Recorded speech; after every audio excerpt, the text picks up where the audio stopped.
Chapter 701. All the celebrities were in a daze at this moment. Where did we run to? The sky was dark and dark clouds were rolling in the distance. Thunder could be heard faintly. The ground was dry and cracked.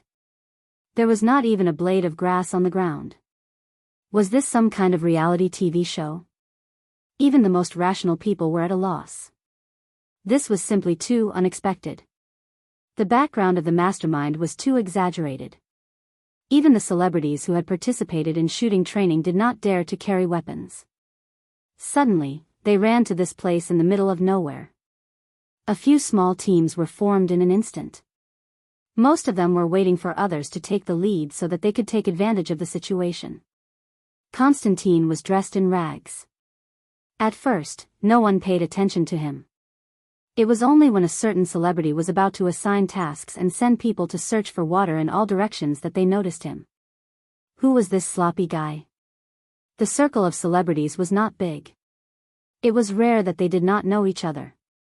Who are you? A popular male celebrity asked suspiciously. Constantine's goal had always been to keep ordinary people away from magic. Now, he knew that he could no longer persist in his goal. In order to let these people understand his situation and leave a deep impression on them, he put on a smile and looked at the new students affectionately. Then, he started the first class with magic. The rising airflow lifted him up. The shocked eyes of the gorgeous actresses brought him unprecedented satisfaction. He made a pose with ice in his left hand and fire in his right hand. Not to mention, he was quite handsome. Adding on the fact that he had dressed up before, Constantine's appearance, which was 70% handsome, increased to 80% with the help of the mysterious aura. The men and women of Hollywood were experienced and knowledgeable. A few of them were trying hard to find a flaw in Constantine's appearance. In their opinion, it was most likely some kind of lighting effect or simply a trick. The artists in San Fernando couldn't do it. They didn't have much experience on the stage and usually shot indoors. Plus, they didn't have much knowledge. Many of them were poor people or even illegal immigrants. They were directly intimidated by Constantine's appearance. Seeing a few familiar artists, Jianghu could no longer hide the rippling expression on his face. Originally, he only wanted to fool around for a few days and deal with it. Now, he changed his mind. This glorious teaching mission was not something he would rest until he died. Even if Miss Thea chased him away, he would not leave. Why did you bring us here? We will obey you unconditionally.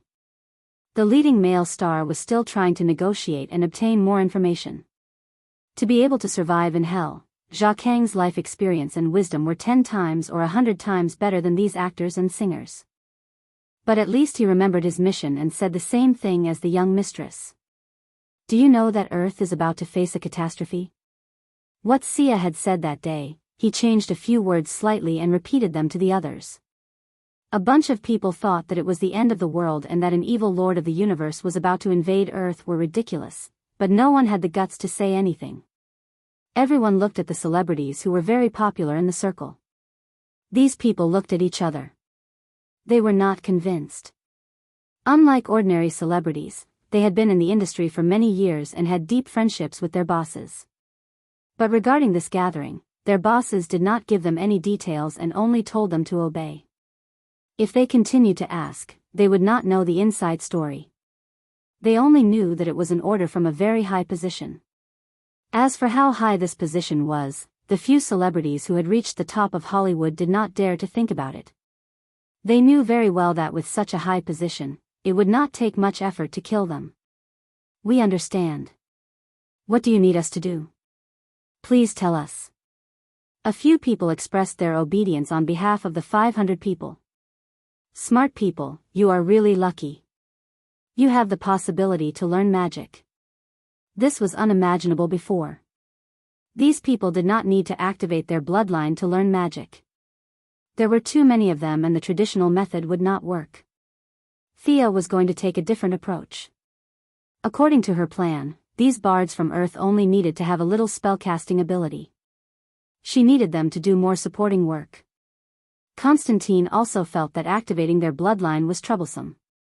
According to the professional settings, they should start with their profession.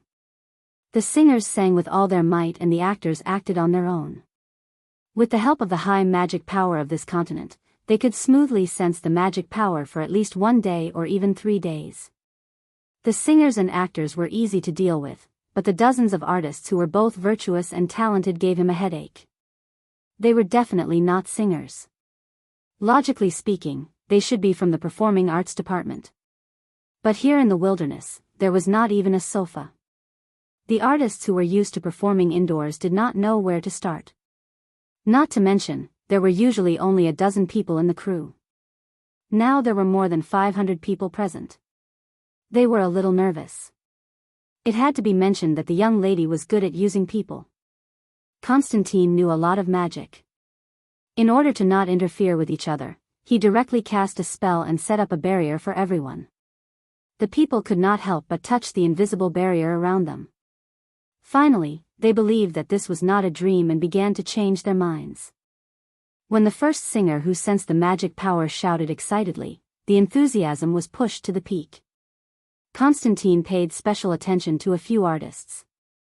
Needless to say, they were really dedicated to their work. They shouted at the air, and the most outstanding few were completely immersed in their work.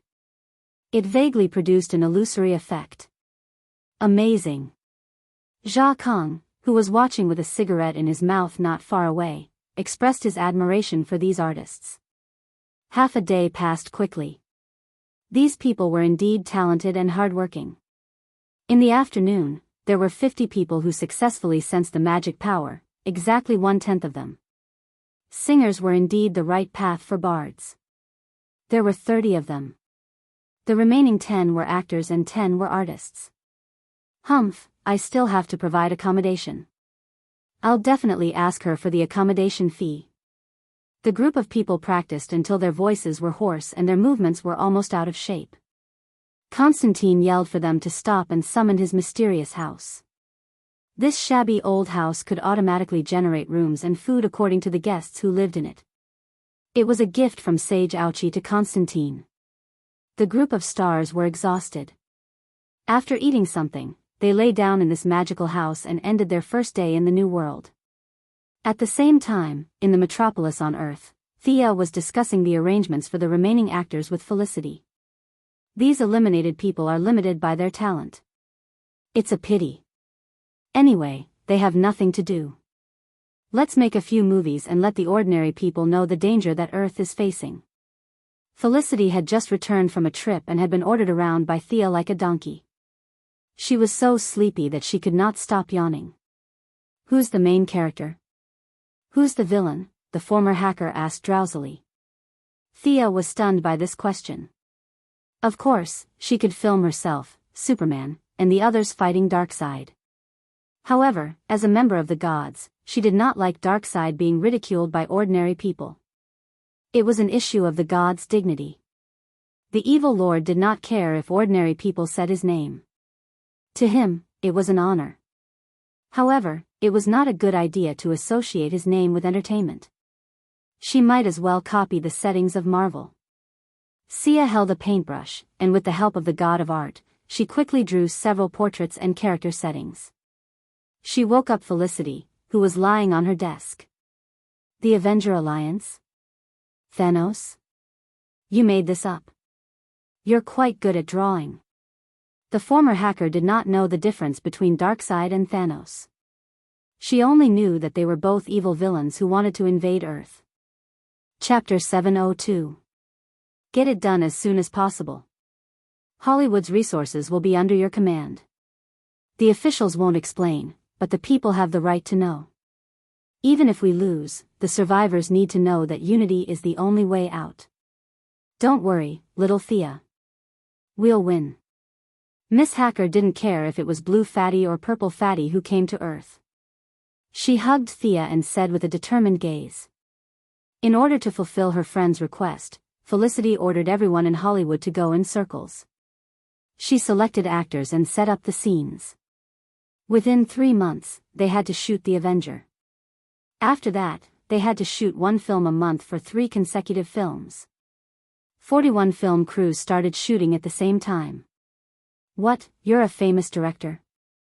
You want to pursue style and personality? Sorry, we don't need those things at all. We'll just do it like an assembly line product. You want to protest? Sure, it's up to you. Do you want to come to the White House or the Capitol? You can sit still and take a bullet or commit suicide. Miss Felicity shut down the entire entertainment industry. She was so busy that she couldn't eat or sleep well. How dare you be happy? All the major cinema chains stopped filming and replaced it with some themed movies. There were also post-disaster reconstruction and wilderness survival movies. The cinema chain owners were initially very dissatisfied. However, after the two bad guys were arrested for tax evasion, all of them became obedient. No matter how stupid the ordinary people were, they could smell that something was wrong in the air. They spent every day in fear, trying their best to find any news they could. Affected by the general environment, even some bad guys restrained their actions. They were so jittery that they didn't even have the mood to rob a bank.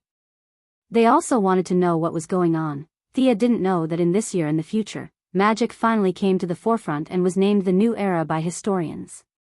She arranged everything properly and prepared to go to the main planet of Ura. She had a lot of things to do. The first target of the reinforcements in the universe was the Green Light Corps. There were 3,600 sectors and 2 green lanterns in each sector. This meant that there were 7,200 people. Including the reserves, there were more than 10,000 people. The Green Light Corps would be an important combat force for the Earth's allied forces. She teleported to the main planet of Ura and went straight to meet the Guardians. The last time she was here, she was just a small sorcerer.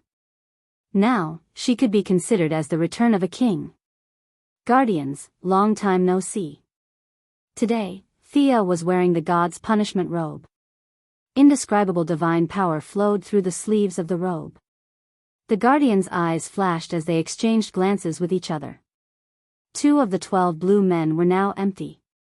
This was likely the result of Ganda and Sed betraying the Guardians and establishing the Blue Lantern Corps. The Guardians had also split. Ganda, who was the most open-minded and concerned about life, had been expelled. This wasn't good news. Long time no see, Your Majesty, a little blue man with the biggest head in Thea's eyes replied with certainty. You have a good eye. Guardians, this universe is about to face a catastrophe. Do you know that? She was still using the same old speech that the school of vertical and horizontal strategies used to gain the upper hand by a show of strength. First, she threw out a big bomb to attract attention. He didn't care about the stupefied expressions of the Guardians and told them everything from beginning to end. He focused on the misery of Earth too and how precious time was now. The story was a little long. As she narrated, more and more Green Lantern Corps members were attracted by her cool appearance and joined the audience. This is how it is. We don't know when Darkseid will attack, but we have very little time. This universe is different from Earth too. This time, there is a high chance that he will send a clone to fight. This universe needs the help of the Green Lantern Corps. After all, she was here to get reinforcements. She didn't use her superior strength to bully them. Instead, she maintained a relatively equal stance. Unfortunately, her sincere words didn't receive a positive response. The big-headed Guardian asked, "We know about Darkseid, the tyrant of darkness. We only have one question. Why is he interested in this universe?" The other party still asked the key question. Superheroes believed that it was reasonable to attract evil to save a world. Neither Superman nor Batman asked this question. To them, this shouldn't be a problem. Any superhero would do the same. Constantine also asked the same question, but Thea gave him a vague answer. He didn't pursue the matter after that. However, these little blue man Guardians, whose minds were rigid and full of schemes, immediately got to the bottom of the matter. Thea didn't bother lying. It's because I stopped Darkseid and repelled the invasion of the Wasteland Wolves in that universe. That's why they are taking revenge. The Green Lantern Corps members began to whisper among themselves. Thea was comforted by the fact that many people supported her. Only a few thought that she had caused trouble. Her heart sank when she looked at the faces of the little blue men. They most likely thought the same way too. As expected, the leader of the blue men said with a hint of mockery, "This is your fault. You should be responsible for it. If you really have a sense of honor, you should leave this universe and not bring disaster back." Thea almost thought that she had misheard. Had the righteousness of the Green Lantern Corps become so crooked? She was surprised, and so were the Green Lanterns of Justice. The Guardians wanted to banish a hero who fought for justice. This was better than kidnapping Thea and sending her to Darkseid to appease him, but there was a limit to how good it could be. Guardians, we should support Earth. Justice shouldn't retreat. The first to support Thea was Earth's Green Lantern, Hal Jordan. Of course, like Arbin Sue and Sinisto, he was now the greatest Green Lantern. A few of Hal Jordan's good friends also expressed their support, and their voices were getting louder and louder. The Guardians didn't move until the Green Lanterns calmed down. Then, they slowly said, "The creation of the Yellow Lanterns was a mistake. Hand over the Yellow Lantern's energy source, and we'll let you go. You can fight Darkseid however you want." The square, which could hold thousands of people, fell silent. Thanks to Sinisto, the Yellow Lanterns and the Green Lanterns had indeed fought a few times. The Green Lanterns didn't dare to act rashly on this issue. Thea's expression was ugly. "Not only are you not responding to my call for help, but you also want my Yellow Lantern's energy source? Did I hear wrongly? Is the Yellow Lanterns more important than the universe? Hand over the energy source, and we'll let you go." The 10 Guardians spread out and surrounded Thea. "You're no match for us. Hand over the energy source, and we'll let you go," the leader continued to emphasize. Then, he turned to the Green Lanterns and said, "Prepare for battle." The Green Lanterns were a little confused. Weren't they talking about fighting the evil Lord? How did it become a battle between the Green and Yellow Lanterns in the blink of an eye? Most of the Green Lanterns obeyed the order instinctively and summoned their lanterns. Only Hal Jordan and a few of his friends chose to stand by and watch. Haha. I'm dying of laughter. You Guardians seem to have a good tradition of bragging. Thea was so angry that her face turned pale. She couldn't take it that someone still dared to treat her like a weakling. Green and Yellow Lanterns? To me, they're all evil. You don't understand the true meaning of power. Do you think I'm using the Yellow Lanterns to stop Darkseid? Thea's soul power surged wildly, and the 2 eyes under the silver hood flashed with a deep and lonely gray light. Thea's aura changed. The tip of the whip danced wildly, and the grayish-white soulfire gave off a sense of death that drifted in all directions. Chapter 703. The sky of Ura's main planet, which was originally dark red with a few spots of green, was gradually covered by gray soulfire. Whispers could be heard in the wind, and the air seemed to become heavier. A faint mist covered the entire battlefield. Green Lantern Corps, attack! This is the power of evil. The Guardian with the head was very cunning. He floated to the rear and let the Green Lanterns attack. The power of evil ghosts? Ignorant. Thea would not let the Guardian accuse her. Your soul is evil? If you have a soul in your body, does that mean you're evil too? Even the Heavenly Father did not dare to call her evil. Of course, he might have chosen to ignore her because he was afraid that she would run over to Darkseid's side. The big boss did not even say anything. Who do you think you are? Countless Green Lanterns attacked her. The large ones were all kinds of spaceships and unknown machines, while the small ones were all kinds of cold weapons. There were all kinds of guns and cannons. Thea glanced at them casually. She had long since passed the point where she could fight against others. These attacks were indefensible in the eyes of ordinary people, but they were nothing to the new gods. As if to mock the Green Lanterns, she used the soul power around her to form a soul armor. Those with strong beliefs would be resisted by the soul, while those with weak beliefs would be absorbed and become a part of the soul. As long as she mastered the 7 emotions, she could use the deity's seat of soul to form the deity's seat of emotions. Originally, it was just a vague thought, but now that she had obtained the deity's seat of soul, her thoughts became clearer. However, the laws of the world did not seem to want any gods to obtain the deity's seat of emotions.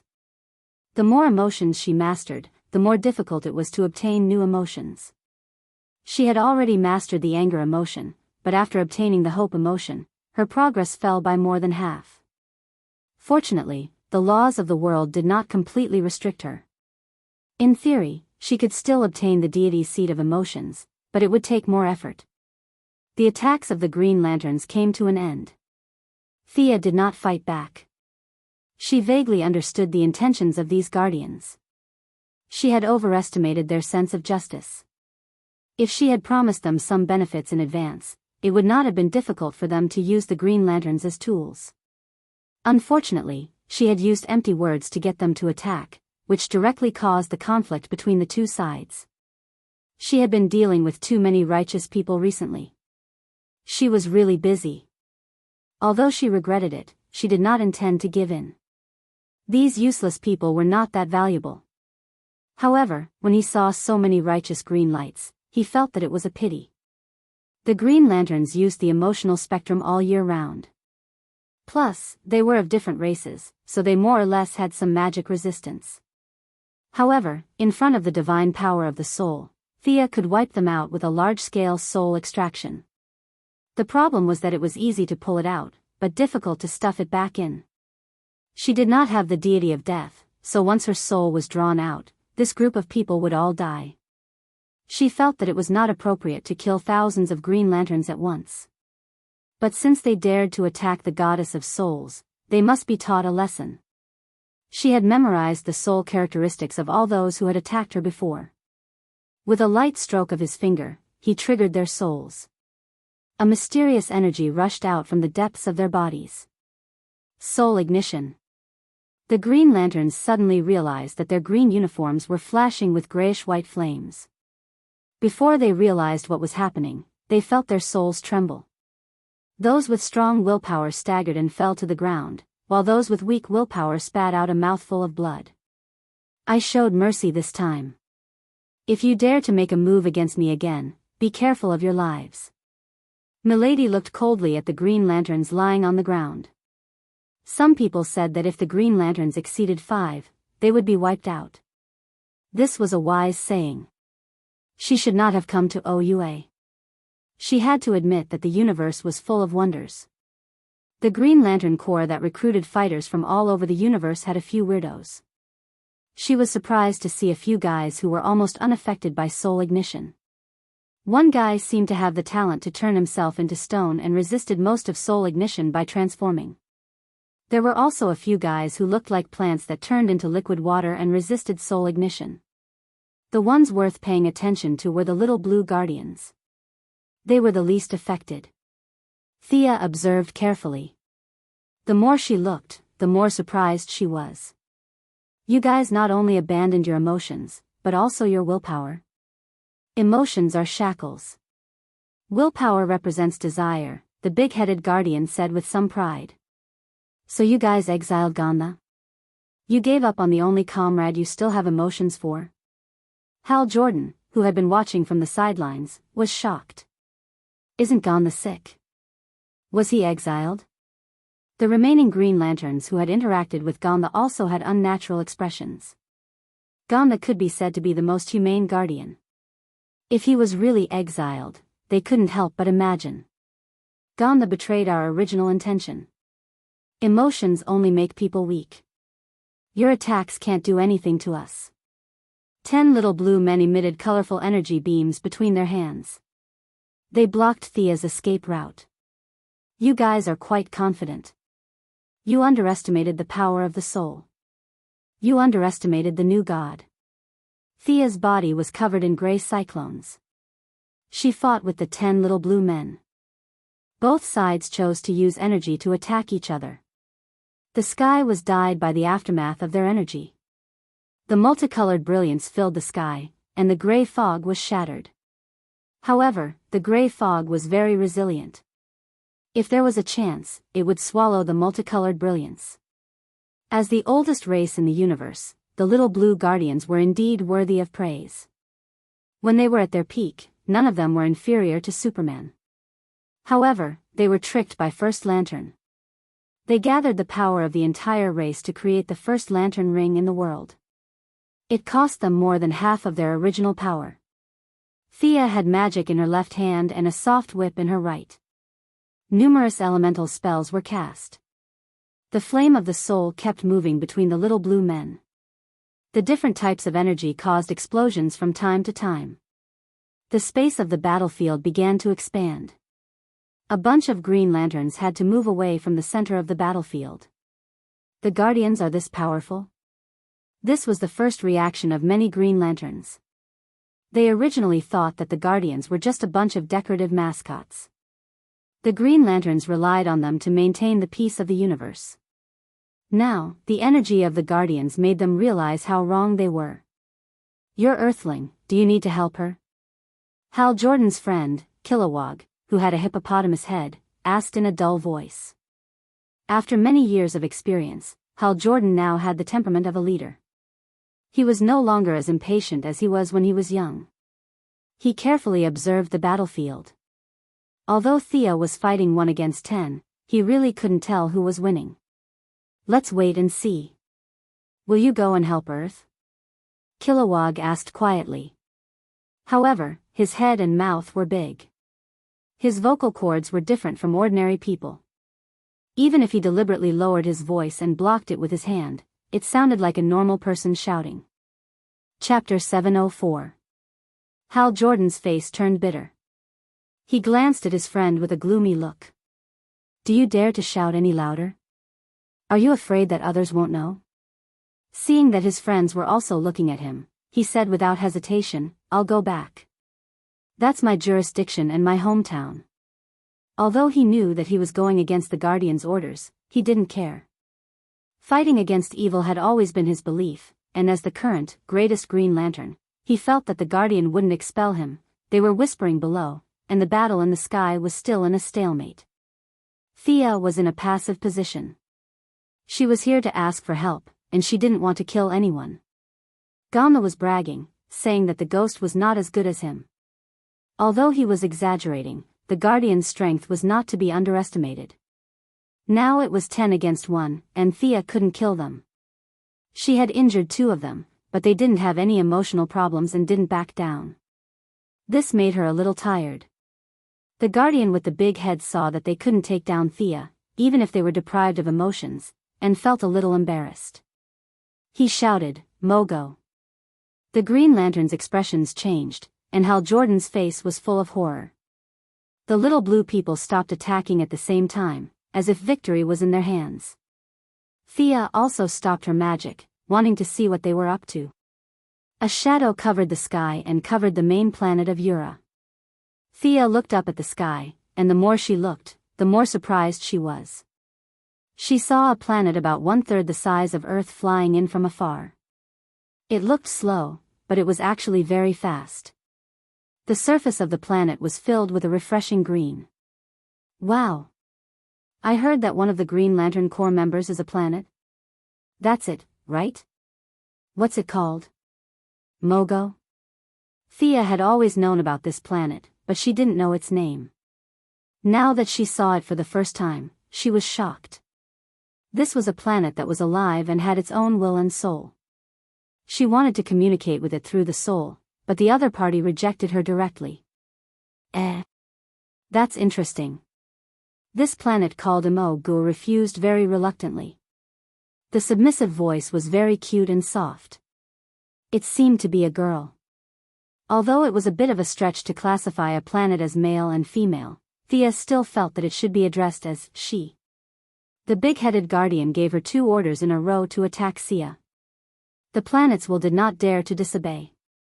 The entire planet began to gather energy, and its target was Thea.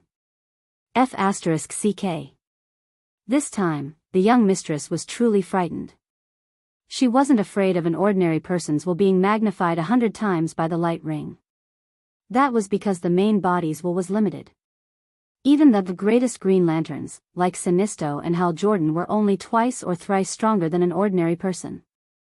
However, compared to the will of the planet, a person's will was nothing. Now that the will of a planet had been magnified 100 times, she did not dare to be careless. Even if the other party did not attack, she was very sure that the next attack would be earth-shattering. Aben Su, Sinisto, and Hal Jordan had to step aside. This planet was the greatest Green Lantern. This attack would destroy the main planet of Oua. The Guardians were very insidious. They knew that the superhero did not want to implicate the innocent, so they forced her to make a choice. Although Thea was not a righteous person, she did not want to destroy half of the Green Lantern because of her. The Green Lantern maintained the order of the universe and ensured the flow of trade in the universe. It was beneficial to her. She could not let the power of justice be sacrificed in the hands of her own people. Okay, you win. Thea left a sentence and disappeared from the main planet of Oua. Not to mention the celebration, there was nothing great about the Guardians who boasted about the new god. Thea disappeared and did not go far. She sneakily circled around, and when she appeared again, she was already on Mogo. At this time, Mogo was like a large satellite orbiting around the main planet of Oua. Thea patted the ground. Hey, big guy, do you still recognize me? Thea used her soul to communicate with the will of the planet. It was impossible that the other party could not hear her.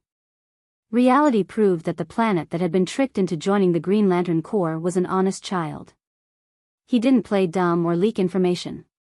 His tone wasn't firm, and his attitude wasn't tough either. His voice was still soft.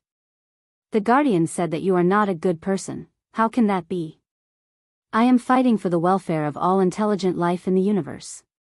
They are slandering me. Thea patted her large chest and said firmly. She felt that this time, she was fighting against Darkseid selflessly. She was more passionate than Batman and devoted herself to the cause of justice. The Guardians had no right to judge her.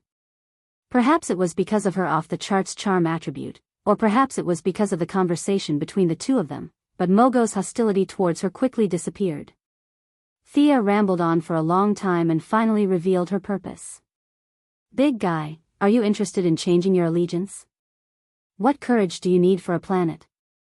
What do you think of the yellow light of fear? Doesn't it suit you? What, you don't like the yellow light? How about the green light of compassion? The yellow light was rejected. This was not surprising. This planet was too kind, and it was difficult for her to impose fear on others. When Thea took out the green light, Mogo was a little tempted. Between a planet full of courage and a planet full of compassion, the latter was obviously more suitable for her. However, he still rejected Thea, indicating that he did not want to leave the Green Lantern Corps. Very picky. Is it because compassion is too tolerant, and you don't like evil? Then you will definitely like the blue light of hope. Thea did not have a blue light ring, and she did not know if Ganda had established a blue light core. She wanted to give it a try, so she used her own light of hope to create a blue light ring on the spot. The result was a little frustrating, and the creation failed. There was only one reason for this result, and that was that the energy source of hope in this universe had already been established. Ganda had already cut off the possibility of others creating blue lights at the source. Although he did this to prevent his former colleagues, it also stopped Thea. What kind of light is this? Mogo absorbed the remaining blue light in the air into the ground and asked carefully. Sigh, it's a long story. In another universe, I don't know if you can understand parallel time and space. That universe was destroyed by a group of bad guys. The reason why I'm looking for Green Lantern is to deal with them. For the past few days, she had been telling the story of Earth 2 to everyone she met. She was already an eloquent speaker, and with the addition of her status as a god of literature, it was really touching and moving. This very young planet, which could even be considered a toddler, was angered by her words, and immediately said that he would help. Originally, Thea had wanted to kidnap him, but now that he was so young, she could not bear to do so. If she jumped ship, everything would be over, and her relationship with the little blue people would be irreconcilable. However, this guy still wanted to stay in the Green Lantern Corps and disobeyed orders. Her future would be difficult. What should she do? Just as Thea was thinking, she saw 3 green lights flying in from afar. She was overjoyed. The scapegoat was here. Hey, Hal, long time no see. Are these two your friends? Thea waved at them from afar. Naturally, the one who came was an old acquaintance, Hal Jordan. He had a carefree personality, and his life had been full of ups and downs. He had been expelled by the Guardians countless times, and had joined countless times. He did not take the Guardians' orders to heart. Let me introduce you. These two are my friends. The tall one is Kilowog, and the short one is Becky. This is Thea Quinn, Earth's superhero, the President's daughter. Chapter 705. Thea looked at Hal Jordan's two friends and smiled awkwardly. This so-called tall guy was indeed very tall. He had the head of a gigantic hippopotamus, was 3 meters tall, had muscles all over his body, and weighed at least 300 pounds. The other short guy was ridiculously short. This guy was a squirrel from Earth, more than 20 centimeters tall, had a fat belly, 2 pointed ears, and a big tail that looked nice to touch. Perhaps Thea's gaze was too wanton. The big squirrel unconsciously took a step back. Milady looked at the lineup brought by Hal Jordan and clicked her tongue. This guy had a fat brother and a squirrel as a pet. He was tall and handsome, had many adventures, and had some decisiveness. This was the model of a proper main character. The two easily reached an agreement to save Earth. As for the Guardian's orders? What was that? Never heard of it. At the end of the conversation, Thea seemed to have suddenly remembered something and patted her head. Hal, I've talked to Mogo. She also wants to fight against evil. If the Guardian blames us, it's okay. I'm the one who instigated all of this. Hal Jordan patted his chest and promised. Would the Guardian eat me? It's not a big deal. He was very happy to be the scapegoat. That's great. With all of you joining us, our chances of defending Earth have increased by a few %. Hua Hua also expressed her gratitude to the few heroes who had pulled out their swords to help. Hal Jordan, Fatty Kilowog, Squirrel Becky, Planet Mogo, 1, 2, 3, and 4 Green Lanterns. Thea was relieved that they didn't break the 5. She briefly introduced Earth's defense and focused on the New World project. Before Thea left, she thought of a question. Hal, what's your relationship with Carol Ferris now? What relationship? Don't play dumb. Batman has seen the footage of your battle. I control the Yellow and Green Lanterns. I know that Carol is a member of the Purple Lanterns. Earth needs every bit of power. No matter what you do, pull her to Earth. If you can pull all the Purple Lanterns to Earth, even better. Thea gave Hal an extremely difficult task.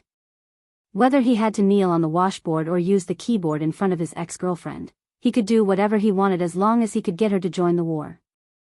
Thea then left Mogo planet under Hal's bitter gaze. Most of Green Light's troops were not fooled, and there were not many who dared to ignore the Guardian's orders. Thea could only look for reinforcements elsewhere. The Red Lanterns were driven mad by hatred. Each of them looked ferocious. They did not look like friends of justice. Orange Lantern was all alone, and he was also a bad guy with pus running all over his body, so he was also abandoned. Both the Yellow and Green Lanterns were not a problem. Hal Jordan could also convince the Purple Lanterns. The only option left was the Blue Lanterns. The Blue Lantern's power source had been established. She just did not know how far Old Man Ganser had progressed. Thea still felt that she should give Mogo a Blue Lantern ring. If she did not want to leave Green Lantern, she could just wear another Blue Lantern. Ordinary people were limited by their mental strength and willpower.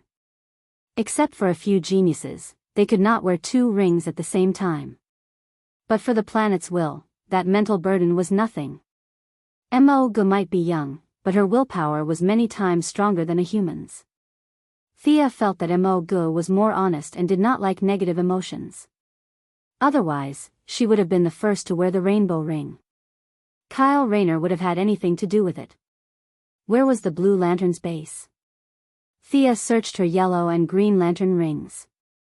There was no record of it. She returned to the main planet of Ura and asked the Guardian. Even if they knew, they would not tell her. She could only look for it herself. Fortunately, she also had hope. From time to time, she would use her soul to ask the ancestral spirits. Finally, after 4 days, she found some traces. This was a planet on the verge of extinction. The sky was blood red. Raging hurricanes destroyed houses and fields from time to time. They also carried a large amount of debris and destroyed the fragile ecological environment. The earth was also spewing lava and seawater was constantly flowing. Many intelligent lifeforms left their homes one after another, running here and there in an attempt to find a chance of survival. Sector 1?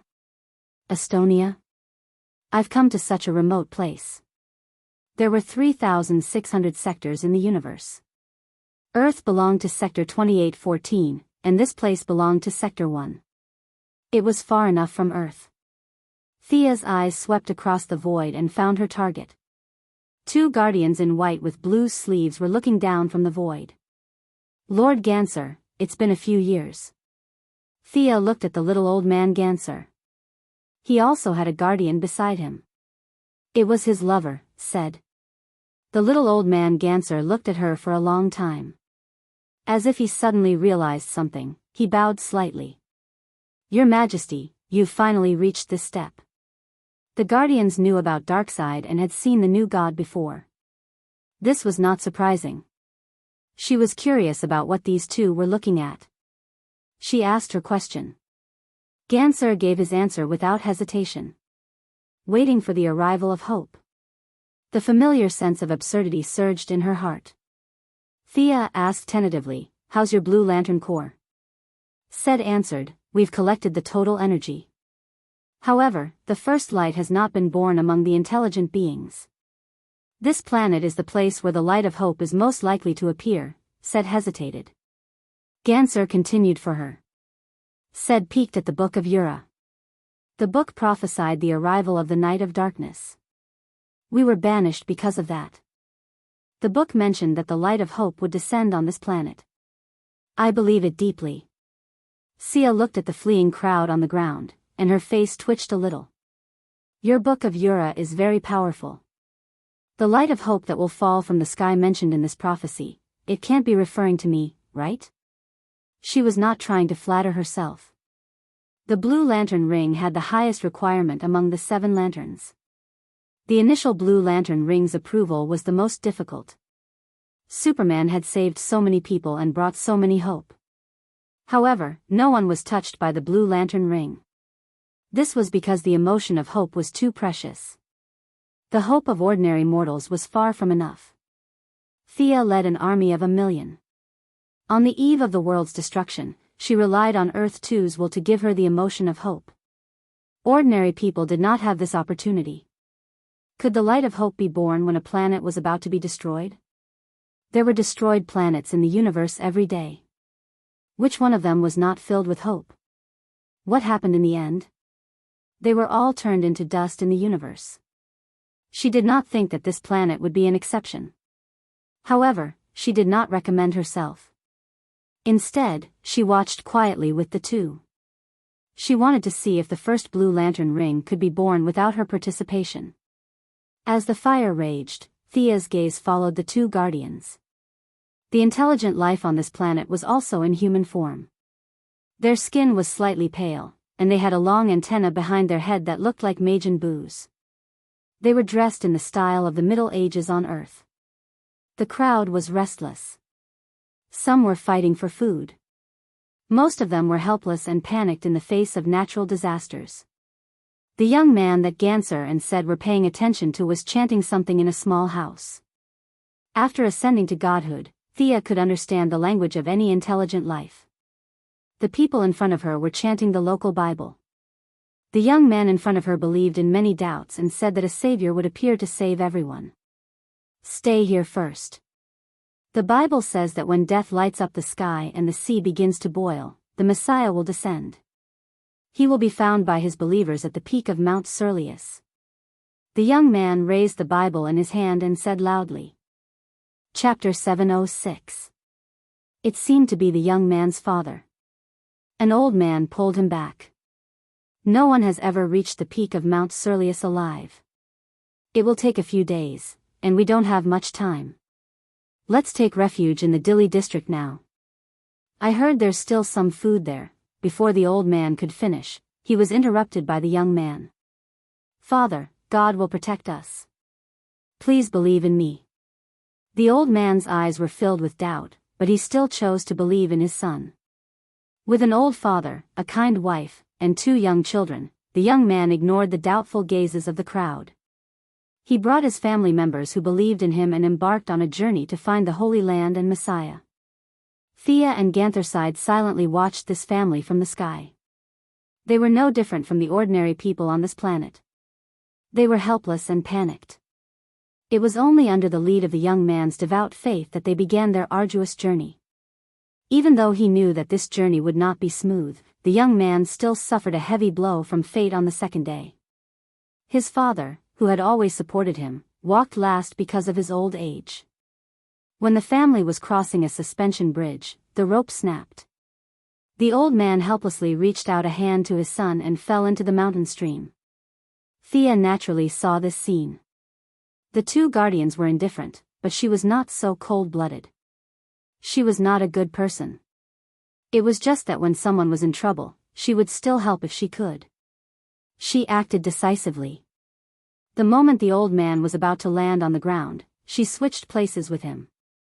God, save us. Please save our planet. The old man was able to educate the young man. He was also an extremely devout and loving person. He only felt that he was waiting for death a second ago, and the next second, he was running to the clouds. Even according to their aesthetic standards, the goddess beside him was unbelievably beautiful.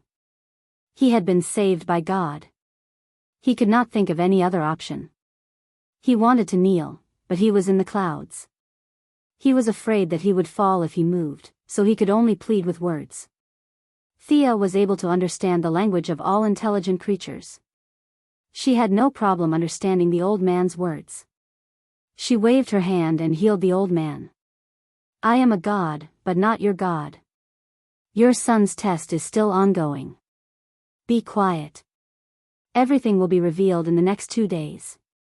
As if to prove the words of Goddess Thea, the young man's test came again. When his wife passed through a narrow passage, she slipped and fell down a 1,000-meter deep valley. The young man looked at the place where his wife disappeared and wailed. In the end, he wiped away his tears and tried to carry the 2 children on his back and continued forward. Saving one is saving 2 is also saving. You should come too. Thea brought another one back. The young man's wife was comforted by her father, and she continued to be an onlooker. The young man's journey was about to come to an end when cruel fate teased him again. When they were crossing a shallow river, the water level suddenly rose. The 2 children were short and weak, so they were directly washed away by the rushing river. The young man could no longer suppress his grief. He pounded the ground angrily as if he wanted to vent all the injustice. The 2 children were also pulled back by Thea.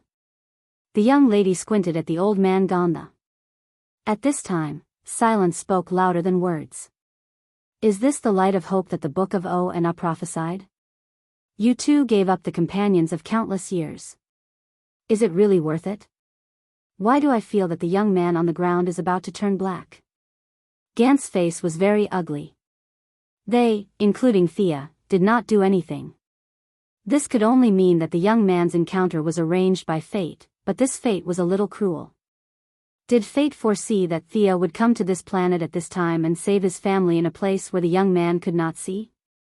Ganda did not think that he would save people. He was a little stronger than his colleagues, but there was a limit to his strength. Not to mention a few ordinary people, even if the entire planet exploded in front of him, he would not blink. Ganda quickly glanced at Thea, then continued to look down with a poker face. Unaware that there was a crowd of onlookers above him, the young man finally finished venting. Under Gant's excited gaze, he climbed up the sacred mountain not far away alone. Are you sure there will be some kind of miracle? I did not sense any fluctuation of divine power. Thea looked at the young man struggling to climb the mountain. When he was about to reach the top, she could not help but ask, How could Gandha answer? He did not sense any abnormalities. By right, there should be some signs at this time.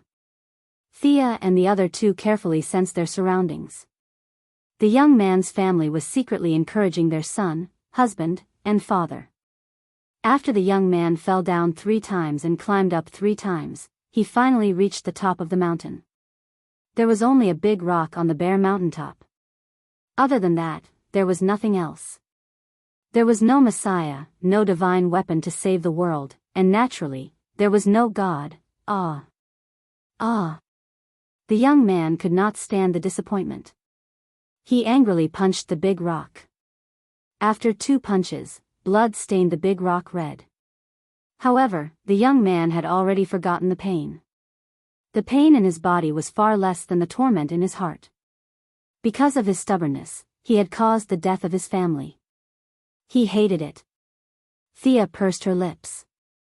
At this time, the young man's body was faintly emitting a black aura. That was the aura of despair. Facing this so-called sacred rock and giving him a sword, he would be able to act out an alien version of 400 years of love. No, the Book of Ura will not be wrong. The light of hope should descend here. Gandha was completely flustered. Can we make a blue lamp for him? Said asked urgently. If the prophecy was wrong, their betrayal of their race would be a joke. Gandha looked carefully for a long time and answered sadly, there is no hope in his body. The lamp ring will not choose him. Said did not give up. He made one on the spot. This was the first blue lamp in this universe. Unfortunately, the lamp ring did not care about the young man. If it were not for Said's control, the lamp ring would have flown away. The 2 little blue people were completely speechless. Thea looked left and right. She felt that it was time for her to clean up the mess. She muttered to herself, in another parallel universe, the will of the world there gave me something. I don't know if this is a prophecy in your book or a coincidence. After saying that, she ignored the 2 little blue people. She gathered a small ball of hope between her fingers and projected it into the young man's body like a beam of light. Hope emotion. I don't need the lamp ring's hope emotion. The 2 guardians knew what was good for them. The 2 of them watched as the pure emotional energy entered the young man's heart. Seems like it's just a little bit more. Thea was experienced. She teleported the young man's family over as she spoke. The hope emotion eliminated the pessimism and despair in the young man's heart. The family that he thought had passed away reappeared in front of him. The young man's emotions were completely unleashed. Chapter 707. As expected, the blue light ring that was hovering in the sky chose him. The young man became the first member of the blue light ring and named himself Saint. Seeing the blue light leader that he chose kowtowed and bowed to Thea, he wished he could kiss her shoes. Gandha and Said were speechless. Hey, young man, you seem to have chosen the wrong boss. The lady showed off her acting skills on the spot. She skillfully combined the majesty and kindness of a god. The saint's family shed tears of gratitude. As soon as they helped one up, the other kneeled down again. They were busy for a while. God, please save our planet. The saint still didn't know that the 2 dwarfs next to him were his boss. He didn't have time to look at the function of the ring. He was focused on begging Thea to save his people. Your ring can slowly improve the environment and save our people. Gandha, who had been standing like a wooden stake for 10 minutes, finally found an entry point. He said hurriedly. Only then did the saint glance at them. The meaning in his eyes was nothing more than, who are you? To be honest, he didn't really trust Gandha. The saint got Thea's hope and emotions, so he was naturally close to the lady. He turned to ask for her opinion. The 2 dwarfs almost vomited blood. Thea didn't embarrass them too much. She observed carefully. The core of the planet was seriously damaged. It was beyond saving. Even a god like her couldn't do anything, let alone the light ring. But facing the expectant eyes of the family, she cast a spell. Her eyes flashed and finally, a complicated seal was cast deep into the planet's core. I have sealed the severely damaged core of the planet. the destruction of this planet has been delayed for about 1,000 years. You have enough time to migrate. When the saint's family heard that the planet had been saved, they once again paid their respects to her. It was very comfortable to be with such a kind person. Thea stayed on the planet for 3 more days. The saint finally realized the existence of the lantern ring, but the 2 high and mighty guardians couldn't give much constructive advice on how to use the lantern ring. They treated the lantern ring as a tool, so why would they study how to use it? The saint, who was eager to gain power to help his people, turned around and asked Thea for help. Experience in using the lantern ring? Facing the saint's question, the young miss was a little surprised. Do I have any experience in using the lantern ring? I'm too knowledgeable. I've trained hundreds and thousands of light ring users. She reached out and tapped on the saint's forehead, giving him a copy of the idiot's version of the lamp ring. The saint did not know that Thea had already prepared for this.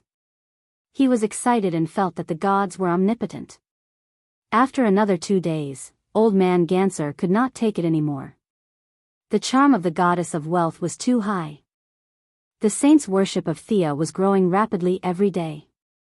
Perhaps in another 2 days, this follower that he had chosen would be pulled to her side. Although he knew that he would be at a disadvantage if he spoke first, he still decided to get straight to the point with Thea. Your Majesty, why have you come to this planet? Old Ganser's words implied that she was just passing by. If you have something to do, hurry up and go do it. Thea coughed softly and said, You know Amway? No, do you know that a catastrophe is about to befall this universe? She did not know how many times she had said this, but she repeated it word for word.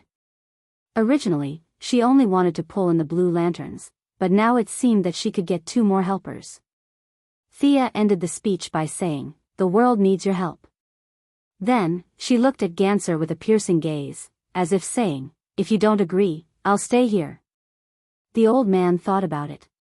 If Darkseid conquered this universe, he would not be able to escape. In the end, he nodded and agreed. Thea was overjoyed. As an ancient race, the Guardians were not to be trifled with. She had experienced the 10 versus 1 a few days ago. Their individual strength was weaker than Superman's, but the difference was not huge. Both sides agreed that when Darkseid arrived, Ganser and Sed would lead the Blue Lanterns into battle. Before she left, she remembered her original purpose. Do you know Mogo of the Green Lantern Corps? The old man glared at her. I was just exiled. My memory was not erased. How could I not know? He nodded sulkily to show that he knew. Actually, I think that Mogo is a planet's consciousness. Wearing the green light of courage is not very suitable. A planet with courage? How strange. Don't you think the blue lanterns suit her?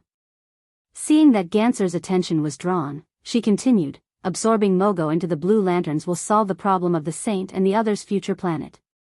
Isn't this the best of both worlds? Old Ganser only thought about it for a second before he agreed to the idea of poaching his former colleague. His only condition was that he had to do it himself. Thea looked at him with a half-smile. This old man was eager to save his reputation in front of the saint and help her solve her future problems. He could indeed gain her loyalty, but the price was naturally the anger of his former colleague. Thea also did not want to fall out with the Green Lanterns. After all, maintaining order in the universe was a big deal. This universe could not do without the Green Lantern Corps. Now that Ganser, the traitor, was in front of her, she would be more at ease. What happened next was logical. Ganser took the saint to see Mogo. The submissive planet's consciousness did not know that there was a split between the Guardians. Facing Ganser's recruitment, she thought that it was an internal personnel change. Without hesitation, she gave up on the Green Lantern and put on a Blue Lantern ring. Thea originally planned to let Mogo wear 2 rings. Unfortunately, the Guardians were too strict with the Green Lanterns. Ganser wanted to cut off the Green Lantern's restraint on Mogo, so he could only let her wear 1 Blue Lantern. The result was not bad. Hope's emotions were more suitable for her. After a few days of simple contact, she became good friends with the pure-hearted saint. Thea's trip to the universe finally came to an end. She had found all the reinforcements she needed.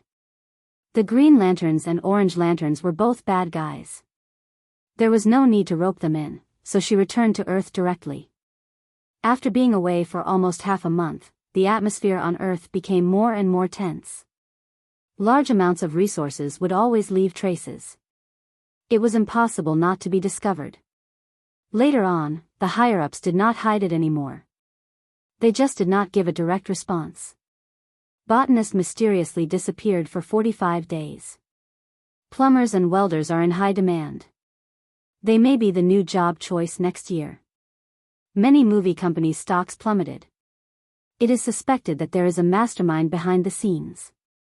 Many news media carefully probed and found that the government did not respond at all. They became bolder and bolder. Many speculations were slowly approaching the terrifying truth. Not long after returning to Earth, Batman invited her to the Bat Cave for a chat. He said that he had caught an apocalyptic demon soldier in the new world that Thea had described. Chapter 708. That's right. Its outer shell is made of super alloy, and its internal muscles and bones are connected by mechanical nerves. This is the basic combat unit of the Apocalypse Star. They have already begun to infiltrate this place.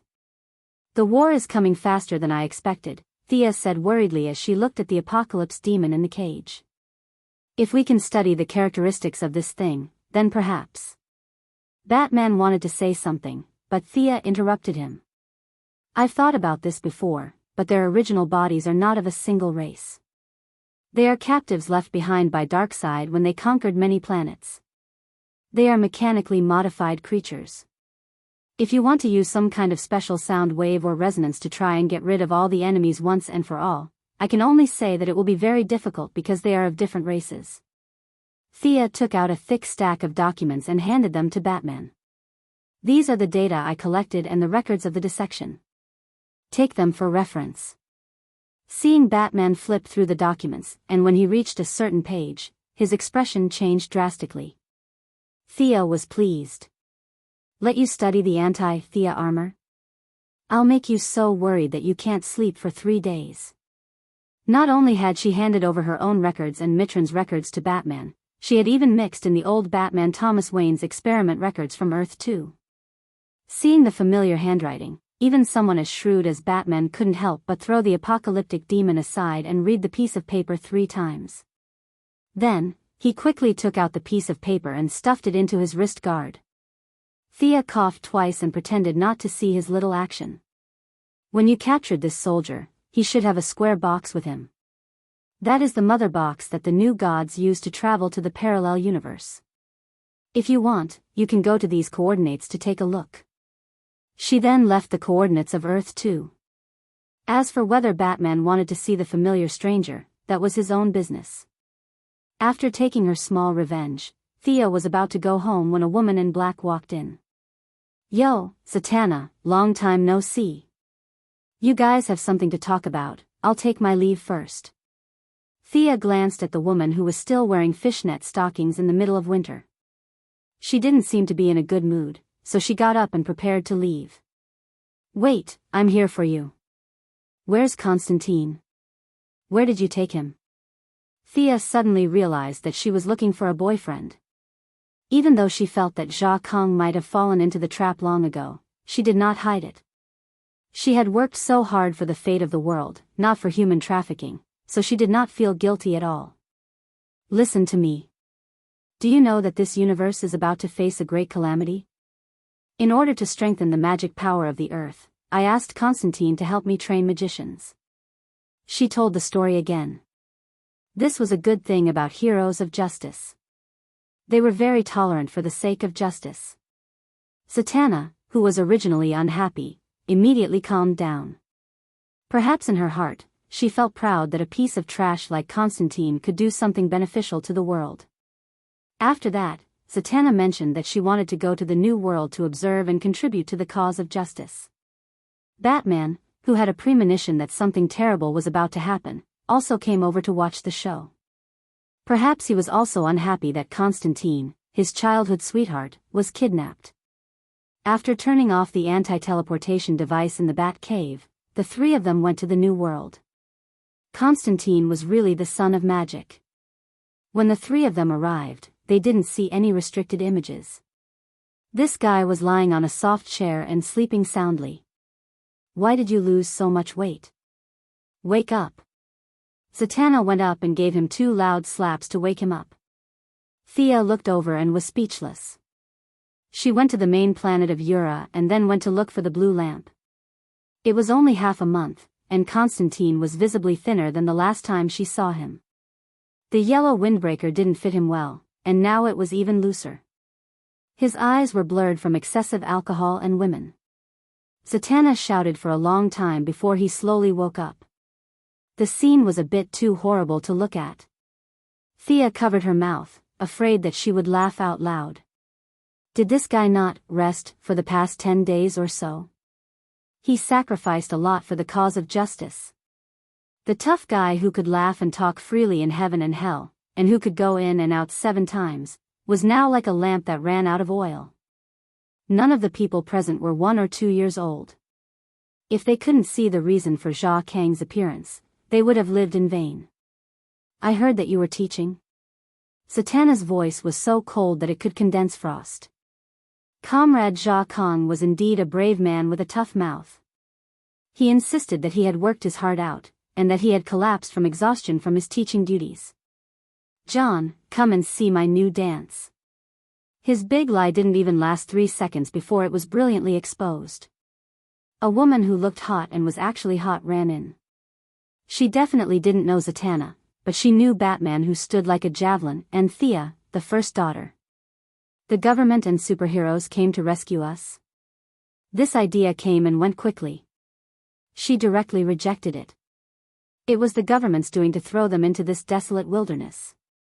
This was their current consensus.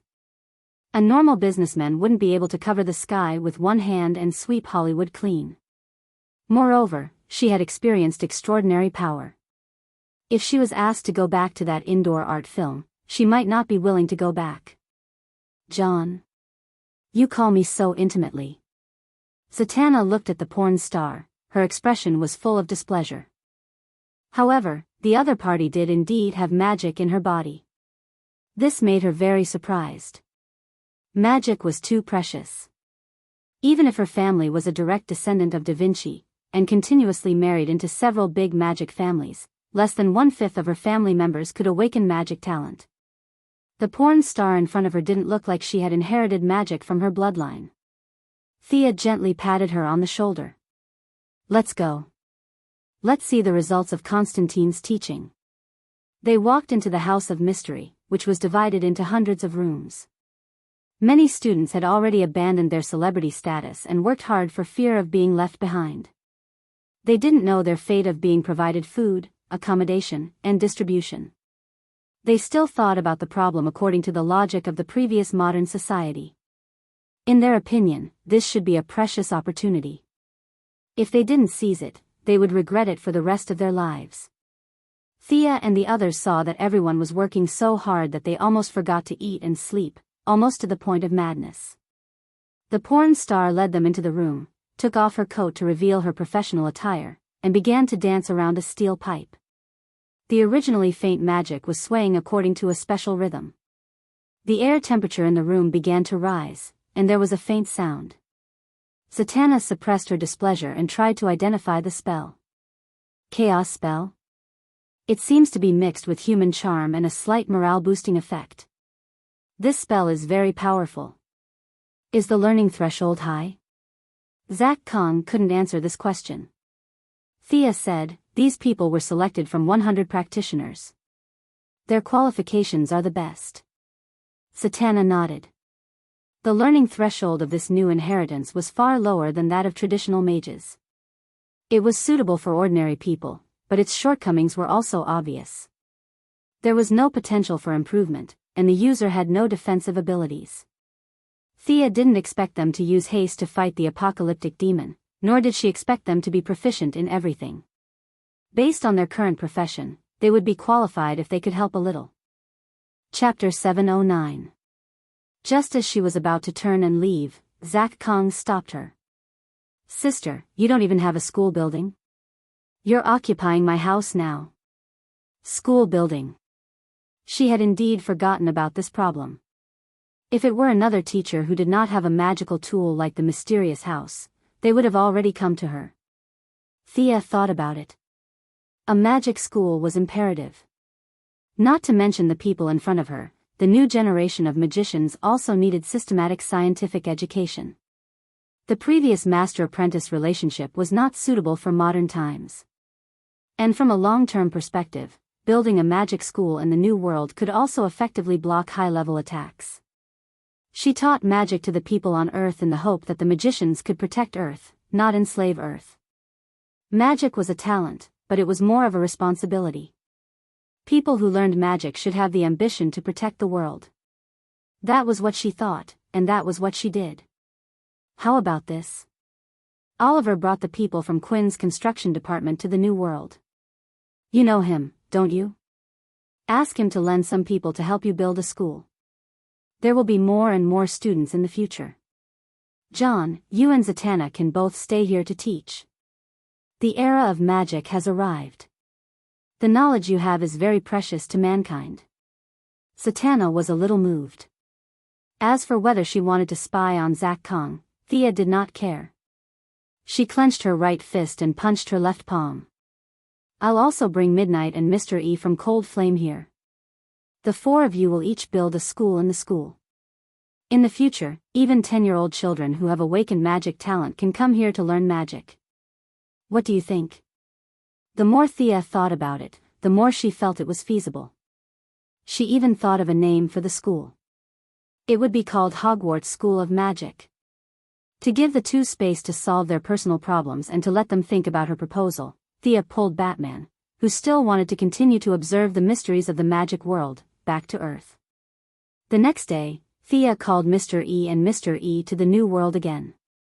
Constantine had been here for more than half a month and had already figured out the situation. This place was slightly higher than Earth's plane and would be the first stop to intercept all threats from other dimensions. It could be said that if they could guard this place, Earth would be safe. Under his persuasion, Zatanna also gave up on the principle of keeping magic a secret and set up a grassroots team. The four of them had no objections at all. Midnight and Mr. E were her subordinates, and Constantine and Zatanna's fists were not as big as hers. What's more, the first miss was always talking about the approval of the Ministry of Education and the White House. They couldn't interfere with the secular world, so they naturally didn't have the confidence to fight for the position of principal. My plan is to divide them into 4 academies: Constantine of Courage, Zatanna of Wisdom, Mr. E of Tenacity, and Midnight of Shrewdness. In order to satisfy her bad taste, Thea found 4 animal spirits overnight. As she had the divine position of the soul, those animal spirits did not dare to resist her at all. They were all dragged to the New World by her after promising her some benefits. This golden lion is Gryffindor, the blue eagle is Ravenclaw, the grey badger is Hufflepuff, and the black snake is Slytherin. Their combat power is not bad. Usually, they can stay in the school as guardians. If you are in trouble, you can also summon them across space to fight. With the approval of the government, the construction of the school building will be under me. As for the teaching and enrollment, you will be responsible for it. Midnight and Mr. E had no objections. Slag Kong and Zatanna had received some benefits and were spurred on by a sense of mission, so they also agreed. The 4 of them had been in the magic world for many years, and finding some students was not a problem. The most important thing was that the air in the New World was rich in magic. Back on Earth, meditation was an idle process. Just look at Mr. E, who practiced 18 types of meditation techniques a day until he went blind. It was easy to understand. However, it was different in this world. It was too rare to see significant results after one meditation. Zatanna knew many children of magic families who could come to learn. Mr. E's Cold Flame Church and Midnight's father's subordinates could all come to make the school look good. Thea did not care about their discussion and teleported to find Oliver. Her brother was the first to know about the New World. He did not know that his 10-year-old son was hidden by his evil mother and evil sister. When he heard that the children born in the New World would have magic talent, he dragged Shadow here for a long time to make a child. After a month of hard work, there was finally a result. In order to reunite their family, Moira and Thea worked together to get the indescribable country to withdraw the arrest warrant for Yao Fei. Old Yao could finally see the light of day again.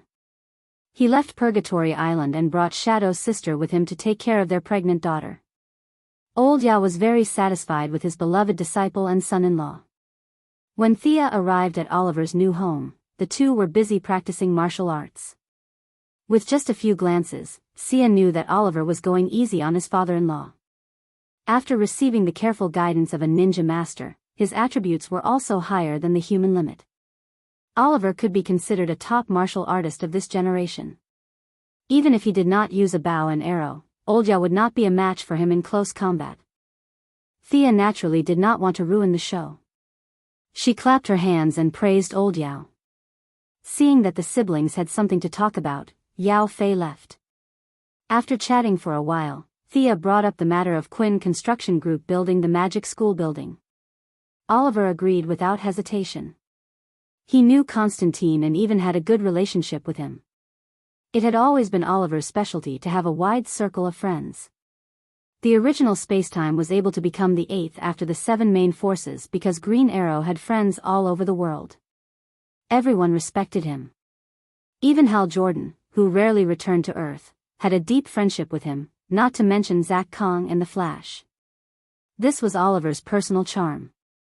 Give it to Shadow. As soon as the invasion begins, ask her to return to Earth. Thea handed Oliver a special teleportation gem. Even if the sorcerers of Apocalypse Star sealed the space, the gem could still teleport Shadow away. As for asking Oliver not to participate in the war and run back to Earth with his wife, she would not do it. She wouldn't say that, and her brother wouldn't agree to it either. How confident are you? In the face of an unknown battle, it would be nonsense to say that Oliver was not afraid. I think we can win, but sacrifices are inevitable. Thea thought about it and said seriously. Even the 7 heroes of the original spacetime could win. It did not make sense that she would lose after making so many preparations and finding so many helpers. Seeing Oliver's worried expression, she promised, I will not be the one sacrificed. I am already a god. The life and death of ordinary people cannot measure me. At most, I will be beaten to death. As long as there are souls and wealth in the universe, I will not die. What I am worried about is... Forget it. Thea wanted to persuade Oliver to stay away from the battlefield, but seeing his determined face, she swallowed her words. Green Arrow had the luck of a main character. With the special power armor and skilled martial arts, even if he was in danger, the Flash or Green Lantern would be able to help him. Chapter 710. Preparations for war were in full swing. The good news was that only one apocalyptic demon had been found, and it was captured by Batman. Darkseid's infiltration had just begun. 2 days later, Fiora told her the good news. The god of death, whom we have been looking for months, has been captured by them. Fiora called Thea to a deserted planet where Lightning Lady and Jared were. The 3 of them spent a lot of effort to find the god of death, who had disappeared for many years. After that, they were teleported to another planet. After a tough battle, they finally defeated the first king of Atlantis. An old zombie. Thea sighed when she saw the guy's appearance. Gray hair, ferocious face, and a tattered body armor with only a layer of skin wrapped around his bones. He could play the role of the king of the dead without any makeup. The god of death was furious when he was awakened in his long slumber. The 3 of them attacked him together and threw out all kinds of control skills. In the end, it was Fiora who knocked the old zombie out. Can you read his memory? Thea asked. The gorilla nodded. Jared then began to show the god of death's life to Thea through their spiritual connection. Thea quickly went through the memory of the god of death. He was ambitious when he was young. He unified the 4 seas in his middle age. He was betrayed by his family in his later years and sank Atlantis. He is still hiding something. Continue to investigate, she ordered. The gorilla increased the level of control. After repeated searches 4 times, Thea finally saw what she was looking for in the depths of the god of death's memory. TSK, this guy is so wasteful. He actually squandered Poseidon's origin. Thea felt sorry for him. As the chosen of Poseidon, their attributes were exactly the same. In order to live for a long time, the god of death was ruthless to Poseidon, who was in a deep slumber, after sinking Atlantis. It was different from when Thea absorbed Black Adam's divine power to increase the upper limit of her own divine power and enhance the essence of life. The god of death had used the same attributes as Poseidon to artificially downgrade his divine power. Like a hamster going through winter, he stored his divine power to sustain his own consumption. Sia watched for a long time and clicked her tongue. The god of death's technique was far from brilliant. Just by looking at how old he was now, she knew that he did not understand the mystery of divine power at all. Instead, he used it as a power on the same level as magic power. It was a waste of the essence of Poseidon's divine power. The original essence of Poseidon's divine power was squandered away. Thea felt sorry for Poseidon.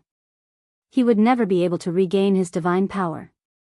The god of death had been turned into a zombie by time. Even if Poseidon were to bring him back, he would never be able to regain his former divine power.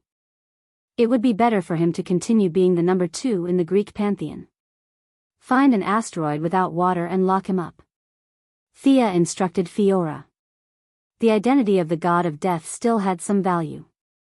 Whether to give it to Poseidon or the Atlanteans in the future still needed to be considered. His method of absorbing divine power seemed stupid in the mortal demigod stage, but in the divine stage, it made up for Thea and Diana's lack of divine power.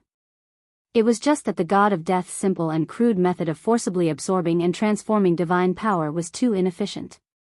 Thea's understanding of divine power, coupled with sufficient knowledge of magic, would definitely be able to develop a more efficient method. With the help of the god of death's ideas, Thea returned to Earth and began to discuss with Diana behind closed doors. Well, it was a very serious study. In the end, the two were busy for 5 days. They smelted the magic sword from the ninja master and used its essence to create 2 necklaces.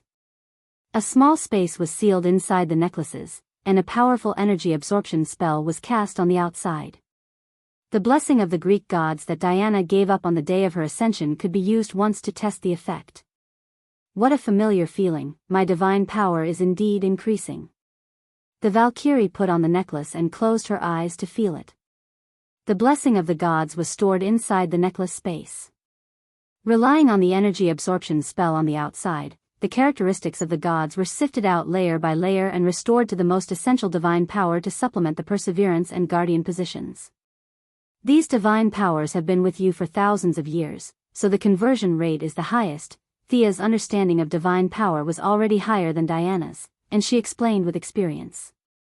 Diana originally proposed to return these divine powers to the gods, but was forcibly suppressed by Thea. What a joke, return the meat that was already in your mouth. Don't even think about taking it back. Her lover strongly objected, and Diana also had no love for her brothers and sisters, so she tacitly agreed to this matter. Ah, the Valkyrie let out a long moan. The position that was almost dried up was finally replenished. That kind of comfortable feeling made her exclaim even though she was calm. The new gods are too troublesome. After stopping the absorption for a day, Diana frowned her beautiful eyebrows and said in a rather dissatisfied tone. Thea could only spread out her hands to express her helplessness. The nature of the divine power of the old gods and the new gods is different. The new god's divine power recovers slowly, and the consumption is also slow. There are pros and cons to each. Diana's divine power recovery problem was barely solved. By absorbing the blessings of the gods and self-recovery, it was estimated that she could recover 70 to 80% before the war. Thea's own recovery problem had not been solved. The god of death could absorb Poseidon, and Diana could absorb the blessings of the gods because they were either of the same attributes or deeply involved. This kind of opportunity was not common. Thea, who had all 6 attributes, had to absorb those with comprehensive attributes. Black Adam had already been sucked dry, and the remaining divine power was with Dr. Savannah. She would not do anything to her own people, so Shazan was the only choice. It was just that Billy Batson was still his naughty child and had not received any divine power. Thea felt that it was most likely that she had killed Black Adam. Old Shazan was not as anxious as the original time. He was not anxious, but she was. Thea changed her strategy and decided not to wait passively. She wanted to take the initiative and take down old Shazan by force. This old guy was hiding in the Stone of Eternity, which was a space created by the fusion of a stone from heaven and a stone from hell. The mighty power of heaven and hell worked there at the same time, and it was not limited by the rules of space and time. Whether it was Thea or Madame Xanadu's divination, they could not find this space. Since there was no way out using magic, she was ready to use scientific means. Psyker's shockwave ability could find the space of the god of speed, so it should not be too difficult to find in Stone of Eternity that was not in time and space. However, it was a little difficult for him to find it out of thin air. Thea still needed to find someone who had entered the Stone of Eternity and find the entrance from this person's past memories. There were only a few candidates. Billy Batson had not entered so far, and Black Adam had died of old age without leaving a single cell. There was no way to clone him. What was left was the triple evil body. Chapter 711. The Phantom Stranger, the Questioner, and Pandora, they were the triple evil bodies. The first two were elusive, often wandering outside of hell and heaven. It was impossible to find them. Pandora, who was believed to have released the 7 deadly sins, was her only choice now. Pandora was a pitiful woman, whether in myths or in real life. The originally innocent tribal girl opened a metal box out of curiosity and was nailed to the pillar of shame, accused of releasing the 7 deadly sins. Ridiculous. The emotions originally possessed by humans were forcibly pressed onto the head of a girl, just because she opened a box that no one knew the purpose of at that time. Old and dim-sighted, neither wise nor good at listening, irritable, stubborn, and unreasonable. Old Shazan, who claimed to be the guardian of mankind, sentenced the girl to life imprisonment with a groundless accusation, punishing her to stay in the world forever to atone for her evil deeds. Old Shazan would not admit that he did not know what the box was, but he claimed to be the guardian of mankind. He could not give any constructive suggestions, so he pushed all the blame to the ignorant girl, saying that she had to atone for her sins. Then he closed the door and went to sleep. This was just one of the countless good deeds that the old fool Shazan had done in his life. Thea was now going to find the girl who had wandered the world for thousands of years, then enter the Stone of Eternity, take away his divine power, and cut off the old dog's head. Justice needed to be upheld, but it could not be dealt with by just finding a scapegoat. The more good people like Shazan there were, the more chaotic the world would be. Gideon, search all the databases for a woman. Purple clothes, but I don't know what she looks like. The only clue I have is that she has always appeared in remote places. She should have been born around 800 BC. Traces of her should have been seen in many human wars. Search according to these conditions from ancient books, then use modern facial recognition to filter out the target. Thea set the search range, then put her 2 long legs on the table, waiting for the search results. 2620 BC, Memphis, Ancient Egypt. Well, this era is too old to judge. In 44 AD, a woman in purple appeared in the Druid forest of Antrim. This news should be true. 113 AD, Jerusalem. Master alchemist Boans accepted a female disciple, 1328 AD, Mount Song. 1416 AD, Osaka, what a pitiful woman. She's just an ordinary person. She doesn't have any talent, yet she has eternal life. Thea looked at the results of the search and sighed. Vandal Savage was like that, Ninja Master was like that, and so was this pitiful woman. She had a long lifespan, determination, and willpower, but she lacked the talent to turn something rotten into something magical. This woman, who was known as Pandora in the ancient books, began to travel alone and traveled all over the world. At first, she was still searching for extraordinary powers, lowering her head to seek guidance from those who were less than a fraction of her age. Unfortunately, she had no talent at all. Other than practicing martial arts, she had no other strong points. Some of the results were confirmed, but most of them were discarded. Gideon's search area was rapidly narrowing. It was not until 2 hours later that he finally determined the target's current address. In Aleppo? It's really a good place to nurture outstanding people.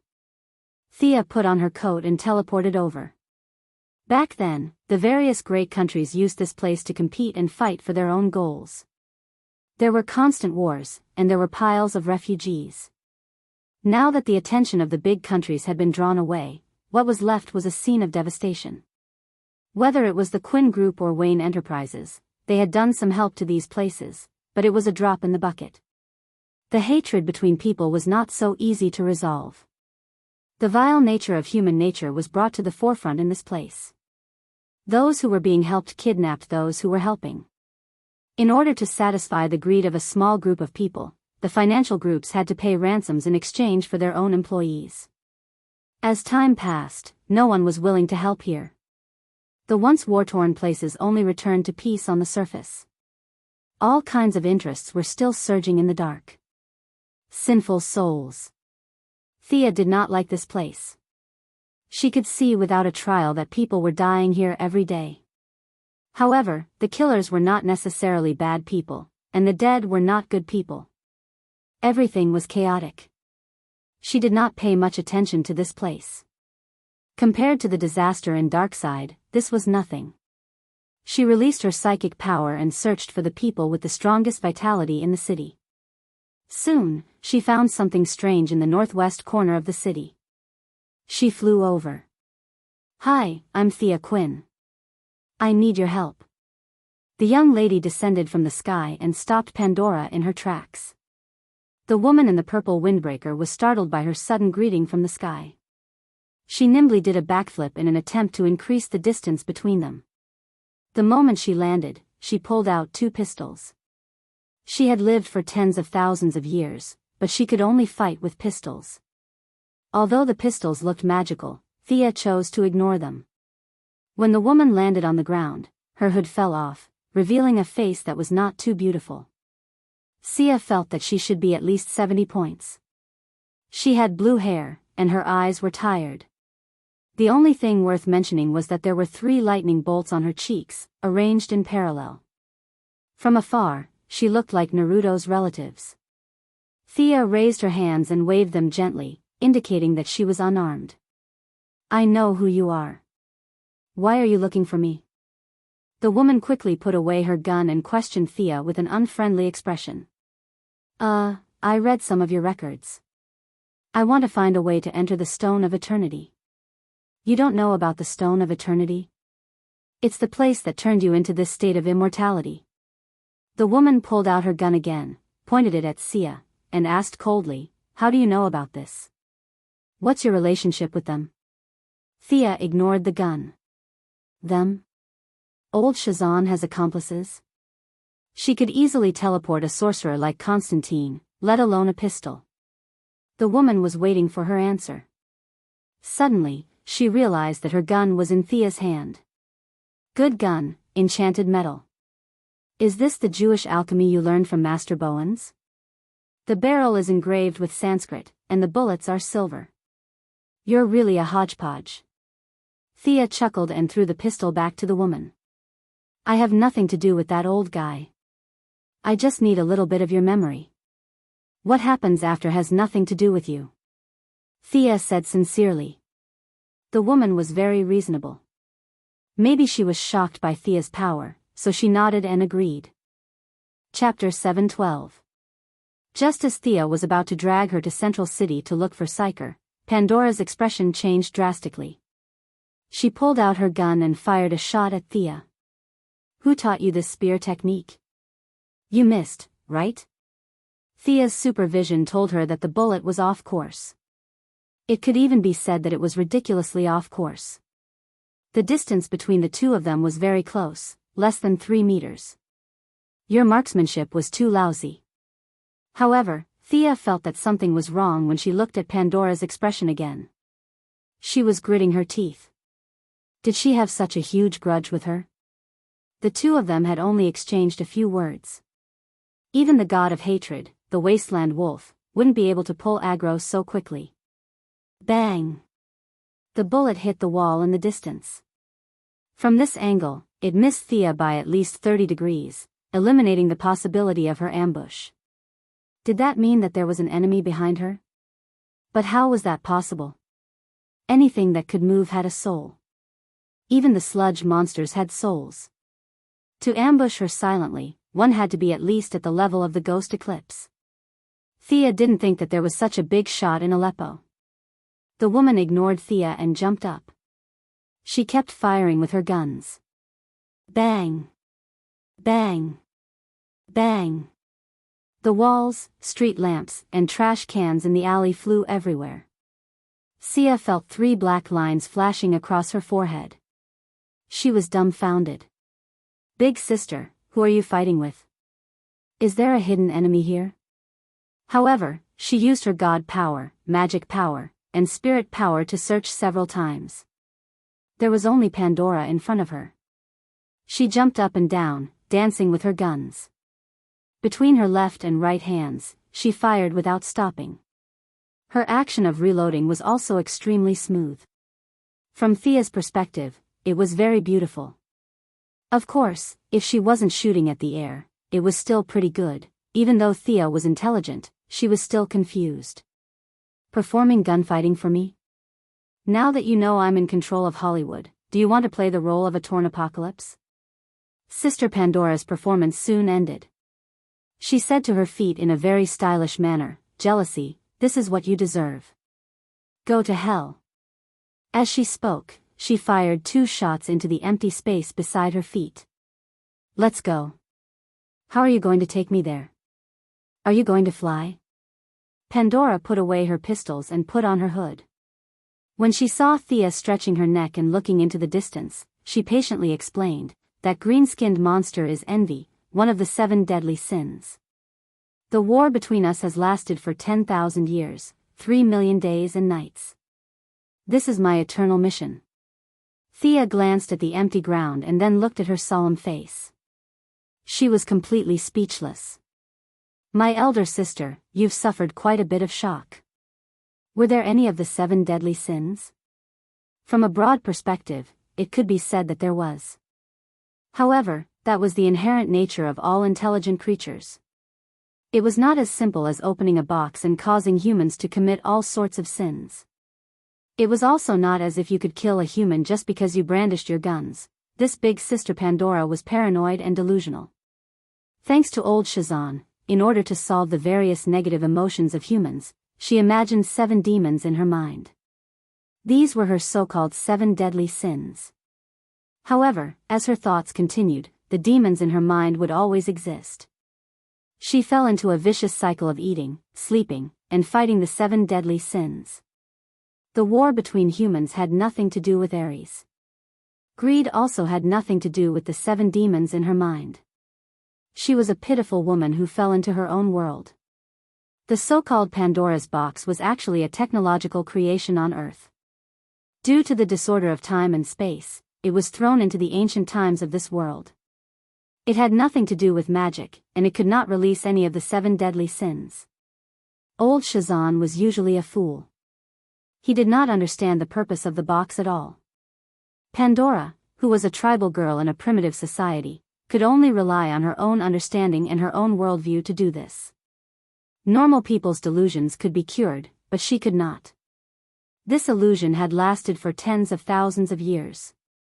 Once she was told that it was all fake and that the 7 deadly sins in her mind did not exist, even if she could accept it rationally, the mental pressure would cause her to collapse. This part of the memory was so deeply rooted that even Thea did not dare to erase it easily. She could only sigh and maintain the status quo for now. After teleporting to Central City, Thea was afraid that Pandora would perform gunfighting in public and scare the Flash's friends. She called Psyker out. "You want me to shock a place that is not in time and space? Is there such a place in this universe?" Psyker was shocked by Miss Pandora's high request. "Isn't it the seraphic space? I heard from Barry last time that you blocked the seraphic space for nearly 2 milliseconds. You just need to help me find the coordinates. I can go in myself." Thea felt that this was not difficult. However, Psyker did not dare to speak in front of Pandora. After trembling in fear for half an hour, he still did not find anything. This kind of past that can't be sensed so deeply through clothes. Psyker's shocking words made Miss Pandora roll her eyes. What did he mean? You can't do it through clothes, and you want to communicate deeply? So that's how you are, Psyker. Reality proved that her thoughts were a little dirty. Psyker was still a good kid. The three of them had to return to the Advanced Technology Laboratory. He had to make 2 brainwave readers, one for each of them. Only then could they investigate deeply. Oh, so many people. I hope I'm not disturbing you. Thea entered the laboratory and found that there were surprisingly many people. The Flash Barry Allen, Black Girl Ayers, and her father were all there. There was also a black young man beside them. Apparently, he was Ayers' younger brother, Wally West. Dr. Wales and Jesse Thacker, whom Sia had met on Earth 2, were also there. Jesse Thacker had been flirting with the black lad. From afar, it looked like the parents of both sides were meeting to discuss something important. We're fine. Thea, what's the matter? The Flash hurriedly stood up. Nothing. You guys continue chatting. I need Psyker's help. Dr. Wales, how did you guys get here? The skinny old man sighed, and the chubby girl beside him told him everything that had happened. The story was very simple. The war on Earth 2 had ended, and the humans had reclaimed the city. Before they rewarded the merit points, they had to do one more thing, and that was to punish the culprits. Catch the Great Plains wolf and shoot it? They did not have the ability to do so, so they could only find someone from Earth to take the blame. On Earth 2, Dr. Wales, who had also created a particle accelerator explosion, and at the same time, had entered the eyes of many people in power. Many ordinary people had obtained abilities because of his experiments, so the wasteland wolves were also lured out by him. The deduction process was simple and crude, and the people in power did not want to hold a debate. They wanted to just shoot the thin old man and be done with it. The thin old man was not willing to take the blame, so he took his daughter and created a bunch of advanced technology. Using the space rift left by Thea and Darkseid, he escaped to Earth 1. There was no difference between fleeing and being shot. The politicians on Earth 2 put all the blame on him and then blew up the passage on the other side. The father and daughter were completely left on Earth 1. Thea expressed limited sympathy. Seeing that they were living a good life and got along well, she decided to let them stay if they wanted to. While they were talking, Pandora seemed to have found traces of the 7 deadly sins. She stood up, pulled out 2 guns, and performed gunfighting in the cutting-edge laboratory. Chapter 713. Pandora's sudden outburst made them tremble in fear. Caitlin was not here today, and the only one who could fight in the laboratory was Barry. The rest were all ordinary people. Sia winked and made small gestures. She pointed at Pandora and then pointed at her head. Only then did she manage to appease these people. Psyker, who had some thoughts about the royal lady, had a bitter expression. She looked pretty, but was actually a mental patient. He had to get rid of this plague as soon as possible. With the help of Dr. Wells, he worked quickly and created 2 brainwave readers. Pandora, who was not mentally ill, was very polite. She put on the reader and tried hard to recall the horrible scene. She was carefree when she was in the tribe, but the world had changed. Skyscrapers had long been erected in the tribe's territory. She had changed from a savage to a cold and elegant royal lady. Even after 10,000 years, she was still full of hope for the life she had in the past, because that was her home, a home she could never return to. Her memories changed rapidly, and finally, she reached that fateful moment. She was picking wild fruits alone when she saw a golden light flashing in the weeds. She pushed the weeds aside out of curiosity and found that it was a golden skull. Under the gray sky, a strange wave knocked Pandora unconscious. When she woke up, she was already in the stone castle.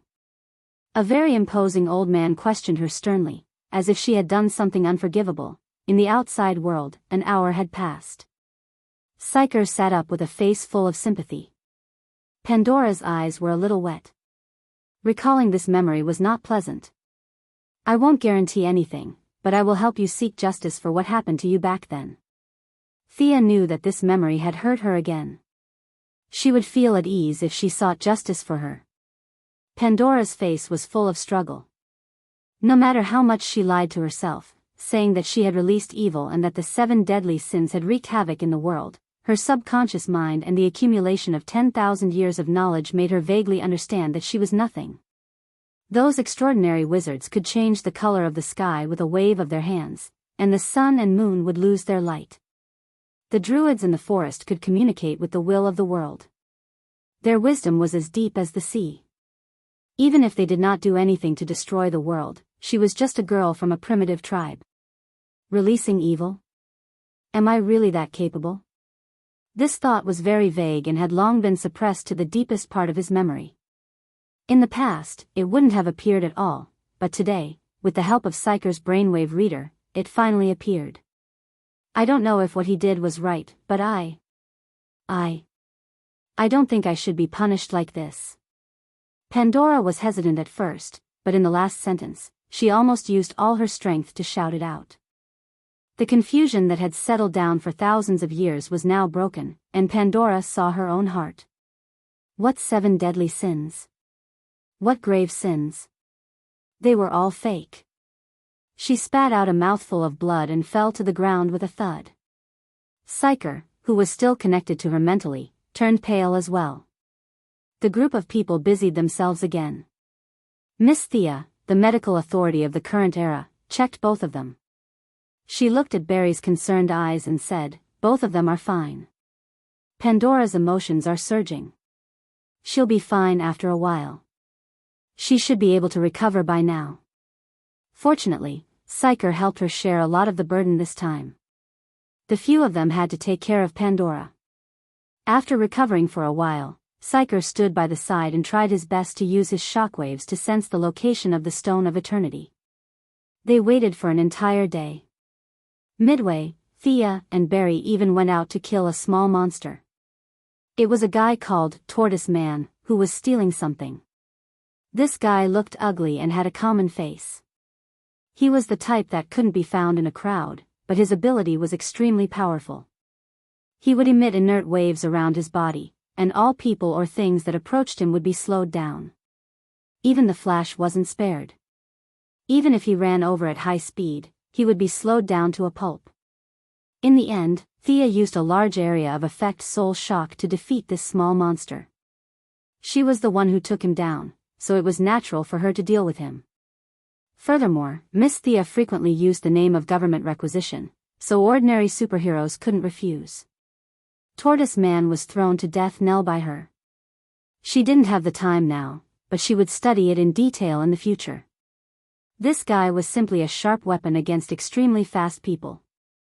In the morning of the second day, Psyker experimented hundreds of times. He used a lot of advanced technology that made Thea dizzy just by looking at it, and combined with his own ability, he finally found the entrance to the Stone of Eternity. Thea sensed that the spatial coordinates were very stable, and there was no problem using the mother box to travel. Thank you for your hard work. Let Pandora rest with you for a few more days. Thea didn't say her purpose, and the few of them wisely didn't ask. In the part of the memory that Psyker saw, the old man who caused Sister Pandora to be so miserable must be a bastard. Room. With a loud bang, an orange passage opened. Thea stepped out and touched the ground again. She was already in a rather magnificent underground palace. The energy of heaven and hell neutralized. Thea felt a sense of relief when she entered the underground palace. The two extreme forces maintained a balance here. Space couldn't be limited here, and time had to stop here. It was called the Stone of Eternity, and it wasn't wrong to call it that. Lightning-shaped decorations appeared on the ground and walls from time to time. Eastern-style pillars with dragon carvings and ancient lamps in the dragon's mouth. In the windless room, the fire didn't change at all. It was maintained at the moment when it was lit for thousands of years. Thea walked slowly through the passage. The two sides of the passage were joined neatly, and there were only some scattered corners where she could see the marks of swords and axes left by angels and demons. Old Shazan's collection was just like him, messy and disorderly. The old man's taste was terrible. Murals of various ethnic groups, utensils, stone javelins, and arrowheads were piled up everywhere. This made the young lady, who had always been known for her tidiness, frown. She passed through another door. 2 armored samurai standing guard at the door were smashed into powder by her 2 disintegration spells. What a mess. A Japanese samurai's armor and a medieval knight's armor, standing in front of the door in rags. Are you trying to be pitiful? A spacious room finally appeared in front of her. Thea saw 7 chairs, but only 1 chair in the middle was occupied. She knew she had finally found the right person. Fortunately, old Shazan probably hadn't watched The Voice of Persia before, so he didn't pretend to be profound and play with the chair. Otherwise, the young lady would have blown this mouse hole into the sky. A thin old man was curled up on the stone chair. The old man had brown curly hair tied loosely to his forehead with a red string. His eyes were dim, his face was dirty, and his teeth were about to fall out. He looked like he had 1 foot in the grave. The only praiseworthy thing about him was that he was still holding a lightning cane in his left hand. Chapter 7:14. An uninvited guest. You are neither a good person nor an evil person. Please state your intention. Old Shazan stared at Sia for a long time, but he still couldn't figure out the depth of the person who had come. Hee, Thea smiled. This old man had been cooped up here for too long and had never seen the new god. After careful observation, she still found something strange. I thought you were a mage. I didn't expect your soul to not show signs of decay. Normal people can't withstand a lifespan of tens of thousands of years. I didn't expect you to have divinity too. Old Shazan was silent. Thea continued her analysis. According to the records, you should be a Canaanite, chosen by the gods and given divine power to maintain the order of the world. But you have divine power in you. It doesn't look like it was given by the gods. Are you a god yourself? Old Shazan, who looked like a homeless man, was finally moved. I am the Canaanite you speak of, and also, I was once a god. My name is Mamlawang. Sia chuckles, indicating that she has never heard of it. You must be a god that came out from some corner. Soon, old Shah's praise answers her doubts. I come from the place you call Australia now. I am the god of thunder there. Thea was still expressionless. The god of thunder, how classy. Zeus was also the god of thunder, but how could a skinny old man like you compare to Zeus? Zeus was strong because of his own strength. It had little to do with the god of thunder. If it was someone else, like the lonely old man Sharon, if he was given the god of thunder, he might not even be as good as a normal god. Moreover, the indigenous god of Australia. This was stronger than the Hawaiian shark god that Thea killed years ago. But there was a limit to how strong he was. He was the kind of god that could be defeated with a few dozen city guards with a stick. The power of the gods allowed old Shazan to survive until today. Thea did not care if he was possessed or merged. She only wanted the divine power. I'm here today to receive the divine power of the gods. This power should be used to contribute to the world, not to rot with you. Her words were not polite at all because she did not have a good impression of this old man. Old Shazan looked at her with his old yellow eyes and shook his head. You should leave. You don't meet my standards. You are neither a good person nor an evil person. Ha! Thea was amused by the old man's muddle-headedness. Were his eyes for venting? Can't you see that I'm here to cause trouble? Also, this argument of absolute good and absolute evil was extremely laughable. How could there be such a person or God in this day and age? The Heavenly Father, who represented justice and love, slaughtered a planet with billions of lives with a wave of his hand. Darkseid, who also represented evil and brutality, had mainly conquered many planets. Sometimes, he would even use some diplomatic means. He had never heard of this big shot being so bored as to kill for fun. Good and evil were relative, not absolute. Naturally, there was no such thing as absolute good and absolute evil. Thea was a little curious. Why did the old man look for such a person? Old Shazan, who looked like a homeless man, did not speak English. If Thea had not ascended to godhood, she would not have understood him. The old man stuttered in his native language, only the good and the evil can control Pandora's box, close the gap again, and take back the original sin of mankind. Thea glanced at him from the corner of her eyes. Ha! It seemed that this old man was also a psychopath. She had wronged him when she said that he threw all the problems to Pandora and closed the door to sleep. He was also doing some work in silence. Most likely, he had tried all means in the past 10,000 years, and after all his efforts had failed, he came up with the idea of an absolute good and an absolute evil person as his successor. That box was not a magic item at all. The original sin and evil were all fake. It was a teleportation device, the result of the technology of the 3 imitations of the mother box on Earth. Only the people of that time and space could open it. Old Shazan was completely screwed over. For the sake of Pandora, she could still save him, but old Shazan looked dirty. She did not care about him at all. I don't care about your absolute good and evil. Hand over the divine power of the gods. Thea's cold tone finally made the slow old Shazan realize that something was wrong. Why was she so fierce? Did he owe her anything? Only I can give it to you. Mortals have no right to demand it. Old Shazan stood up. His words were beautiful, but unfortunately, his hunchback was less than 1.7 meters tall. He was a little weak in front of Thea, who was 1.8 meters tall. This Australian god still could not see through Thea's background. In order to strengthen his persuasion, he slammed the lightning short staff on the ground and shouted, "Shazan!" A brilliant golden lightning wrapped around old Shazan. When he appeared again, he had changed from a homeless man to a middle-aged muscular man wearing a red tights and a white cloak. Your appearance is not bad, but it's a pity that this power is not yours. Thea took out her holy sword and rushed out like an arrow. The sword was slanted towards Shazan's head. Clang! A crisp sound was heard. Old Shazan held his staff with both hands and blocked the sword.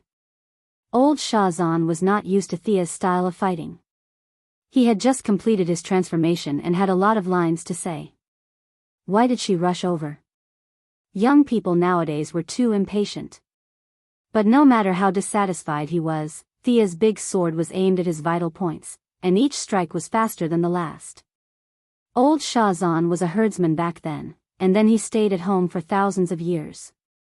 Occasionally, he would fight with his divine power to crush the enemy. Old Shazan had almost no experience in fighting an enemy. Faced with Sia's holy sword, he could only stupidly block left and right. His flashy tight clothes and large cloak became a burden, and he was slashed twice by Sia's sword as if he was a sandbag. What do you want? I want the divine power in your body. Old Shazan had no way to deal with such a tough opponent. Without his divine power, he would die. With only the divine power of the Australian gods, he could not have lived until today. There was nothing else to say. Let's continue fighting. Thunder and lightning. Old Shazan spoke in a long-lost language. As soon as his voice fell, a golden lightning as thick as a child's arm shot out from his staff. It was like a dragon, baring its fangs and claws at Thea. Old man, do you think you're the only one who knows how to use thunder and lightning? Thea moved her sword to her left hand and summoned a ball of lightning with an equally imposing manner to meet the dragon. In the flash of lightning, old Shazan flew back. His beard was as long as halberd, and his whole body swelled up visibly. He seemed to have used all his strength and spat out a simple syllable. Ow! A sense of desolation shrouded the abandoned land of heaven and hell. After the smoke disappeared, a giant beast that looked like a hippopotamus, was 3 meters tall, had huge fangs, and walked upright appeared in sight. The giant beast's body was surrounded by a large amount of golden lightning, which proved that this was old Shazan from before. Chapter 7:15. The space inside the Stone of Eternity began to expand proportionally due to the battle between the two, seemingly without end. Originally, she was worried that the fierce battle would destroy the space, but now that she saw this function, she was relieved. Thea's fighting spirit also rose. Is this a behemoth? This transformation spell is not bad. He knows that he is no match for me in close combat, so he wants to crush me like this. This old man is not so stupid. Old Shazan's move was completely different from the transformation spell in magic.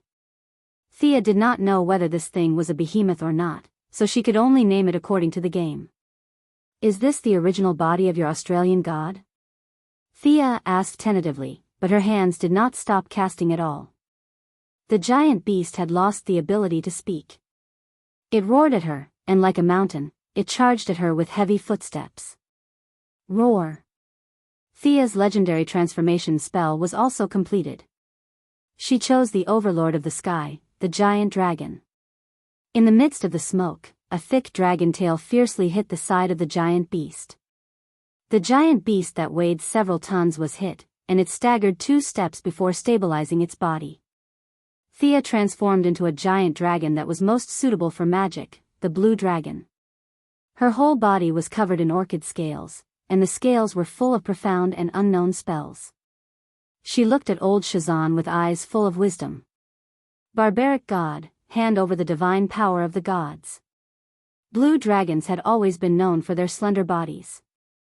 Thea's giant dragon naturally did not have those hindrances of muscles. She flew very dexterously in the air, and faced the giant beast with a dragon's breath. Old Shazan, who had turned into a giant beast, acted completely according to instinct. Known as the king of the land, the behemoth also had the confidence to challenge the giant dragon. Its 2 claws that were longer than its knees slammed the ground fiercely, and at the same time, its feet kicked hard. The giant beast jumped into the air, not only dodging the dragon's breath, but also taking the opportunity to pounce on the giant dragon. The opponent was dominated by the beast's instincts, but Thea did not have this problem. Fighting with the dirty giant beast? How was that possible? With a nimble twist of his body, he flew a few meters into the air. When he saw that the huge beast had lost its strength, he immediately spat out a mouthful of dragon breath. Shazan, the god of thunder and lightning, should not be very useful to him. Thea extracted a huge amount of magic power and turned it into bone-chilling ice. She tilted her neck and blew a big breath at Shazan's back. Roar. The entire back of the giant beast was covered in frost. The ice formed by magic was constantly eroding its body. The giant beast was in mid-air and could no longer maintain its balance. It fell to the ground with a loud bang. Brainless fellow, humph. Thea followed up her victory with a large-scale mud spell that enveloped the battlefield. The giant beast struggled several times, but it sank into the mud because of its heavy weight. Thea threw out countless wind blades, and a layer of golden shield appeared on the surface of the giant beast in an attempt to resist. Unfortunately, the shield only lasted for 3 minutes before it was broken. The giant beast covered its vital parts with its hands and tried to get out of the mud. She did not want to go down into the muddy battlefield. Thea used magic again. Great summoning spell to summon her subordinates. A sky-blue portal opened. Fiora, who had been on standby and wearing black armor, finally entered this space. She turned back into her human form. Thea pointed at the giant beast, and the female adjutant punched the giant beast in a loud explosion. She grabbed the giant beast's hair and punched its hippopotamus head twice. The giant beast struggled hard, but its weakness of not being able to fly limited its movements. The female adjutant had been basking in the sun on Earth for so many years. Even if she was not as good as Superman, she was not far behind. This kind of pure physical attack was simply fearless. The giant beast seemed to be irritated by the flying insect. It roared again and again, and its 2 giant claws kept dancing. The giant beast wanted to catch Fiora and drag her into its battle rhythm. However, as the leader of the younger generation on Krypton, Fiora's combat skills were also tempered by the Kryptonians. They were simple and effective. Fiora's talent in combat might not be as good as Kara's, but he had made up for the gap with years of hard work. The giant beast's combat instinct was far worse. After he merged with old Shazan, he had not fought for too many years. The divine power consumed by the transformation now was the divine power of the indigenous Australian god. Even if they looked the same on the surface, there was a big difference between their divine power and the divine power of others. Usually, he had to rely on his own divine power to control and guide the divine power of other gods. When the consumption was not too great, he could use it twice. If he consumed too much of his own divine power, the balance would be broken. Should he deactivate the transformation or continue to fight? The consequence of being overly cautious was to reveal a huge flaw. Fiora lifted the giant beast directly. Thea jumped up and slashed at his head with her sword. Shazan quickly deactivated the transformation, and the hippo's head shrank rapidly. The head turned back into a human and dodged the attack. Unfortunately, one of the giant claws did not dodge and was directly cut off by the brilliant holy sword. The brownish-black arm fell to the ground. Thea motioned Fiora to continue attacking fiercely. She raised her hand and arranged 2 sealing spells. She put the arm into the energy-absorbing necklace. The necklace operated automatically, and traces of pure divine power were filtered layer by layer and turned into her own divine power. The total amount is too little. It seems that a part of it has dissipated. But it is still faster than natural recovery. Thea gave Fiora a look. The female adjutant immediately understood that she wanted to capture the target alive. Fiora took a deep breath. The energy in his body was quickly converted, and a bone-chilling cold was directly ejected. Thea waved her hands repeatedly. Ice storm, icicle, frost ray, and frost nova were continuously thrown out. With one of his arms cut off, old Shazan was a little overwhelmed by the 2 of them. He could only rely on the lightning enchantment to hold on. Old man, don't be so stubborn. Give up your divine power for the order of the world. It was never yours in the first place. Thea persuaded him to surrender like a villain. In order to increase the persuasion, she summoned Frost Killer Caitlin. The temperature in the room was cooled by the 3 of them together. Even the stone of eternity formed by the fragments of heaven and hell could not withstand their magic power. The few eternal night lamps that they saw earlier had been completely extinguished. The walls, the floor, and even the stone chair that old Shazan sat on earlier were all frozen and cracked. Old Shazan, who was already in a state of losing a lot of blood, looked pale. It was more like he was instinctively resisting the few of them. His brain that was already frozen was so cold that his thinking was even slower. After a long time, he finally understood the situation. Old Shazan shouted loudly, "No, I still have to choose a successor. I still have to find the person who is both good and evil. This is my mission, idiot." Thea scolded. This old man was too stubborn. It was fine if he was stubborn, but he did not have the foresight and knowledge to waste so much of his divine power. If they continued to fight like this, it would be her divine power that would be wasted. Thea, who had long regarded the opponent as her prey, was ready to use her trump card. Chapter 7:16. Caitlin, absorb and convert Fiora's energy. Thea ordered. The Frost Killer had absorbed Superman's energy and killed the Righteous Alliance and the Suicide Squad with one big move. Naturally, she could freeze the old Shazan as well. The 2 girls had practiced this ability before. Caitlin nodded to Thea gently, indicating that she was ready. This was not a game, and there was no setting where the team could not be hurt. Before the final battle with Darkseid, Thea did not want to be hit hard, so she directly moved to the subspace. The subspace lacked color, and it was as if there was a layer of gauze in front of her eyes. She could not see clearly, but she could still feel the sudden burst of energy in the outside world. Clang! With a muffled sound, all the stellar energy in Fiora's body was converted. Caitlin froze the entire stone of eternity in an instant, and the originally dark gray underground palace turned into a world of ice and snow.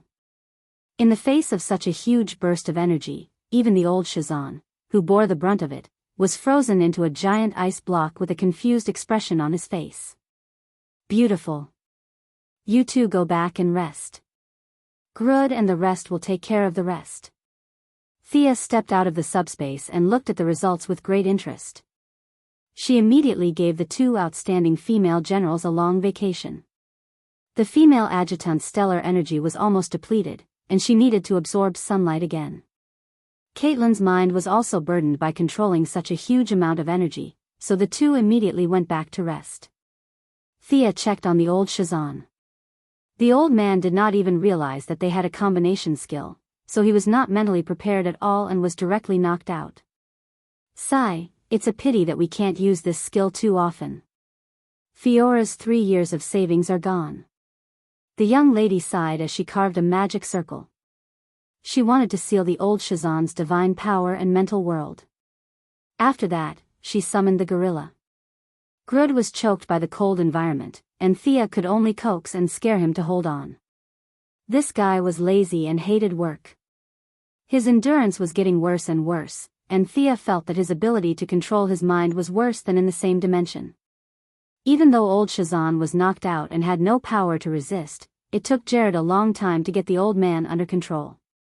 This world is full of holes because of people like you who hold the banner of justice high but do a bunch of stupid things. I will protect this world. Billy Batson can continue to be a brat. Your mission is over. Go to the other world and find your good and evil people. Thea whispered to herself. She then turned to Grud and said, erase his will. Even though old Shazan's body had changed owners and his spiritual power had been weakened layer by layer, his willpower was still very tenacious. It took Jared, who had maxed out all of his spiritual ability talent points, a whole day to completely erase Shazan's consciousness.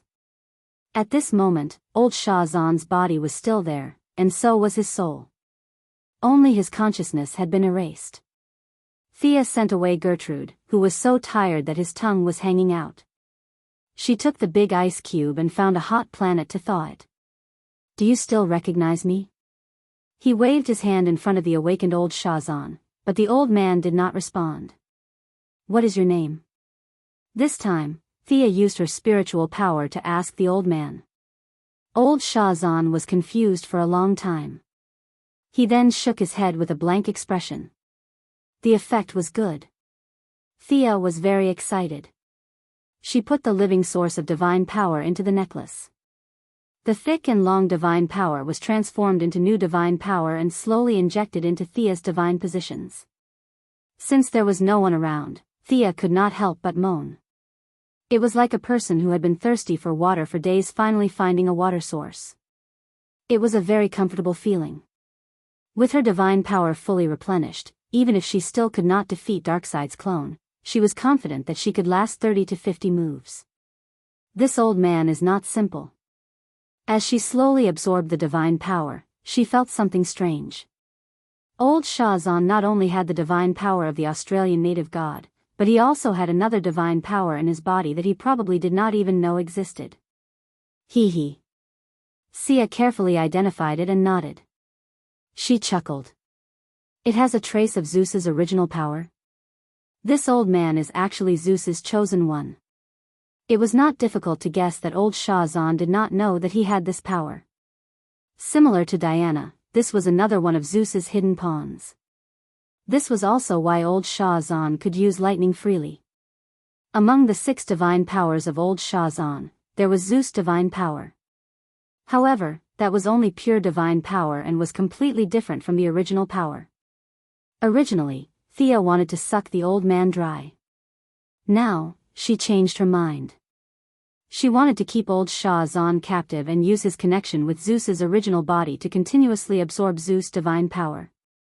Anyway, the king of gods' main body was in hibernation. He was happily training his Smuff, so he would not mind.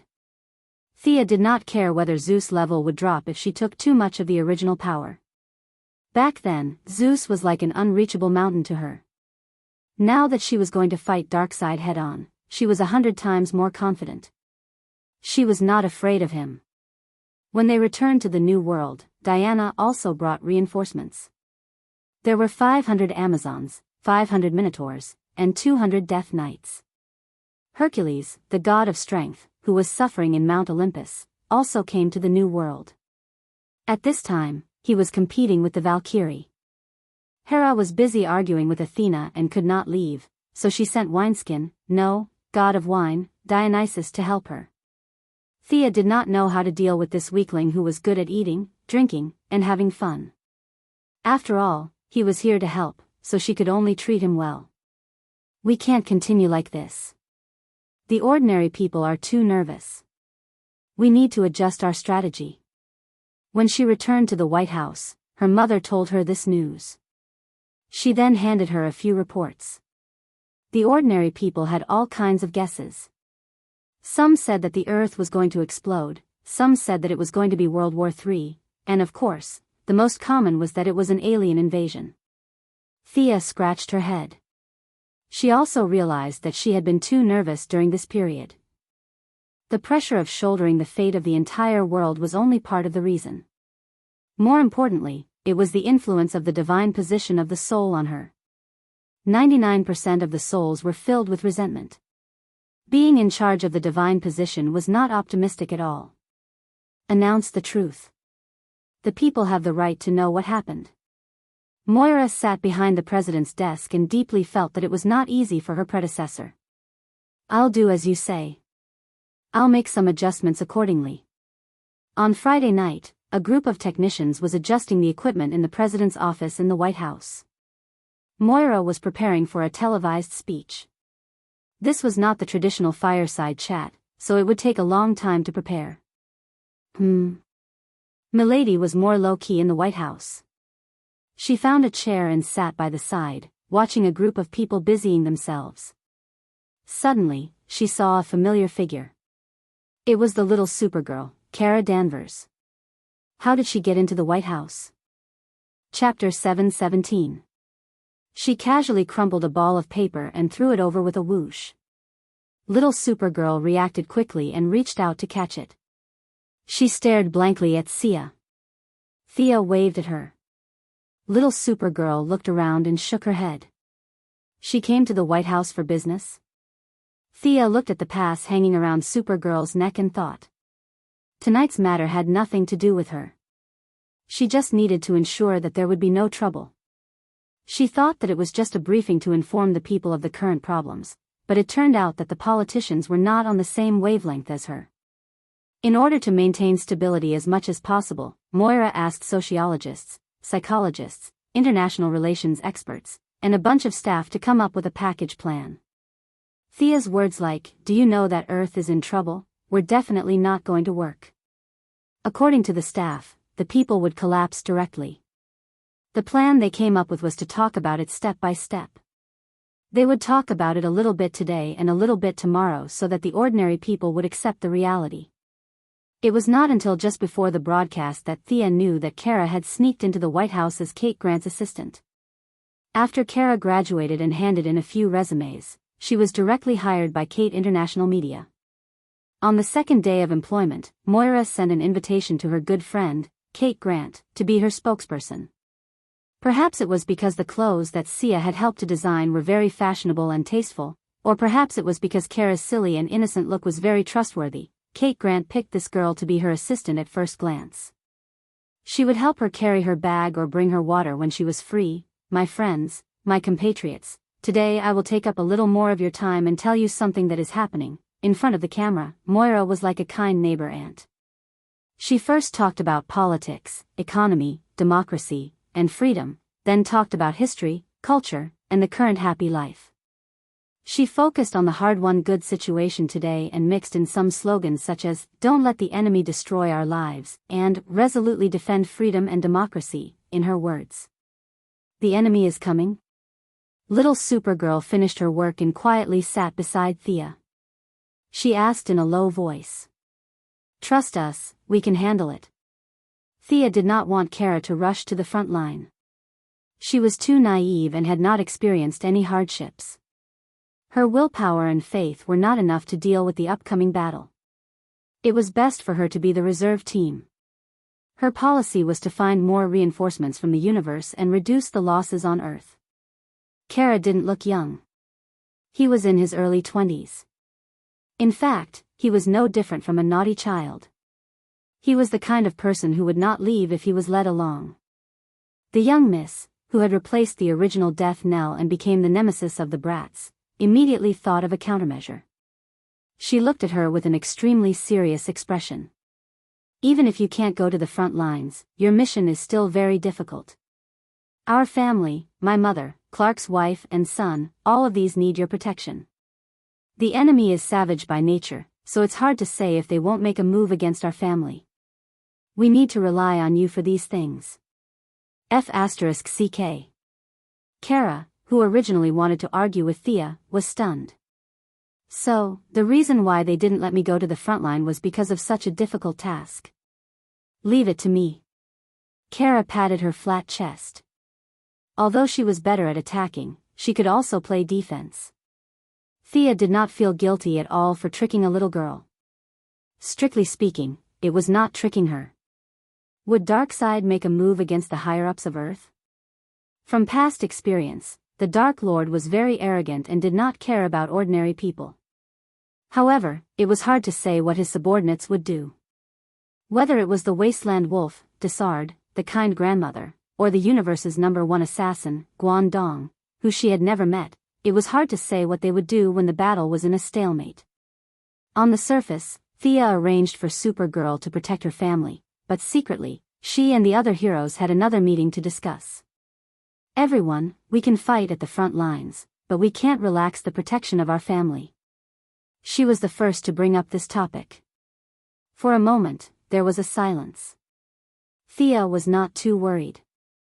Green Arrow was not that easy to kill, and Moira's safety was even less of a concern.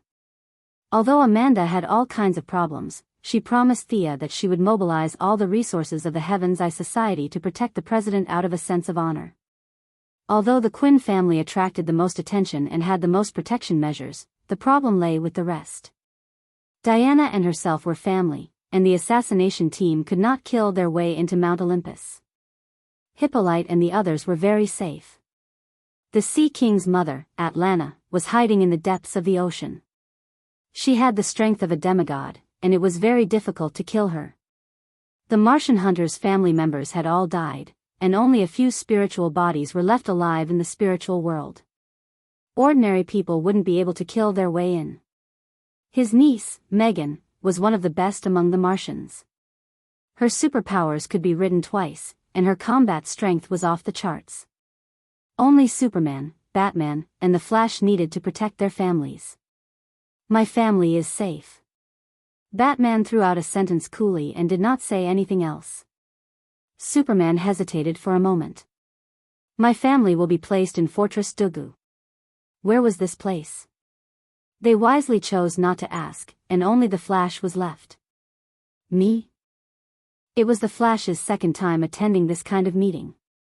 Seeing Batman's attitude as if someone owed him millions, he did not know if he should reveal his true identity. After all, if he mentioned protection, his identity would be exposed. Especially his family's heirs, who was a super burden. Since Louise Ryan had a child, she had restrained herself a lot.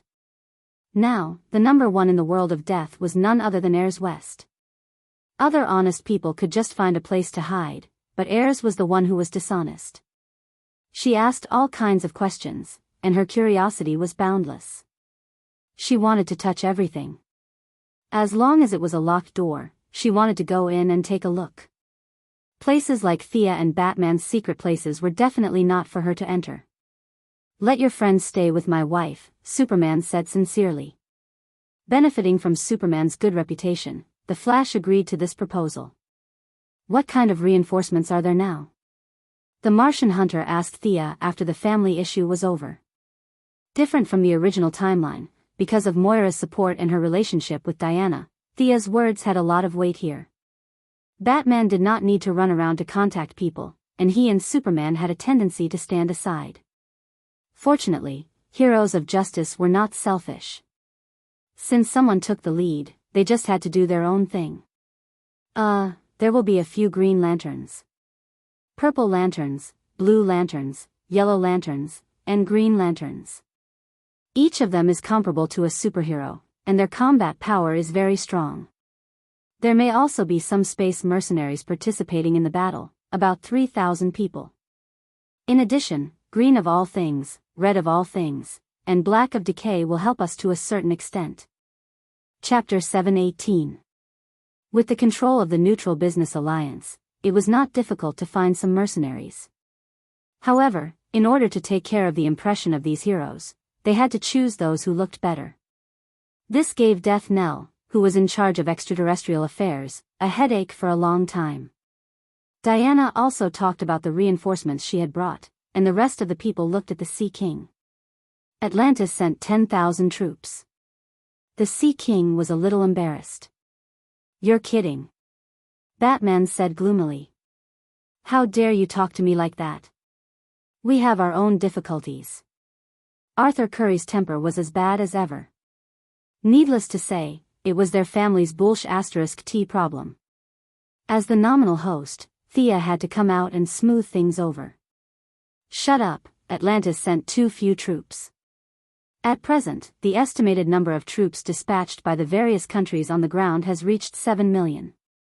There will be a similar number of troops mobilized later. In 2 months, 10 million elite troops will be stationed in the New World. Your 10,000 people are too few." The Sea King turned his head away as if he did not want to say anything. The heroes were all helpless.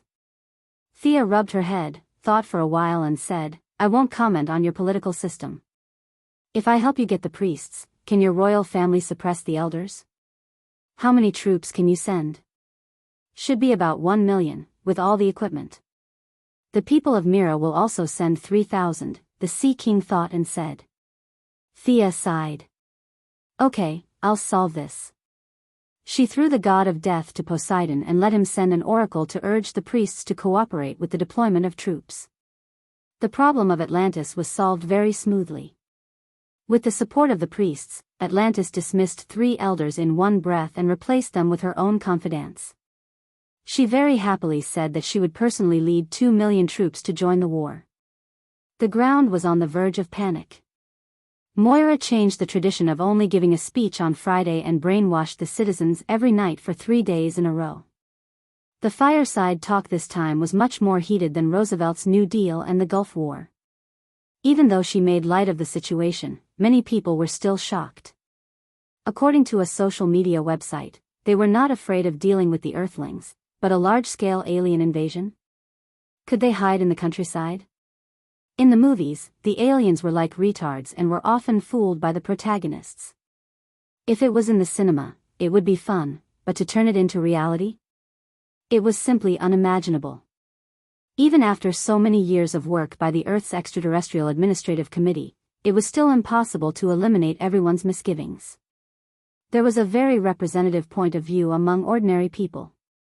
Most people believed that the aliens on Earth were weak chickens, equivalent to the level of the Native Americans. But this time, who would be coming? Their ships were sturdy and their cannons were sharp. They were armed with weapons that had been advanced for who knows how many years. How could they still fight? The Quinn Group, the Wayne Group, and the Luther Group, which was no longer what it used to be, all instructed the media they controlled to publish various articles to boost morale. The general idea was that Earthlings were awesome and invincible. Unfortunately, the effect was not great. Early Monday morning, on the lawn in front of the White House, after 3 days of bombing, the people's tolerance level had reached its highest point. Moira was going to hold a briefing for the world's media here. "Everyone, I'm going to use the word compatriot here because the next disaster is not targeted at any single country. It is targeted at all of us on Earth. We have to put aside our disputes, put down our hatred, pick up the weapons at your hands, and protect your family. Because our enemy is coming. He is powerful and cunning, and if someone is lucky, then his future will only be filled with pain. Perhaps there are some people who don't believe it and even use the viewpoint of conspiracy theories to think that I want to seize power. For such people who still have malice in the face of the survival of mankind, I can only say that they should take care of themselves because I can't care so much. Myself, my son, and daughter will all join this battle. As an ordinary mother, I am proud and worried. If they die on the battlefield, what rights do I, a poor old woman, need?" Moira's talent for acting pitiful was already maxed out. Many reporters at the scene were infected by her tragedy. For example, Kara Danvers, an honest child, had red eyes. Moira saw that the effect was good and changed the topic. But if you believe me, I will fight to the end. Some people may have doubts about whether diplomatic means can be used, whether a certain price can be paid to avoid a war. We are not militaristic people, but the situation is not optimistic. A few superheroes risked their lives to film the brutality of the enemy. Now, let me show it to you. Moira then signaled for the staff to show it. There was no big screen in front of the lawn. Thea had given the White House an external starlight projector. It was not suitable to show the tragedy of Earth 2 to ordinary people. She had to spend a lot of time explaining the parallel universe. She edited a few videos of Darkseid's army conquering other planets. These videos were also used in the new planet of creation as teaching material. She showed them to newborns when she had nothing to do. The shooting angle was almost perfect, and it fully showed the characteristic of Darkseid leaving nothing alive in its wake. The advanced projector made everyone gasp, but their attention was soon diverted. They looked at the blood-red sky, the ruined city, and countless monsters burning, killing, and looting. Blood flowed like a river, and broken limbs were everywhere. Ordinary people who were born in a peaceful era could not accept it. This is a movie, right? Some people said things that they didn't quite believe. Ah! A White House staff member hurriedly covered his mouth when he saw the brutal scene, afraid that he would scream. What a vicious enemy! When a certain bearded reporter saw the apocalypse demon tearing apart an alien child that looked like a child, he couldn't help but curse in anger. Moira saw that it was about time, and signaled the staff to stop the screening. She pointed at the bearded reporter and said, "This reporter is right. How can we negotiate with such a brutal enemy? Do we use the flesh and blood of our citizens to satisfy their cruel desires? What if they ask us to hand over a large number of people as slaves? The will of freedom and democracy does not allow me to do that. For my children, for my family. I will fight to the end." Moira shouted at the top of her lungs. There was a round of applause. No one was born out of a crack in a rock. Moira's use of her family as a breakthrough was very much in line with the ordinary people's wishes. After the general direction, Moira left the stage amidst the applause. It was Defense Minister Leon's turn to talk about the deployment of their troops. At first, the old man was afraid that the enemy would learn about the intelligence, but Thea dispelled his worries. Darkseid did not care who the enemy was. He only cared about where the enemy was. Without a god like him at the front, billions of troops would be useless. Don't worry, the enemy does not care about the deployment of their troops. Chapter 719. Old Man Leon had multiplied the actual 10 million soldiers by several times.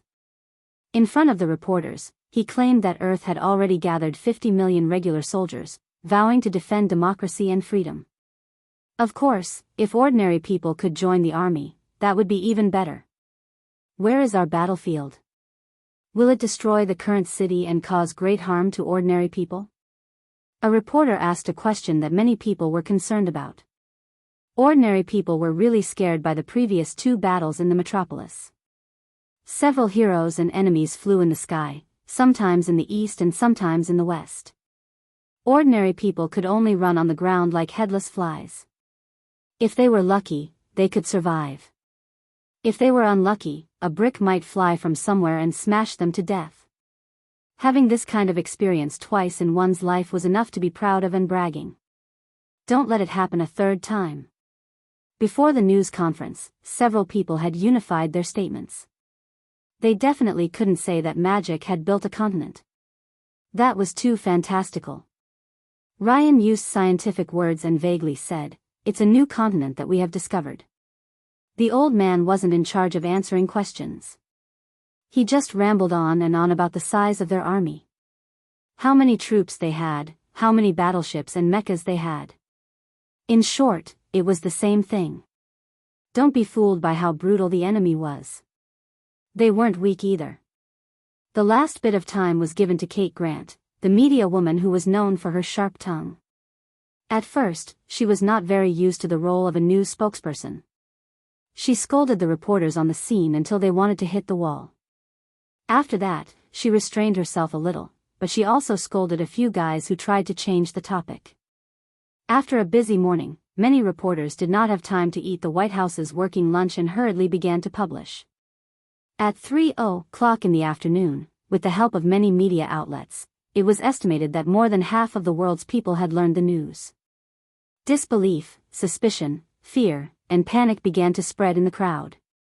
Several superheroes cooperated with the police and severely attacked a group of bad guys who destroyed the market order. There was a lot of bad news, but there was also good news. A large number of retired soldiers, under the call of Moira to protect their homes and families, responded to the call and returned to the army. Many hot-blooded young people also went to the streets to sign up for the army. Thea worked hard to absorb the divine power of Lao Shazan and occasionally comprehended the shadow of the earth too. The current Queen of Hollywood, Miss Felicity, directly launched the Avenger Alliance. An all-star cast, highly invested and highly efficient production team, and released at the same time around the world. The ordinary people who were originally extremely nervous finally heaved a sigh of relief. Many people watched it over and over again because there was nothing else to watch. The theater owners were really scared of the tax checks. Since everyone is showing this, I'll show it too. After that, he miraculously discovered that the scene of him losing everything he had imagined did not happen. His losses were not that great, and some of the cinema chains even made 20% more profits than the same period. The main actors were as tired as donkeys and were dragged around the world by Felicity to do publicity. In the face of the reporters' overwhelming questions, they fully displayed their acting skills. Their faces were full of righteousness as they expressed that they would definitely win. They were very confident. Thea didn't know if the release of the Avenger Alliance had awakened the public's sense of unity. However, the morale of the ordinary people still improved a lot. This was not a movie world. They had real superheroes. It was not a movie or an actor. There was no need for special effects, and there was no need for computer-generated effects. They were superheroes who could fly and run with lasers in their eyes. With this group of people in front of them, the rationality of the ordinary people finally returned to normal. The emotions of the people were like a roller coaster. With a swoosh, it directly fell to the bottom and then slowly climbed until it surpassed the original level. This made the politicians sigh in relief. After all, they couldn't let the fat members of parliament fight with their lives on the line with submachine guns. The soldiers were ordinary people, and their emotional stability was more important than anything else. Time passed. In the process of preparing weapons, transporting supplies, and building a frontier military base in the New World, a month passed quickly. With the fat brothers and pets, Hal Jordan, who was dressed like a protagonist, rushed to Earth. Together with him was Carol Ferris of the Purple Lantern Corps. This former airline executive was wearing a purple combat suit with a deep V that reached to her belly button. Her elbows and calves were tightly wrapped, and her thighs and shoulders were exposed. Thea pouted. This suit was comparable to the uniform of the Blue Lantern Corps. The Purple Lantern was indeed the symbol of love. It was indeed hot. To be honest, Hal Jordan's personality was a little flamboyant, especially now that he was already the greatest Green Lantern. Thea was afraid that a fight would break out between the superheroes to introduce him at a hero convention. In the battle that followed, Thea had to fight Darkseid head-on, so she didn't have the energy to command. The superheroes didn't have it easy either. Intentionally or unintentionally, they left the command to Batman. After all, he was just an ordinary person. With 127 types of martial arts, he might be able to kill a random soldier with a little effort, but that was all he could do. It was better to leave such a big shot to the rear and come up with ideas. Thea introduced Hal Jordan to him. In fact, they had met a few years ago when they were fighting the Parallax monsters. However, so many years had passed, so there was no problem in introducing him again. After the introduction, she stood at the back, ready to watch a good show. As expected, as the current, greatest Green Lantern, Hal Jordan was very proud. When he heard that he was going to cooperate with Batman, he exploded. After living alone in the universe for a few years, Hal Jordan's knowledge and vision were no longer what it used to be. He looked at Batman with a scrutinizing gaze. What abilities do you have? Can you fly? No. Super strength? No. Hal Jordan looked at Thea in disbelief. You're not just an ordinary person in a bat suit, are you? Batman stared at Hal Jordan with a fierce expression. His eyes seemed to emit omega rays as he stared at Hal Jordan. The greatest Green Lantern was a little confused. Just as he was wondering why Batman's gaze was so ferocious, the green light on his body suddenly extinguished. His transformation was deactivated. An emerald ring was in Batman's hand. Master Bruce smiled happily. I can help you focus. Carol Ferris, Hal Jordan's ex-girlfriend, laughed happily when she saw Hal Jordan being taken advantage of. Batman looked at the ring and threw it back to him. The enemy's vanguard is infiltrating more and more. I need you and your partners to join the hunt. After that, Batman picked up a square mother box. We need to gather these things together so that the enemy will appear on the battlefield we designed in advance. After sending Hal Jordan, who had brought his own food, away, Batman sighed. Thea was busy improving herself, and he had to coordinate everything. It was tiring for him. Hold on a little longer. We only have a month at most. Thea was racing against time to convert her divine power. She really did not have the energy to care about chores. She was not the only one. Diana and Superman were also working hard to make use of every minute and second to train. With the three of them working together, she was confident that she could take down Darkseid's clone even if the Heavenly Father did not come. If the Dark Lord himself joined the battle, then she would have to lead the retreat. Time seemed to pass quickly, but also slowly. Half a month later, Ganthercide of the Blue Lantern Corps brought the Holy Walker and the baby planet Mogo to Earth. In order to teleport Mogo to the New World, Thea brought 300 Blue Lanterns and used her teleportation circle. It took a lot of effort to get Mogo to the New World. Ching Nu led the Blue Lanterns and stationed them there. The only regret was that the Firstborn did not respond to her call. Otherwise, the Alliance would have gained another powerful force. As for the Yellow Lanterns, they also picked 500 of the less ferocious-looking ones and rushed to Earth under Akilo's lead. Green Lanterns, Yellow Lanterns, Blue Lanterns, Violet Lanterns, no matter how many there were, they were all gathered together. Even with Thea's deliberate suppression, Hal Jordan almost got into a fight with the Yellow Lanterns. Because of this, she could only appoint the Holy Walker, who looked neutral but actually treated her like a god, to be the leader of the Blue Lanterns. It was the most difficult to obtain among the 7 lanterns. When the Blue Lantern was present, it could strengthen any lantern ring. It was the strongest lantern besides the White Lanterns and the Black Lanterns. Chapter 720. Ching Nu was as insignificant as a monk, and Carol Ferris was the only Purple Lantern who came. The symbolic meaning was greater than the actual meaning. The few of them nodded and agreed to let the Holy Walker be the temporary leader. In order to not be left alone, Hal Jordan ran back to the main planet of Ura. Relying on his high reputation, under Thea's surprised gaze, he pulled over 100 Green Lanterns and barely managed to maintain a stalemate with the Yellow Lanterns. Batman had not returned to Gotham for half a month. He was as busy as a spinning top every day. However, his busyness was very valuable. After his coordination, the lanterns were mobilized more than 300 times, and their footprints were all over the New World. They captured 91 Apocalypse demons alive, and the rest self-destructed. They also collected 22 mother boxes, and the enemy's main force would definitely appear here. The task of setting up the battlefield was also handed over to him. Moira signed a special pardon order and released Lex Luthor. The condition was that he had to atone for his crimes by doing good deeds, or else he would sit in prison until he died. Batman, hee. The middle-aged Luthor with a bald head looked at Batman with a faint smile. This guy knew his true identity. This thought appeared in Batman's mind, but the two smart people did not expose him. Instead, they talked about the mission in front of them.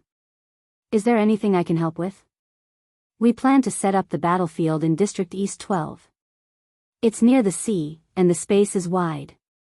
Atlantis and the human navy can attack from the water, and the human army can attack from the land.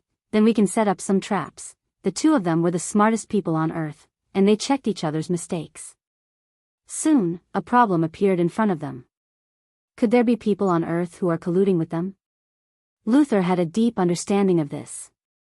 Back then, the knowledge of doomsday was secretly taught to him by the wasteland wolf.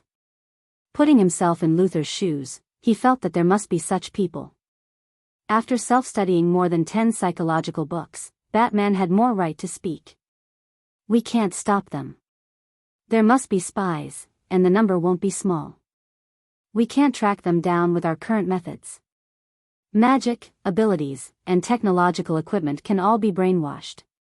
There are too many methods. In addition, whether it's important officials, soldiers, or even civilians, they can all be controlled. There are too many options, so it's impossible to filter them out. Batman wasn't bullshitting. He had talked about this with Thea before. She couldn't do anything about it. Magic wasn't omnipotent. Some people were bent on being traitors. What could she do? There was no trade involved in this process, and they were completely willing to betray the human race. They wanted to rely on the Apocalypse Star and hug Darkseid's coattails. Under such circumstances, there was no way she could have known. What's more, she was currently spending all her energy on comprehending the Soul God's seat. The new gods on the Revelation Star all knew that she had a trade god's seat, so they wouldn't blindly try to bribe her. She wouldn't be able to sense other people's secret transactions. There was no such thing as being a thief for 1,000 days, but there was no such thing as being on guard for 1,000 days. In a head-on battle, strength spoke louder than words. This was the only choice. We can come up with an algorithm. The human spy will definitely choose these few key points. Around the commander, the armory, the person in charge of the nuclear bomb. Find these key points and compare them to see if there are any anomalies. After that, we can filter them out. Luther's brain was still working well. Batman added a few key points, and the two of them quickly got to work. At this time, Thea had returned to the new planet of creation. Her previous estimations had been accurate. The Heavenly Father couldn't help her anymore. This was because Darkseid's main body had personally led a large army to the new planet of creation. They had set up camp on a small planet less than 8,000 kilometers away. The few generals of Darkseid's elite society were all present. Thea and Diana were also summoned back. Now, there was a 10-member council. Including the Heavenly Father, the 11 new gods looked into the distance. Insect Queen, Kalibok, Desard, Wasteland Wolf, Wayman Wandaba, Madhouse, Guangdong, Kindness, they've all come out. The 3-meter-tall Lady Sky Screen, who was in charge of the Archer Corps, said with a serious expression. Putting the two big shots aside, it seemed like the enemy had 8 new gods while their side had 10. It seemed like they had the upper hand, but in reality, that wasn't the case at all. The god of knowledge, Mithran, was more of a filler. He never participated in battles, and one could even say that he was neutral. The god of forging, Hay-8, was also a technical god. Even the Heavenly Father's beloved general, Wuxia, had never seen her in action. She didn't seem to be very strong either. Thea, on the other hand, was destined to not be able to participate in this battle. The gods were all watching. This time, Darkseid, who had come aggressively, was weaker than ever. He had created a clone. No matter what the chances of his clone going to Earth were, Thea had to go back to her home planet. Even Thea's clone couldn't defeat Darkseid. If she left, Diana would have to go back as well. Originally, it was 8 against 10. Now, it was 8 against 6. The situation was dire. Although the generals were worried sick, they couldn't complain. This was because Darkseid's clone was good news for the Heavenly Father. For the first time in millions of years, the Heavenly Father's overall strength was superior to Darkseid's. The eternal war might end soon, and the Heavenly Father had no reason to give up. Goddess Thea, I'm sorry. I have to stay here and keep an eye on Darkseid, so... The Heavenly Father had promised her, and it wasn't appropriate for him to go back on his word now. Thea was already mentally prepared for this. Earth, or rather, she would have to face Darkseid alone. Was she afraid? Actually, she wasn't that afraid. If she couldn't defeat Darkseid alone, she could fight as a group. No one mentioned that the Heavenly Father's avatar would fight for her. If the Heavenly Father wanted to end the battle in one fell swoop, he would stand a good chance against Darkseid, who was at his weakest. If he diverted some of his divine power to his clone, the battle would be a complete mess. A weak soldier against a weak general would definitely lose. She had to admit that Darkseid had made a brilliant move. He used himself as bait, and the entire game came to life. He attacked from two sides, and forced the new creation planet, which was already weaker, to split its forces. You can take the magic army with you. You also need manpower on your side. The Heavenly Father was quite loyal. However, Thea rejected his suggestion after some thought. Your Majesty, the new creation planet needs magic more. I'll take 1/3 of the sorcerers and all the spell breakers with me. Help me replenish the melee fighters with the rest. She wasn't being selfish. She was just thinking about the bigger picture. Earth's army could basically be considered long-range. How could she bring back 1,000,000 long-range sorcerers? How could she rely on the few hundred Amazons to hold the line? She would be gone with a wave. On the other hand, the new creation planet had more melee fighters than long-range ones. Leaving most of the sorcerers behind to replace them with melee fighters would be advantageous for both sides. The gods were all intelligent, and the benefits of doing so were obvious.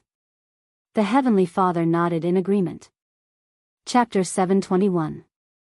The four armies were temporarily disbanded. Thea handed over 600,000 sorcerers in exchange for 200,000 giant beast riders, 200,000 lightning spearmen, and 200,000 sky archers. Over the next few days, all kinds of information were gathered. The information is conclusive. Darkseid's clone and the Wasteland Wolf, Desard, are both on planet Revelation. There are about 30 million to 50 million troops attacking your home planet, the Heavenly Father said solemnly. Goddess Thea, I'm not asking you to kill Darkseid's clone, the Heavenly Father said slowly. Thea smiled bitterly. Boss, you really think too highly of me. As long as you can hold him back, victory will be ours. Following the Heavenly Father's declaration, the generals roared angrily. It seemed like their morale had been boosted. It was no wonder they were so excited. The Wasteland Wolf, Desard, had also retreated. This meant that the battle had changed from 8 to 6. The generals who were prepared to fight to the death to repay the Heavenly Father's kindness secretly sighed in relief. Thea did not care about the situation. The Wasteland Wolf, Desard, was not a big deal. Superman against the Wasteland Wolf, the Martian hunter, who was not afraid of fire, against the Great Warlock, and herself and Diana against Darkseid's clone. This lineup could definitely put up a fight. Even if another enemy jumped out, with the Guardian Gantherseed's combat power, 2 against 1, it would not be a problem to hold back one enemy. There was no need to tell the Heavenly Father about these details.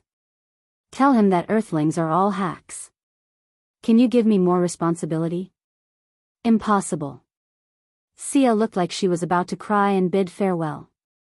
She begged her Heavenly Father not to give her any more enemies. Earthlings are all weak. Facing 2 new gods and Uncle Da's clone head-on is the limit.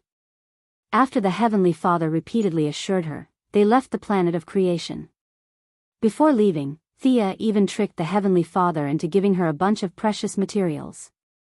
She wanted to build a permanent magic net on the new continent. Diana was also a member of the Council of 10. She coordinated with Thea's adjutant, the female sorcerer Becca, to command the ordinary new gods to station in the human fortresses and assign missions.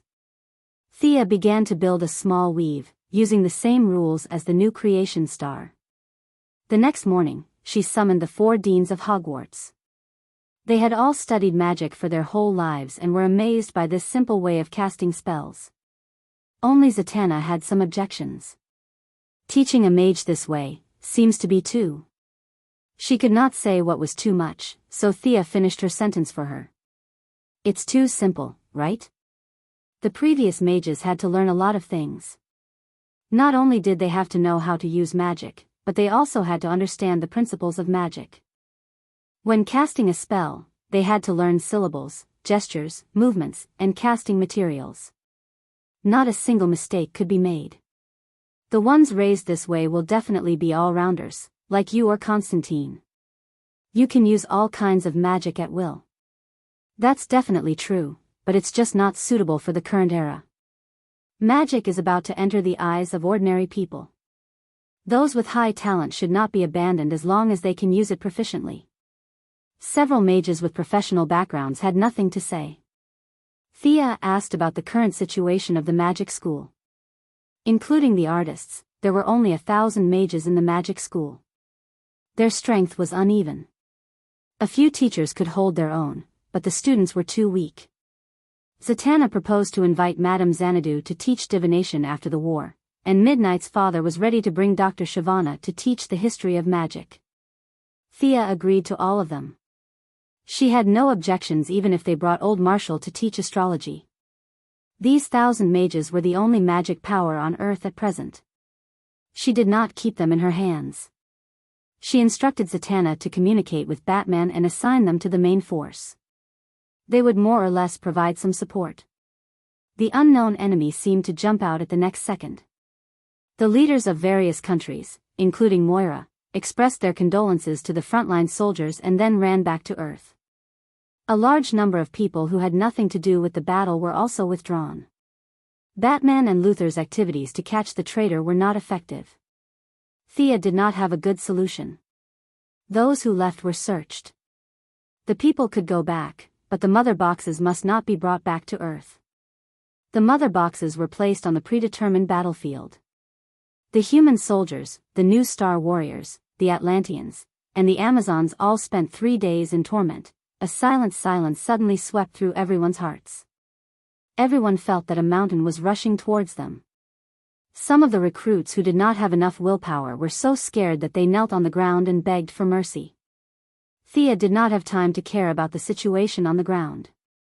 She shouted, "The enemy is coming. Get ready." With the help of the divine position of the soul, this loud shout allowed everyone to recover once again. The artists who had been assigned to various troops gathered their courage and began to dance. The singers began to sing loudly, and the original bards of the new god race also began to play ancient melodies. The people of Earth gradually broke away from the terrible pressure. Room. The mother boxes rose one after another. The orange-red passageways opened on the other side, and countless black shadows flew out. Only this time, the locust-like miscellaneous soldiers did not rush directly. Instead, they were distributed in the sky and on the ground, eyeing the Earth Coalition army on the other side. There are so many of them, these guys won't eat people, right? The whispers of the soldiers were not stopped by the officers because they were also in a state of confusion. In a war in peacetime, a missile was enough. There was no need to fight face to face. A group of officers tried hard to control themselves and did not turn around and run. This was already a sign of their high quality. 2 more passageways opened. The old acquaintance Wasteland Wolf and the great warlock Desard came out one after another. Wasteland Wolf saw Thea standing at the front and could not help but clench his axe. He was afraid that Thea would shoot him, and his eyes were a little evasive. Thea snorted contemptuously. This guy was no longer her opponent. If it was a fair fight, she could take him down with some time. Unfortunately, Diana wanted to take revenge for Wonder Woman in the other world, and Wasteland Wolf was her target. Thea flew up, Diana was on the left, and Superman, who had improved greatly after half a year of seclusion, was on the right. The Martian hunter finally revealed his true form and flew to a position behind Superman. The 4 of them lined up and looked at the largest passageway. Thump, thump, thump. Heavy footsteps seemed to be stepping on everyone's hearts. The Dark Lord, who was 4 meters tall, had green skin, wore blue heavy armor, and had a big Omega symbol on his chest, slowly walked out. An irresistible aura suppressed everyone, and an incomparably heavy pressure shrouded everyone's hearts. Can we really win against such a terrifying enemy? This time, even the dancers and bards could not withstand it. They all shrunk their bodies and collapsed on the ground, trembling. It was not that they did not want to run, but their legs were weak, and they could not run. Hee, Dark Lord, don't you think it's beneath your dignity to bully these ordinary people? Just when the ordinary people were about to take out their guns and commit suicide, Thea's light words entered everyone's hearts. Chapter 722. Thea was going to fight Darkseid head-on. His aura was like a light breeze to her. It was not enough to overwhelm her. However, it was too much for ordinary people. She had no choice but to use some of her soul's divine power to break Darkseid's mental suppression. However, Darkseid had only released his aura, and she had to use her divine power to deal with it. The difference in their strength aside, the difference in their understanding of divine power was obvious. Darkseid hovered in the air, his hands behind his back as he looked at her coldly. His eyes were filled with killing intent and coldness. "What's the matter, Your Majesty? Do you want to fight again?" Thea asked tentatively. In fact, she was feeling very guilty. If she fought one-on-one, she could only last 40 to 50 moves before she lost. The Dark Lord's stoic expression was comparable to Batman's. He looked at her condescendingly. His voice was so deep that it sounded like it came from a rock. "You're no match for me." He was absolutely right. Thea knew her limits. She chose to remain silent. Similarly, Darkseid did not want to fight himself. If he fought with Thea, it would take a lot of effort to defeat her. It would damage his invincible reputation. The two of them chose to confront each other. Thea did not dare to fight, while Uncle Do was afraid of losing face if they fought for too long. "Clark and I will deal with that big guy." Thea was about to arrange the battle formation when Diana interrupted her. "I will deal with Darkseid with you." Thea was happy. Diana was no longer obsessed with killing the Great Plains wolf to avenge Wonder Woman. Her cooperation with her would be better. The two goddesses had sparred countless times, and their cooperation was flawless. They were much better than Superman. "All right. Clark, you deal with that guy in armor and holding an axe. Uncle Ranjan, you deal with the guy in the blood-red robe. His magic is impressive, but I believe your spiritual power is better. You are no longer afraid of fire. Remember that." After Thea made the arrangements, she focused all her attention on Darkseid. She was under the most pressure, and she had to stop Darkseid if he attacked. The battle in the sky was on the verge of breaking out. On the ground, Batman was also making the final arrangements. Unlike the 7 heroes in the original universe, this time Batman has the title of Special Military Advisor of the Pentagon, and all aliens, superheroes, and human troops are under his command. In order to prevent any accidents from happening to him, Thea even sent her only fierce man, ferocious wolf Luo Bo, over to protect him. At this time, Batman was assigning tasks to Luthor, who had redeemed himself. The 10 million troops of Earth were not under each other's command.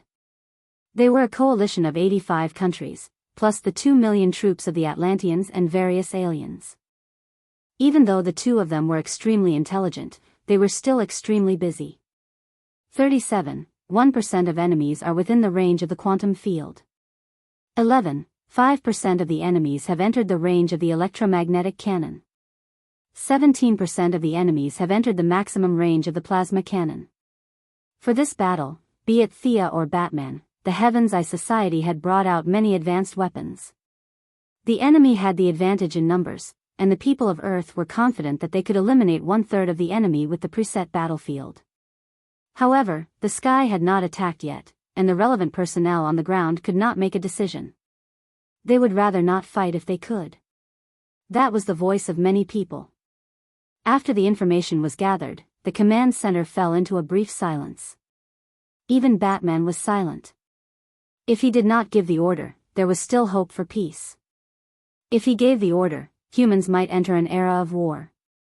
Faced with such a choice, he only felt immense pressure. This was completely different from fighting the criminals in Gotham. The responsibility was as heavy as a mountain. However, he was Batman after all, and he directly abandoned the possibility of peace. Without informing anyone, he went to Earth 2 and took a look at old Thomas from afar. The tragic state of that Earth was still vivid in his mind. Peace. How was that possible? War is coming, don't hesitate. Fire. His voice was transmitted to everyone's ears through the command system. Some pressed the switch directly, some hesitated, and some chose a different path. All kinds of energy weapons landed on the apocalypse demons, and countless pre-installed traps were activated. 5 motherships opened fire at the same time. 40 giant mechs began to clear the apocalypse demons on the periphery, and even more small mechs opened up a path for the ground troops. The 100,000 spellbreakers and new Protoss warriors all picked up their weapons and charged into the apocalypse demons, causing waves of blood. The behemoth cavalry demonstrated what it meant to go on a rampage.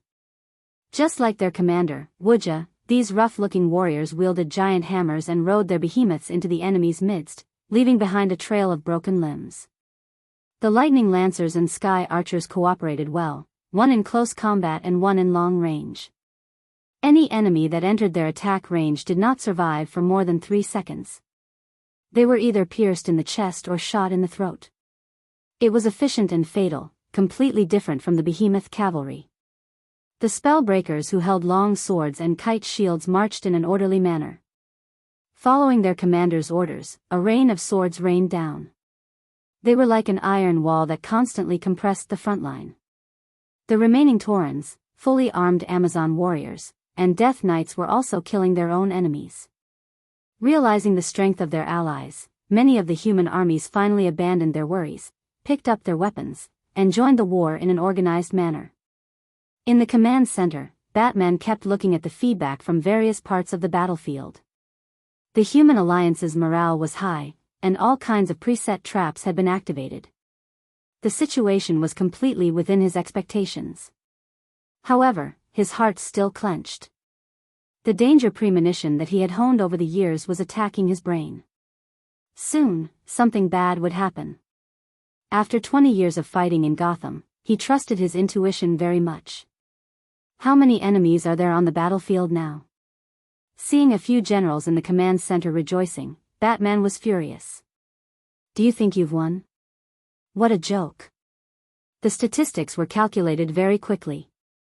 A staff member reported loudly, there are now 25 million enemies on the battlefield. The original number should be less than 30 million, but the Human Alliance has eliminated more than 1 million enemies in just 1 minute. The excitement in the staff member's voice could not be suppressed. The enemy had hidden a portion of their army. Thea had previously said that there were between 30 to 50 million enemies. Although Batman studied the anti-Thea armor when he had nothing to do, he still firmly believed in Thea's words. Where was the enemy going to attack? Was it his command center or the rear? Commanding so many people to fight was countless times more difficult than commanding a few heroes. Batman, who was used to controlling everything, was annoyed to death. He could not even predict where the enemy would take the next step, let alone think 10 steps ahead. If there was a next time, he would rather wear his armor and fight the enemy than do this job of commanding. Chapter 723. A staff member rushed into the command center. Batman narrowed his eyes. What was to come had finally come. Sir, the plasma cannon's target is off by 70 degrees. Someone has changed our settings. The staff member hurriedly reported. Unfortunately, no one was listening to him. A pure white energy beam blasted towards the Martian hunter in the sky. This pure energy attack was completely harmless to the Martian hunter, who entered the formless state to dodge the energy beam. Before he could understand what was going on, 2 more missiles were launched. Superman turned around and detonated them with heat rays. Thea glanced at the ground. She immediately understood what was going on. She turned to look at the great warlock Desard and said, "You're really good at manipulating people. You must have spent a lot of time manipulating these traitors. Impressive. You even blocked my signal regarding the trade. You're so talented, you can die now." A sharp arrow composed purely of soul force converged in her palm, faintly transmitting the mournful wails of souls. Afterwards, she threw the arrow, dragging an ash-colored flame tail, towards the great warlock. Your attack is even more evil than mine. Desard's face turned bitter. The soul flame in the arrow could burn away half of his life. Normally, he would have turned around and fled. However, there was no such problem now. His dog had a master by its side. As expected, the giant blue hand caught the soul arrow. Darkseid was a little angry. He did not expect Thea to make the first move. He activated his unparalleled strength and crushed the soul arrow. Something felt wrong. In less than 1/10 of a second, he realized that he had been tricked. There was a huge problem with the soul flame. You've realized it? Too late. Thea was already past the age of being angry. She had already expected that there were traitors among the humans. She was just a little surprised that the great warlock could bypass her position as the deity of trade and secretly develop spies on Earth. However, it was only a small surprise. As long as she could defeat Darkseid, all problems would be solved. While she was comprehending the deity of souls, she went to see the shadow of the first twice. The pure and supreme shadow energy gave her countless inspirations. This was one of them. She added a new material to the soul flame. It was a bit like the corrosion spell in magic, but the effect was completely different. Cover me! Thea shouted loudly. Her golden hair danced in the wind as she bent her right arm and spread her fingers, aiming at Darkseid's left hand. A strange energy with unique corrosive properties began to corrode the great dark monarch's left hand as a gray-white vortex connected the two of them. Diana hurriedly held a giant shield to protect her. Thea wanted to extract Darkseid's soul. Of course, this could only be done literally. It would be too difficult to actually do it. Instant kill of Darkseid? Even Ghost and the others couldn't do it, let alone Missy. However, whether or not she could do it was one thing, and whether or not she could do it was another. Even if she couldn't do it, she wanted to disgust Darkseid. She wanted him to put his hands behind his back and act all high and mighty. She used Soul Siphon to the maximum, but even with her soul corrosion spell, she could not absorb much from Darkseid's body. Darkseid was like a towering mountain. Her soul siphon was like using a rope to drag the mountain. Even after using all her strength, she could only drag some soil away. It had no effect on the mountain at all. Thea was not disheartened. This was within her expectations. If the mountain did not come looking for her, she would go looking for the mountain herself. Her right hand continued Soul Siphon, and her left hand used what she had absorbed earlier to create a purple chain of light. Darkseid was in an awkward position. He had been ambushed at the beginning, and if he had cut off his left hand, none of this would have happened. But how could that be? Even if it was just a clone, it was still Darkseid's clone. If he cut off his hand in front of everyone, it would be embarrassing. Darkseid chose to take it head-on. With the support of a greater god, Thea could not do anything to him. After all, there was still a big gap between their levels. However, Missy kept coming up with strange moves. She used Soul Siphon with her right hand and Life Siphon with her left. She used what little she had absorbed from Darkseid's soul, mixed it with shadow power and a small part of his own life force. A black monster was slowly being shaped by her. Darkseid's eyes were sharp. He only needed one glance to understand her intention. He no longer cared about his dignity and raised his fist, which was several times bigger than a pot, to attack her. Diana was not just for show. Her body glowed with golden light as she held up her shield and took the punch head-on. If it had been Darkseid himself, she would not have been able to withstand it. But now, it was just a clone. The Valkyrie relied on her divine armor and her position as the guardian deity to barely withstand Darkseid's attack. The Dark Lord attacked again and again, but he could not take down Diana. In fact, because he was too anxious, he was hit by her sword. Kill her. His two henchmen, Desolate Wolf and Disad, saw that their boss had been hit by a sword. Regardless of how much damage was done, they were definitely embarrassed. The two of them rushed forward anxiously. Of course, Superman and the Martian Manhunter would not just stand by and watch. They each found an opponent to fight. Desolate Wolf had seen Superman from Earth 2 before. Superman was strong, fast, and had great endurance. He was just a little weaker than Desolate Wolf, so Desolate Wolf had underestimated him. He was also afraid that Darkseid would come after him after the battle, so he was distracted. After 3 moves, Superman landed a heavy punch on his lower abdomen. In the face of Superman, who had gone into seclusion, sleep, in the sun for several months, even the Great Plains Wolf's divine body could not withstand it. A large piece of his armor was shattered, and he almost spat out a mouthful of blood. He forcefully endured it and waved his axe with all his might. It took 7 or 8 moves to stop the decline. After being beaten up by Batman for 3 days, it was impossible for Desolate Wolf to have any profound martial arts skills. However, Superman's talent in combat and his well-honed martial arts skills made the two of them greater than 1+1. With a feint, Superman dodged the Wasteland Wolf and threw an uppercut straight at his chin. The Wasteland Wolf's martial arts, which had been practiced for countless years, were also not bad. He slightly retreated to avoid the uppercut, and at the same time, he swung his axe at Superman's waist. Both of them had similar fighting styles.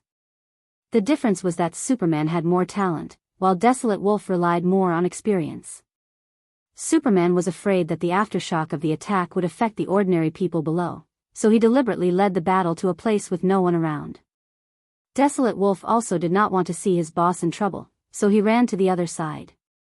He was afraid of the consequences, but Desolate Wolf was even more afraid. Desolate Wolf was a relative of the royal family, but Desolate Wolf was nothing compared to him. If Desolate Wolf had not helped him block that soul arrow, would he have been ambushed? Darkseid's style was to vent his anger on others. Desolate Wolf almost vomited when he thought of the tragic consequences. Seeing that Superman and Desolate Wolf had moved the battle to the east, he also consciously led the Martian Manhunter to the west. There was no harm in staying away from his boss. Chapter 724. They were a bug-like race, and even the gods were jealous of them. The Martian hunter did not care about the old gods. He was already a few hundred years old, and he only cared about friends and enemies. Since he was an enemy, there was no need for him to be courteous. He raised his right hand, and the polymer chains in his arm reconstructed. A completely disproportionate arm covered in sharp teeth swept toward the Great Warlock. You are a valuable experiment subject. When the Archwarlock left Darkseid's sight, he began to tremble again. The sinister expression appeared on his face again, and 2 crimson flames appeared on his cracked hands. My Earthling friend told me about you. You have fire phobia, right? Huh, you are unlucky to have met me. The Martian hunter's face twitched. For a spy from Earth to know about him, he must be one of the higher-ups. It was just that their information was a little outdated. Unlike the young Superman, he was worthy of being called a cunning old fox. The Martian hunter pretended to be trembling all over, and his face was full of anxiety. When the Great Warlock entered his attack range, he suddenly went berserk. His hands turned into a pair of sharp claws, and he attacked the Great Warlock's chest. He wanted to tear this guy apart. Unfortunately, the Great Warlock had been very careful. His mana shield was always active. The colorless shield that was as thin as a cicada's wing blocked the sharp claws. Even if the Martian hunter used his soul force to break through the shield, it was still too late. The other party had already flashed away and pulled away. Are you not afraid anymore? Desard's gray eyes looked at the Martian hunter as if he wanted to see through him completely. No, you haven't completely gotten rid of your fire phobia. Your body is still in pain. Desard was the god of pain.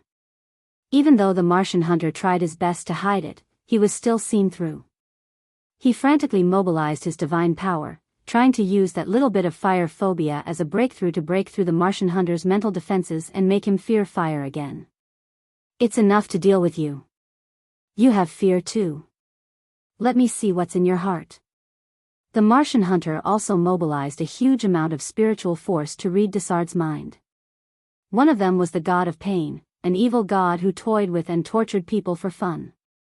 The other was the strongest master of telepathy in the entire universe. Their battle was a battle of life and death.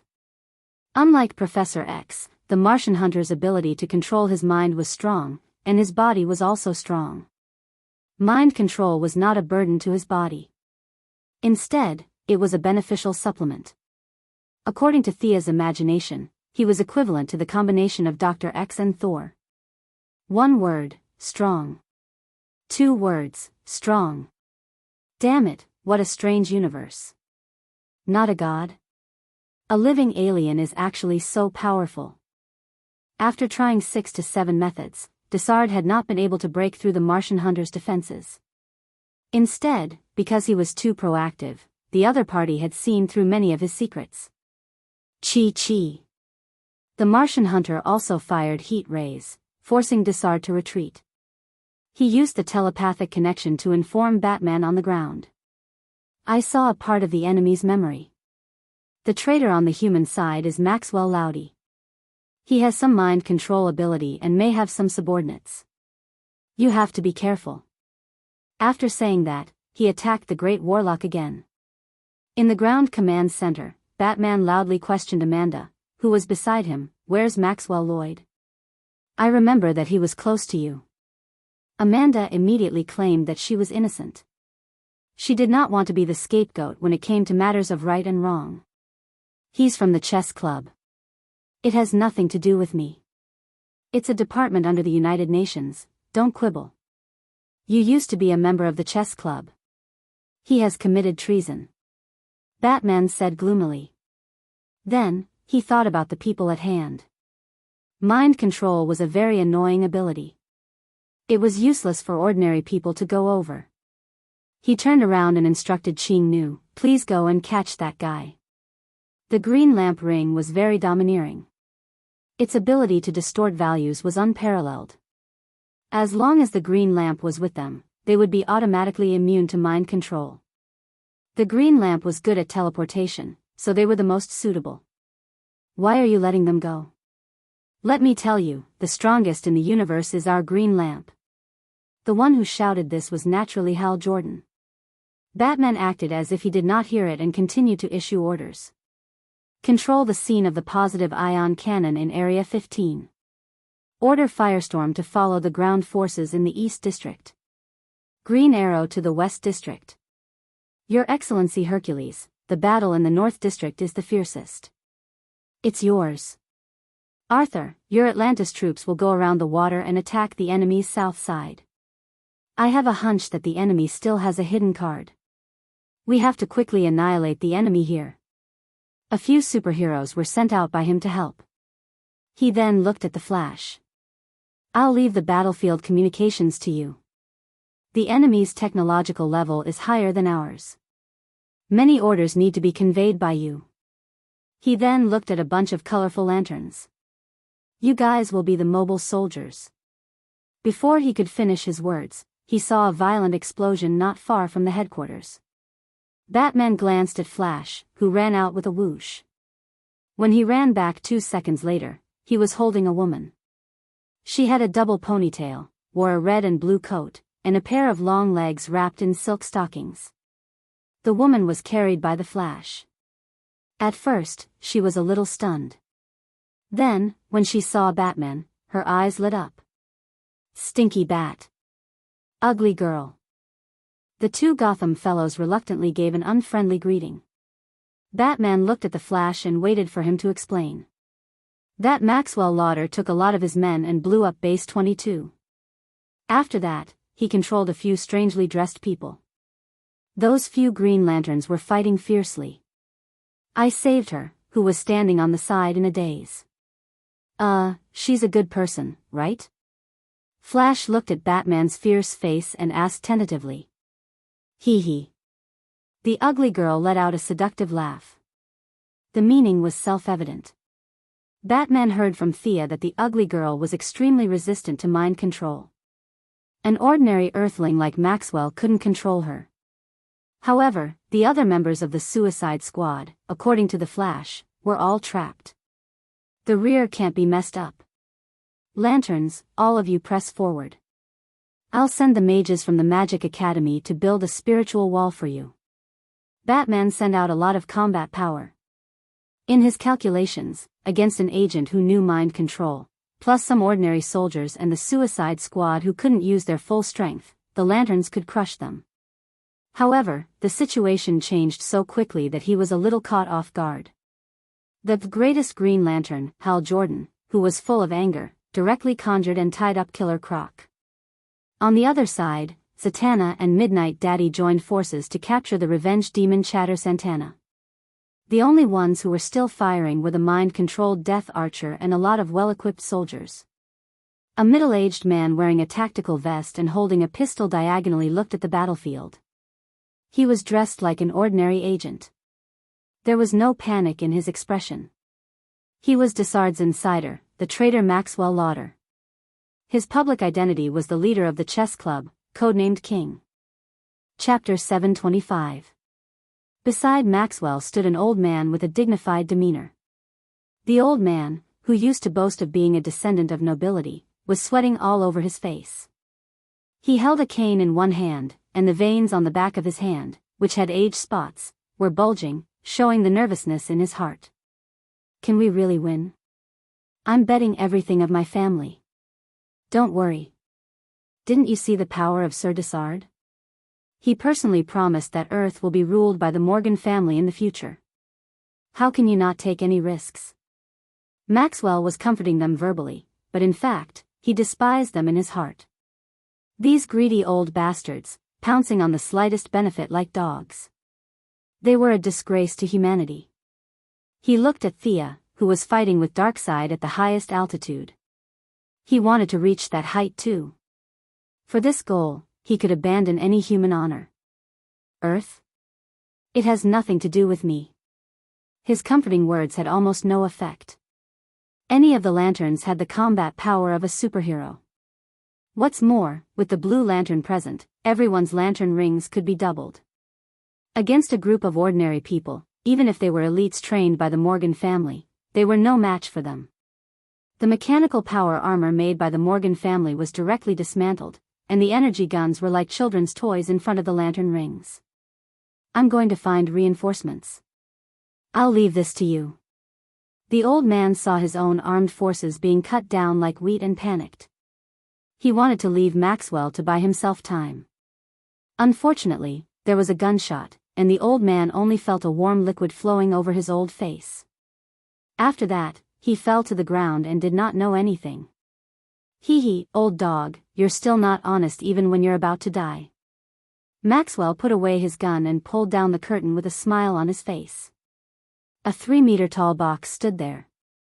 He quickly entered the password, and a muscular man with a livid complexion slowly walked out. Copy the abilities of those people in the sky. Let's use Superman's ability first to show these guys outside the power of Yamojua. Ha ha ha ha. Maxwell saw all kinds of 0101 flashing through the eyes of the muscular man. He could not suppress his joy and laughed wantonly. Let's start with this guy. He instructed Muscle Man to attack Hal Jordan, who was charging the furthest. Before the husky could understand what was going on, it saw a burly figure rushing over at an irresistible speed. Who are you? Esper? He did not show any signs of weakness. He set up a green barrier in front of him. According to his experience, the barrier would wrap around the enemy after blocking them. He had always used this method to win when fighting against countless huge aliens. Unfortunately, this time, he met a super ferocious subdemon Joie, who had the legendary ability to impregnate anyone he looked at, to learn the opponent's ability with just a glance. He had copied all of Superman's abilities and didn't have any of Superman's weaknesses. He crashed into Hal's shield like a wild boar. The green light lasted for less than half a second before it was destroyed by the huge force. With a crack, it shattered into powder. The Demo Joie was almost unhindered as it charged straight at Hal Jordan. Now that he had gone through hundreds of battles, Hal was no longer the rookie he used to be. He did not panic in the face of danger. He conjured a giant fist and slammed it on the ground. With the help of the reaction force, he rose up a lot and dodged the Demojua's charge. Before Hal Jordan could rejoice, he heard Carol Ferris shout, "Be careful." He did not look back foolishly. Instead, he curled his body into a ball in the air and rolled to the left. Chi-chi, 2 crimson rays hit the place where he was just a moment ago. The rays flew out for a long time before disappearing. Kryptonian? Hal had seen Superman and Fiora with the yellow light. He knew about Kryptonians, but weren't Kryptonians said to be extinct? Now, how many of these 1, 2, 3, and 4 had appeared? The Demojua did not know what he was thinking. With a huge amount of energy in his mouth, he spat out another frost breath at Hal. "Damn it. Big guy, let me show you this." Hal dodged the frost breath. The green light on his ring shone brightly, and a giant emerald sword was created out of thin air. Simulating kryptonite waves was something only a few Green Lanterns could do. It required a strong emotional ability and fine structural ability. The seemingly careless Hal Jordan had specially practiced this move. According to his estimation, it was impossible to simulate it 100%. It should be at least 60% or 70% similar. Just as he was waiting for his opponent to wail and fall to the ground so that he could fly over and brag, he saw the green lightsaber pierce the Demojua's rock-like chest. With a crack, it shattered into powder. The husky was dumbfounded. "You're not a Kryptonian? Who are you?"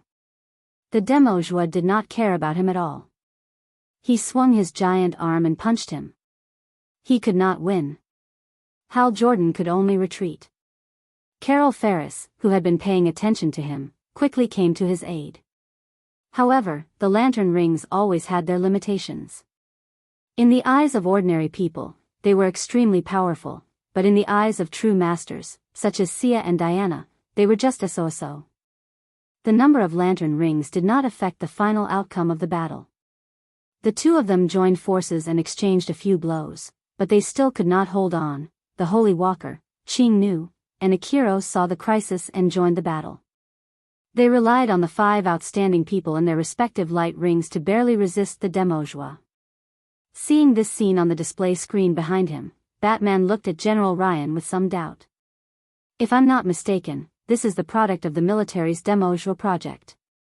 The military had exchanged a lot of data from me, but I remember that the president had ordered to stop the development of the Demojua." Old Ryan was also puzzled.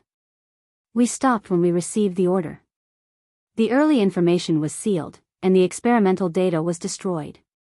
Even though he said so, he was not confident. The Pentagon was not his alone. All the political figures did not want the military to be monolithic. Various forces were trying their best to interfere. As the Minister of Defense, he was more like a butler, a spokesperson for the military. There were too many people who did not listen to orders and acted on their own. Now, no matter who had secretly developed the Demojua, it was a fact. "Does it have any weaknesses?" Batman looked at the Demojua on the screen. It was like a Superman without any weaknesses. It fought a group of lanterns alone and made them cry for their parents. He asked anxiously. Old Ryan looked at the few assistants beside him. They looked at each other and shook their heads in unison. The Demojua has no weaknesses. Its artificial cells can imitate the superpower of anyone it sees. It has no original weaknesses. It is invincible. The old man was excited and regretful. It was hard to imagine that these two expressions could appear on a person's face at the same time. Chapter 726. Can't you control it? I've seen some of the data from the experiment. Its commands can be modified remotely, Luther said leisurely as he shook his bald head. It's now simulating Superman. I remember that it can only simulate one ability at a time. If we modify its encounter module and change it into a weaker state, we might be able to take it down. After all, it's just a robot that runs on programmed logic. It's still far from being invincible. Luther seemed to find the military's so-called invincible a bit harsh. How dare you call something you've pieced together invincible? Your Master Lu doesn't agree. Leon looked at him with an unfriendly expression. How do you know so much? Speak. How many spies did you plant in the Pentagon? But now wasn't the time to pursue the matter. Everyone was in the same boat. If the boat capsized, no one would survive. Just as they were discussing, Maxwell Lloyd's gaze turned cold as he took out another mother box. With a loud bang, a brand new passageway opened up. Millions of Apocalypse Fiend's soldiers appeared directly behind the Human Alliance army, forming a pincer attack. There are enemies behind us. A lieutenant was suddenly attacked. His pistol was torn to pieces before he could take it out. Carl. Ah, you bastards. Return my brother's life. A young man saw the soldiers falling behind him. His eyes were bloodshot as he charged forward.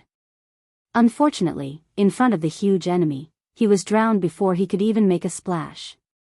Command center, requesting backup, requesting backup. All kinds of signals sounded in the command center hall. The situation on the battlefield took a turn for the worse. Many soldiers who were fighting bloody battles were affected. They didn't know the overall situation of the battlefield. Were they defeated? This thought appeared in many people's minds. The originally high morale instantly dropped by half. You too, I need you to stabilize the rear, Batman said sincerely to Ganda and said. The two little blue guardians floated out and joined forces with Planet Mogo to set up a new line of defense. The lanterns also retreated to Mogo's side. With the help of the large blue lantern, they finally stabilized the situation. Thea, who was in the air, saw this scene. The appearance of the Amatsur was a bit unexpected. After Moira entered the White House, the Amatsur project was stopped. She didn't expect it to be secretly created. This was a masterpiece of Earth's black technology. She was speechless. Copying superpowers with just one look? This was a technological version of the Sharingan. Leave this to me. Let me play with the Dark Lord. You go down and help, Thea told Diana. The war goddess had been holding off Darkseid for half a day, and the second god King Kronos' shield was about to shatter. Diana was drenched in sweat, and she was exhausted. She wanted to argue, but seeing her lover's indisputable look, she could only go down to support the lantern. With Diana's cover, Thea finally completed her new move. With Darkseid's soul fragments and her shadow ability, she created a shadow version of Darkseid right in front of the man's fiery eyes. They were the same height and weight, but the only difference was that the blue fatty was now a black fatty. Your Majesty, what do you think of my new doll? Thea said mockingly as she patted Darkseid's face. Do you want to die? The Dark Lord's voice became colder. Thea snorted. You're talking as if you're going to let me go. Our positions are irreconcilable. There's no possibility of peace. This is just an empty shell. Your little tricks are meaningless except for angering me. Darkseid could tell what was going on with just a glance. Sia had absorbed too few souls, and the shadow Darkseid could not be used for anything other than to scare people. So, I'll have to take out more souls. Since you're not willing to give them to me, I'll have to take them myself. Magic and holy swords were too destructive. The battlefield was right below them, and Thea did not want to use those large-scale attacks. Now that she had a better understanding of the divine position of the soul, she wanted to fight Darkseid in close combat. Her hands, which used to be as white as jade, were now covered in a layer of gray mist. This was the divine power of the soul that she had painstakingly absorbed from Laozon's divine power. Unlike regular physical attacks, she attacked the enemy's soul, which was too lethal. She usually had to practice it herself, but since the blue fatty was here today, she could use him as a test. Darkseid knew what was good for him. Even though he was stronger than Thea, he was not someone who could be defeated in a few moves. He finally became serious. However, he was on high alert. He still looked at Darkseid from the corner of his eyes. What was the use of this thing? He believed that his vision was much better than Sia's, but the Dark Lord was still confused because he couldn't see the use of this. He could shatter it with a single punch. Spending so much effort and relying on Diana to stall for time was useless no matter how he looked at it. Thea soon revealed the answer. Darkseid flew into the Apocalypse Demon army like a marionette. Wah! The Apocalypse Demon minions were in an uproar. They ran all over the place, afraid that they would be killed if they took a wrong step. Several battlefields where the Apocalypse Demons had the upper hand immediately collapsed, and the allied army began to attack. Thea was very cunning. Wherever the situation was dangerous, she would control Darkseid to rush there. The fear of the Dark Monarch was deeply rooted in the hearts of the soldiers. Even if Darkseid was a weakling that could be easily defeated with a few slashes, the fear that had persisted for so long made them not dare to do so. 3 battlefields where the Apocalypse Demons had the upper hand were all destroyed. The allied army did not know where this dark fatty came from or why he was helping them, but they still knew how to beat the enemy when they were down. Darkseid's eyeballs almost fell out of their sockets when he saw this. He was so proud of himself. Proud my *SS. Are my subordinates all pigs? Can't you see that this is fake? When he saw Darkseid causing trouble for the Great Plains Wolf, he was right. In the eyes of the Dark Lord, this was just a troublemaker at best. However, the result was shocking. The Great Plains Wolf turned around and ran like an idiot. Superman chased after him. Darkseid was speechless. It was understandable that a normal soldier could not see through this, but how could a Great Plains Wolf not see through this fake? Thea would not explain to him. This was not a matter of strength, but of politics. The Great Plains Wolf was the embodiment of political correctness in the Apocalypse Star. The old Great Plains Wolf was a perfect example of this. Darkseid was obviously thinking the wrong way. His focus had always been on the divine power of the God's seat. Thea did not waste any more time. She started attacking with lines. Chapter 727. This guy was really strong. The two had only exchanged a single blow, but Thea already felt as if her fingers were grabbing onto steel. Darkseid's arm was thicker than her waist, and she could feel a faint murderous aura from his counterattack. This guy's mastery of soul power was really deep. Thea instantly understood that Darkseid also wanted to get his hands on the soul godhood. Unfortunately, she had taken it first, and all his preparations had gone to waste. The conflict between the two was even more irreconcilable. Thea used her small size to grab his wrist with her left hand and his arm with her right. She activated her soul power and extracted another strand of Darkseid's soul. The price she had to pay was a backhanded slap from the Dark Lord. Thea looked at the soul in her hand and threw it to the fatty in the distance. She wiped the golden blood from the corner of her mouth and said, "Your Majesty, your doppelganger is not strong enough. Why don't you summon more from your main body? You will definitely fall here today." Let's try again. Thea began to attack crazily without caring about the consumption of her divine power. Darkseid was not used to this kind of crazy fighting style and was a little embarrassed for a while. However, the Dark Lord was finally annoyed after being caught twice. "Do you think I'm a sick cat if I don't show my might?" The Dark Lord was finally serious.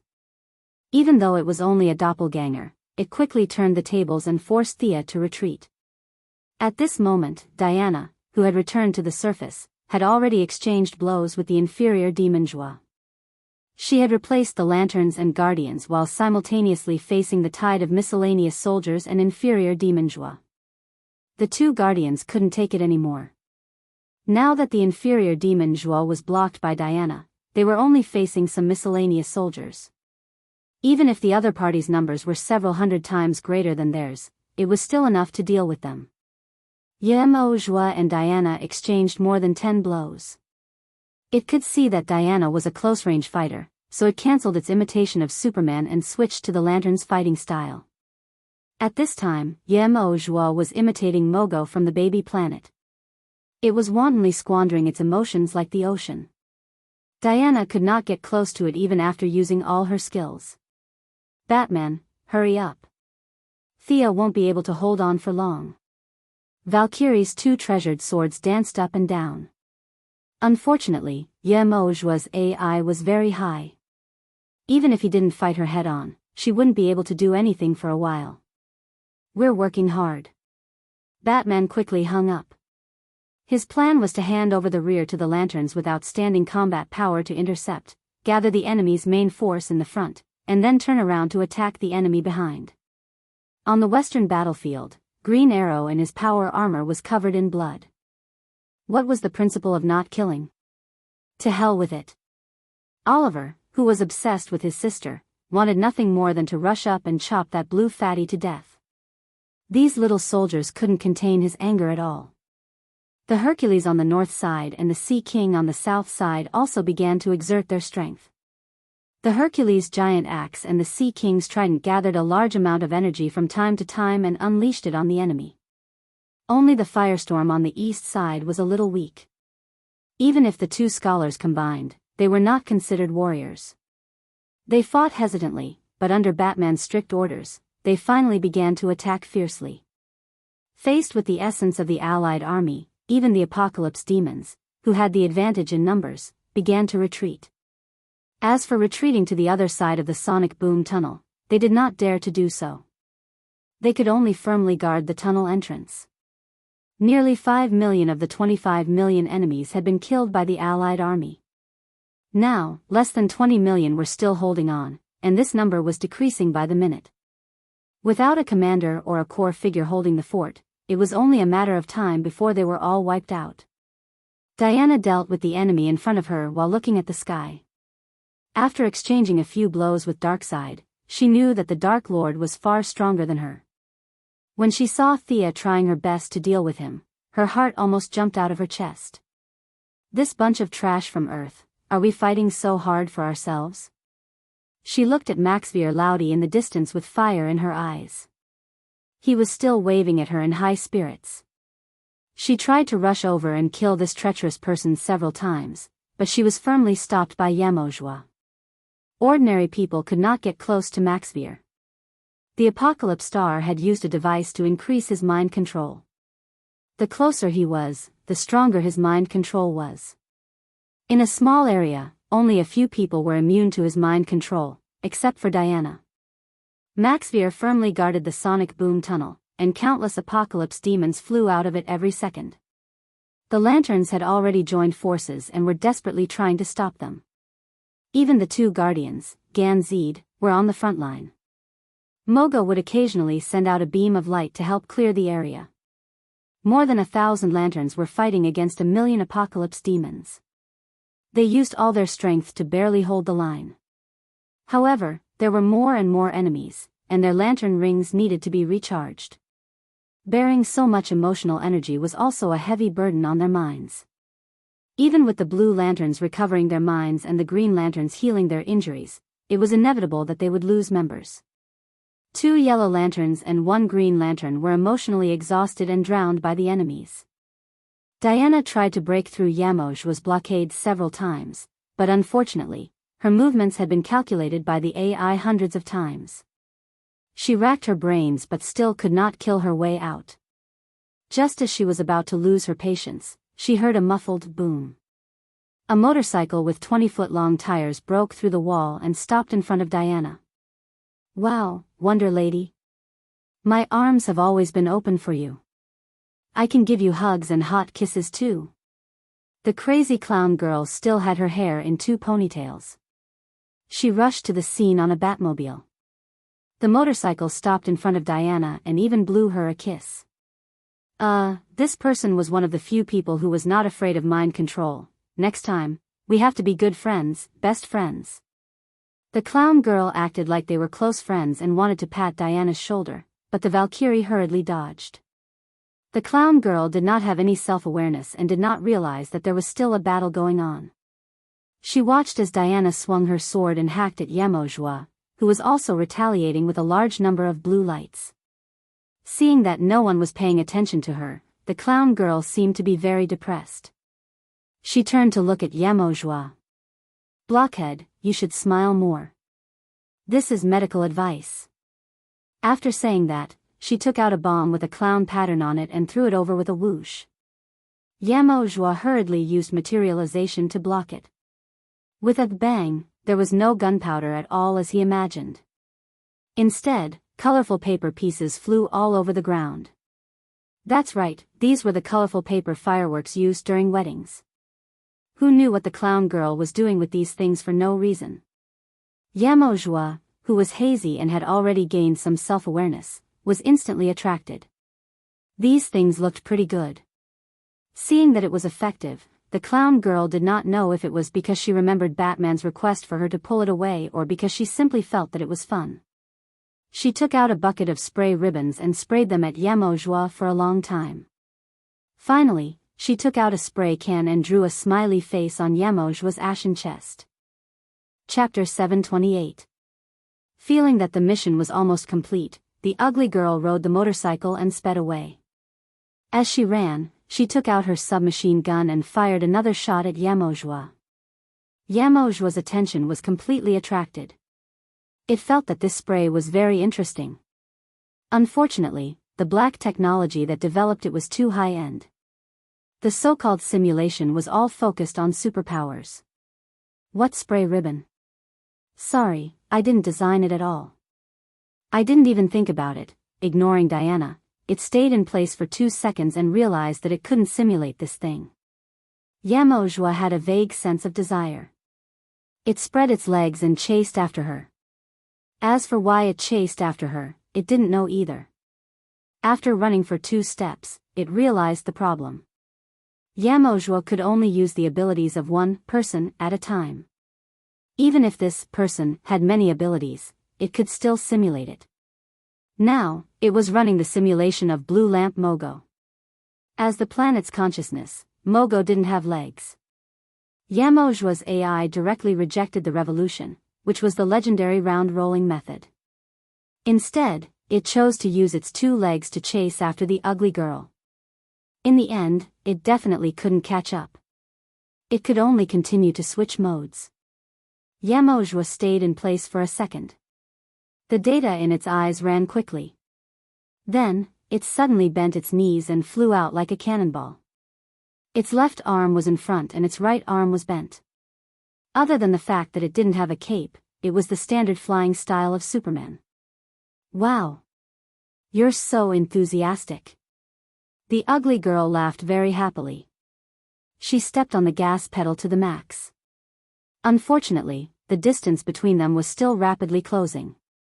A yellow lightning flashed past, and the old acquaintance, the Flash, continued to carry her in his arms and run wildly. Yamojua stayed in place for 2 seconds. Then, yellow lightning surrounded its body. It chased after her with a speed that wasn't inferior to Barry's. Barry looked back and almost fell down. This guy also has the power of Godspeed? However, he felt that it was somewhat specious. He didn't dare to let his guard down. He remembered Batman's instructions and lured this guy as far away as possible. Barry also used the power of Godspeed to wrap around the ugly girl and let her enter a world where time was relatively still. This allowed her to retain the ability to move while she was running. After all, the mission of mocking Yamojua still required this guy. Barry's role was just to run errands. Flash, quick! Speed up, aha! The clown girl looked at the yellow lightning around her as if she had found a good toy. She threw some random things behind her from time to time and patted Barry's shoulder to make him speed up. The Flash was very embarrassed at this time. Batman gave him this task. At that time, he thought it was quite simple. Now it seems that this is a trap. The enemy was actually able to imitate his abilities. How could this be described as awesome? Unable to move his hands while hugging the clown girl, his speed was reduced by at least 20%. It was only due to the opponent's seemingly real speed that he wasn't able to catch up. In addition, the guy she was hugging was too dishonest. A pair of long bare legs swayed in front of his eyes. Later on, he threw away most of the things on his body. When there was nothing left, he threw away a pair of shoes. The fair feet and firm, round thighs swayed in front of his eyes. The hot-blooded youth, Barry Allen, felt some parts of his body become hot. He dared to swear to all the gods that the fairy he was hugging had distracted at least a third of his attention. The clown girl felt bored after lying down for a while. She crooked her mouth and frowned, wanting to find some fun to relieve her boredom. Coincidentally, she saw Barry's serious big face. A devilish smile appeared on the clown girl's mouth. What are you doing? Barry was running while hugging her. Suddenly, he felt the weight in his hands gathering. He saw the clown girl's head was down and her legs were up. She was doing a standard handstand on his palm. As an elite in the gymnastics world who was one step away from participating in the Olympic Games, the clown girl's body was much more flexible and balanced than the average person. However, Barry Allen didn't have the mood to care about that at this time. It was because he seemed to have seen something indescribable. Amanda didn't prepare underwear for the prisoners. The crazy clown girl didn't have that awareness either. With this handstand, the already loose tank top fell down to her neck. Time seemed to have frozen. What are you looking at? The clown girl's face popped out from under the clothes and questioned him sternly. When Barry's eyes couldn't stop moving, she changed into a smile. Her legs clamped onto Barry's neck and she jumped up with strength from her waist and abdomen. She rode on his face. I can't see the way. Barry was quick-witted. He wouldn't say that his face touched an indescribable part. He hurriedly found an excuse. Oh. The clown girl was very obedient. She held onto his shoulders and turned 180 degrees. Now, she was riding on Barry's neck. Although the clown girl's two legs were still swaying in front of his eyes, at least it was better than messing around like before. Alamo Joao was approaching rapidly. Barry, who had freed his hands, was finally able to run in a standard posture.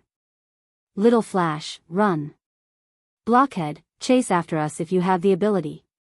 Diana looked at the three of them running further and further away in a strange manner. Their unique crazy laughter could be heard in the wind. She didn't waste any more time. Her two swords kept slashing at the approaching soldiers. She had to close the sonic tunnel behind her. Seeing that Alamo Joao was lured away, Maxwell Lauder foresaw his failure. However, he knew that he couldn't run away. He still sat firmly on the chair that was specially made to magnify the effect of the mind control. Goddess? You aren't gods at all. All of this was caused by you. Do you think I don't know? It's that guy in the sky who attracted. Unfortunately, before he could finish his complaints, and before he could even elaborate on his grand ambitions, Diana grabbed his chin and pressed it against his head. With a twist of her arms, Diana broke his neck with a crack. The mind control that he was so proud of, the skillful battle techniques, and the profound scheming were all useless in the face of absolute power. Diana spat at the corpse. How dare you talk about my lover in front of me? I thought your neck was hard. She didn't even have time to look at the corpse. She slashed the mother box with her sword and hurried to the sky battlefield. Miss Thea wasn't in a good situation at the moment, but she wasn't completely powerless either. After grabbing Darkseid twice in a row, Darkseid had become more cunning. A large amount of divine power of massacre surrounded his body, and this kind of divine power had a great effect on his nature. Sia felt uncomfortable all over after taking a whiff, and it took her 2 full breaths to recover. Are you all right? Diana, who was like a firefighter, returned to her lover's side. She took out her shield again and infused it with guardian god power. The cracked shield glowed again. Ha, of course I'm fine. You should ask our Dark King if he's fine. Miss Thea was very confident now. She was flattering herself by saying that they had a 50-50 chance of winning.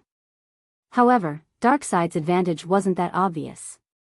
Miss Thea didn't care about the consumption of god power, so Darkseid was in a passive position. He didn't know that Thea had a humanoid source of god power, Shazan, who could continuously absorb Zeus Great's god power. He didn't want to waste too much god power on Earth. After all, the Heavenly Father was his eternal enemy. At most, Thea was worth paying attention to. Chapter 729. The Dark Lord's thoughts were simple. Even if he lost this time, as long as he could exhaust more of Thea's divine power, he would be able to win the next time they fought. Thea might not be as strong as the Heavenly Father, but she was still worthy of his attention. This was the embodiment of her strength. With such thoughts in mind, one of them recklessly squandered his divine power in an extremely unrestrained manner, while the other was extremely cautious and did not want to expend too much of his divine power in an extremely conservative manner. The scene actually seemed to be somewhat of a draw. You're an incredible expert. Darkseid was a man of few words. He was a man of few words. But she isn't. The great Lord of Darkness turned to look at Diana. His eyes were scarlet, and a power that seemed to transcend the concepts of time and space erupted from his eyes. Your Majesty, are you confused? Thea was puzzled. Do you have amnesia? Although Darkseid's Omega Ray was suffocatingly powerful, she could still block it with some divine power. Her eyes flashed green, and 2 rays of light shot out. She knew that the Dark Lord was using a feint. It looked scary, but it was just a superficial power. What is he trying to do? Thinking of bluffing, Sia hurriedly looked to the other side. She saw the Dark Monarch cross the distance in a single step and grab the dark-skinned fatty who was causing trouble in the Apocalypse Fiend. Darkseid sneered at Sia. You are worthy of my schemes. His tone was the same as usual, as if he was explaining something. Darkseid exerted a little force and crushed the fatty. The soul fragment was like a drop of water falling into the sea as it fused into his body. Something seems to be in my body. Darkseid immediately realized that something was wrong. Haha. I said you were stupid, and you were really stupid. With such a big brain, I really have to hand it to you. You even dare to absorb the soul that I've tampered with. Thea laughed heartily. She could easily win an Oscar for her acting skills. She aimed her left hand at Darkseid and clenched it into a fist when she sensed the special power in his body. Darkseid's body emitted a large amount of black smoke. The Dark Lord reacted quickly. He had the divine seed of darkness, and he hurriedly used the divine power of darkness that was somewhat related to his soul to suppress the black smoke. Unfortunately, Thea also had her own understanding of darkness. What she understood from the shadow of origin was naturally of a higher level than the god of darkness. Instead of suppressing Darkseid's divine power, it seemed to be adding fuel to the fire. Ordinary people might not be able to hear it, but the deities heard it loud and clear. Boom! There was a dull thud as Darkseid exploded from his soul to his body. 2 drops of black, almost transparent divine blood splattered on the ground, forming 2 3-meter-wide craters. Black smoke billowed from the craters. It contained both Darkseid's dark divine power and the strange energy Thea had learned from the shadow of the first. Whether it was the apocalypse demons or the human army around the crater, they were all vaporized and disappeared completely. Oh, Your Majesty is very decisive. You were able to force out all my hidden cards in such a short time. That's amazing. Thea nodded in praise, but there was a tinge of regret in her voice. Everything had happened so suddenly, but Darkseid had still been able to make the most advantageous choice. His calmness was commendable. At the cost of some light injuries, Darkseid had wiped out all the hidden cards that Thea had been scheming against him since the beginning of the battle. He could be said to be wise and heroic. Both sides were back to square one, but one's soul was slightly injured, while the other's divine power was greatly depleted. Everyone, get out of this battlefield. Thea's eyes were getting brighter and brighter. It was obvious that she was about to unleash her ultimate move. Diana hurriedly ordered the human army below to leave. No one in the modern world was stupid. 2 drops of blood had turned the ground into a crater. Not to mention this kind of black blood that fell from the sky, they would not be able to withstand the aftershock of a normal attack. They did not even have the chance to cheer, so how could they not get out of the way? The allied human army quickly retreated. The apocalypse demons didn't want to get involved in this mess either. Under the pretext of chasing after the enemy, they cleared an area of about 10 miles in the center of the battlefield for the big bosses to have fun with. Thea shouted, and an endless stream of soul power emerged from her body. First, it was a river, then a lake, and finally an ocean. It was an ocean formed by souls. Countless souls cruised in the ocean, their blurry faces indicating the difference between them and the living. They wailed, complained, and were dissatisfied. All kinds of negative emotions were expressed to the world and to the living. There were also countless shadow creatures among the souls. Some souls were even mixed with shadows. Even Thea did not know what they were. What the F***ck? Darkseid was finally angry. Are you still trying to get your hands on the divine seat of darkness? Darkseid was already pissed that the soul deity's seat had been taken by someone else. Now, Sia was trying to take his deity's seat with such an aggressive attitude? This was simply unbearable. Does your heavenly father know that you're trying to get your hands on the power of darkness? Actually, Thea had no choice. She had seen the shadow of Primordial many times, and all she had learned was something like corrosion and darkness. Ferocious beasts were definitely able to create light from the shadows. She was just a small fry. With the guidance of the divine seed of darkness, the characteristics she absorbed were all inclined towards darkness. Since her talent points were already in the wrong direction, she might as well continue in the wrong direction. She waved her hand, and the sea of souls slowly began to move.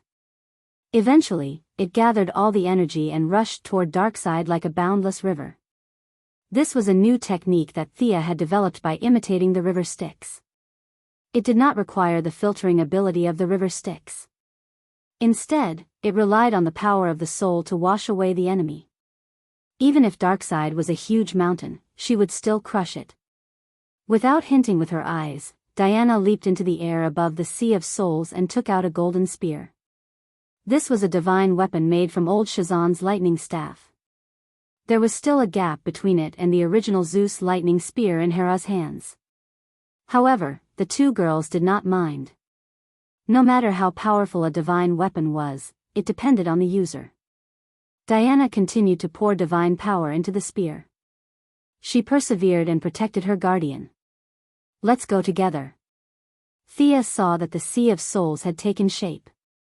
She jumped onto the only rock on the surface of the sea and controlled the water.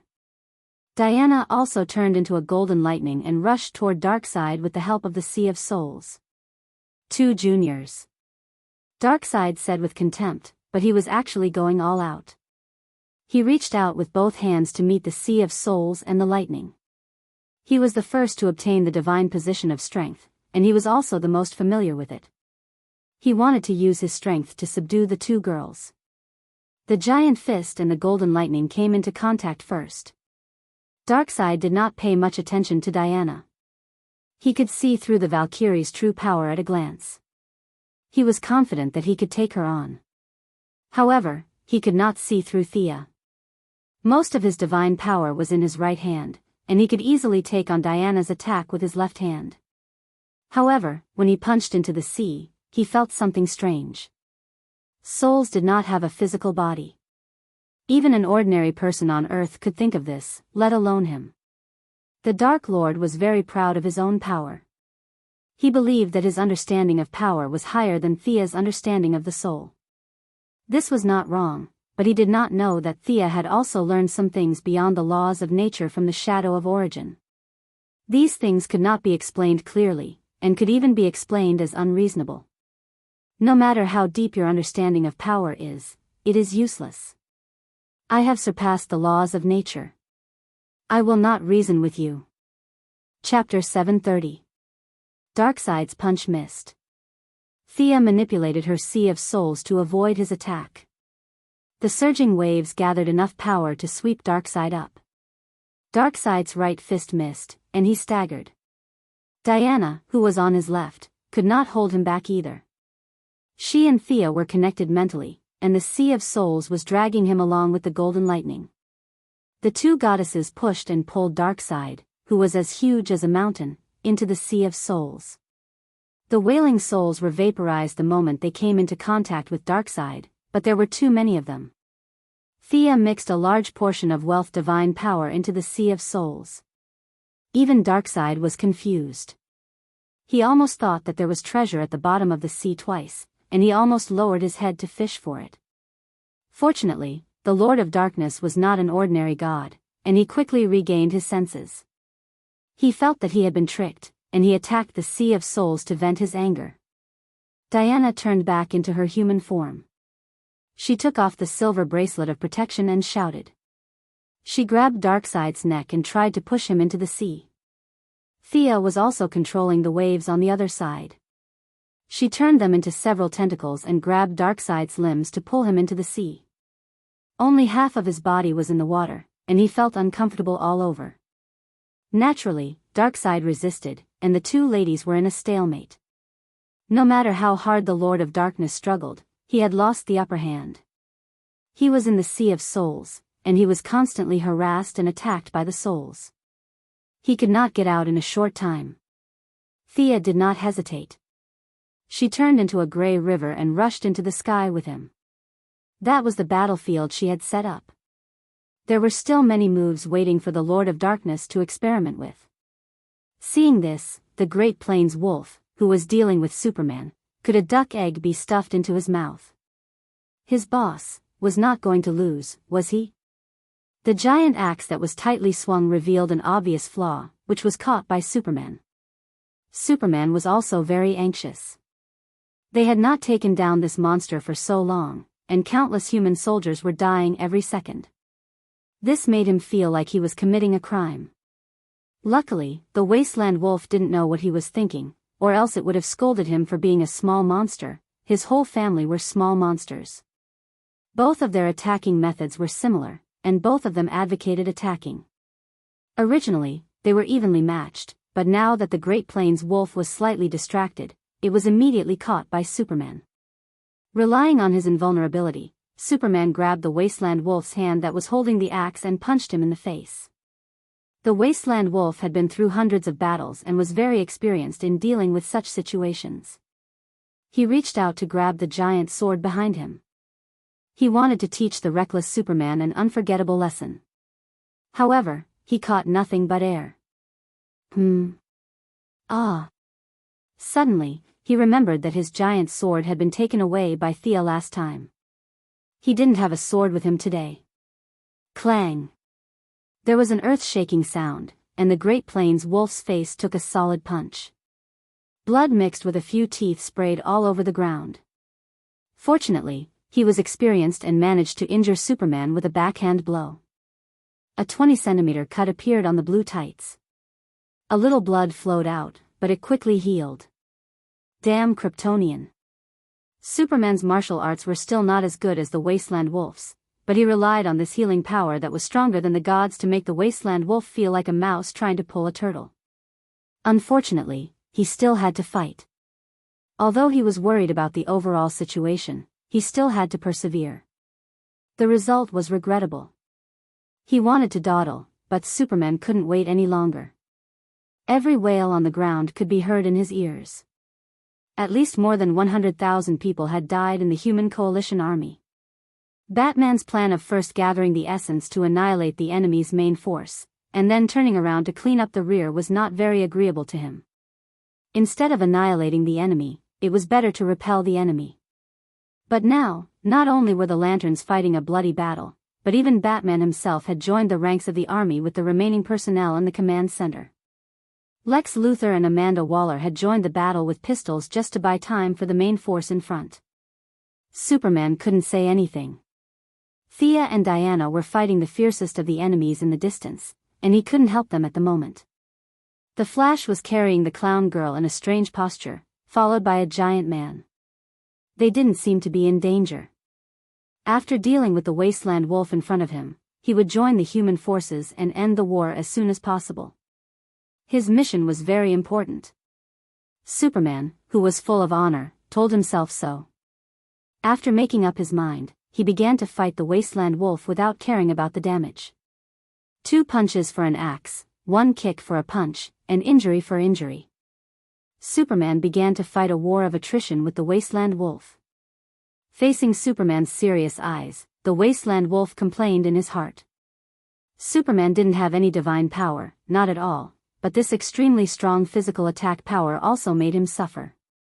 The originally majestic armor looked like it was picked up from the garbage dump, and his body was damaged in many places. The wasteland wolf could only constantly use his divine power to repair his body. In less than 2 minutes, his divine power was reduced by a third. Without a human-shaped battery to charge, the deity position was only a pitiful deity position of hatred. He had to recuperate for decades to recover his divine power. Now, it was consumed by Superman, who was a fool in his eyes. He was in such a miserable state, and Superman wasn't feeling any better. The wasteland wolf's axe was called the Axe of Heaven and Earth. The name was a little Chinibu, but its power was not to be underestimated. Superman had been hit 6 or 7 times by the axe, and one of the axes almost broke his ribs. His blue tights had become like strips of cloth, and his red cloak had 3 holes. The wasteland wolf relied on his powerful recovery ability as a Kryptonian to survive, and Superman didn't kill him.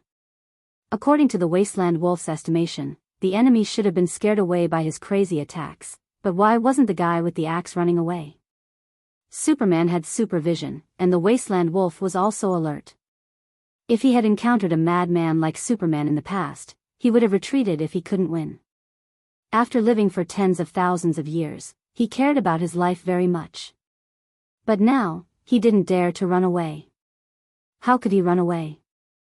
In the distant sky, Darkseid finally stopped pretending to be a man of few words. The Dark Lord and Thea were now fighting fiercely. One used the power of darkness, while the other used the power of the soul. Dark clouds rolled in the distant sky, and black gas raged.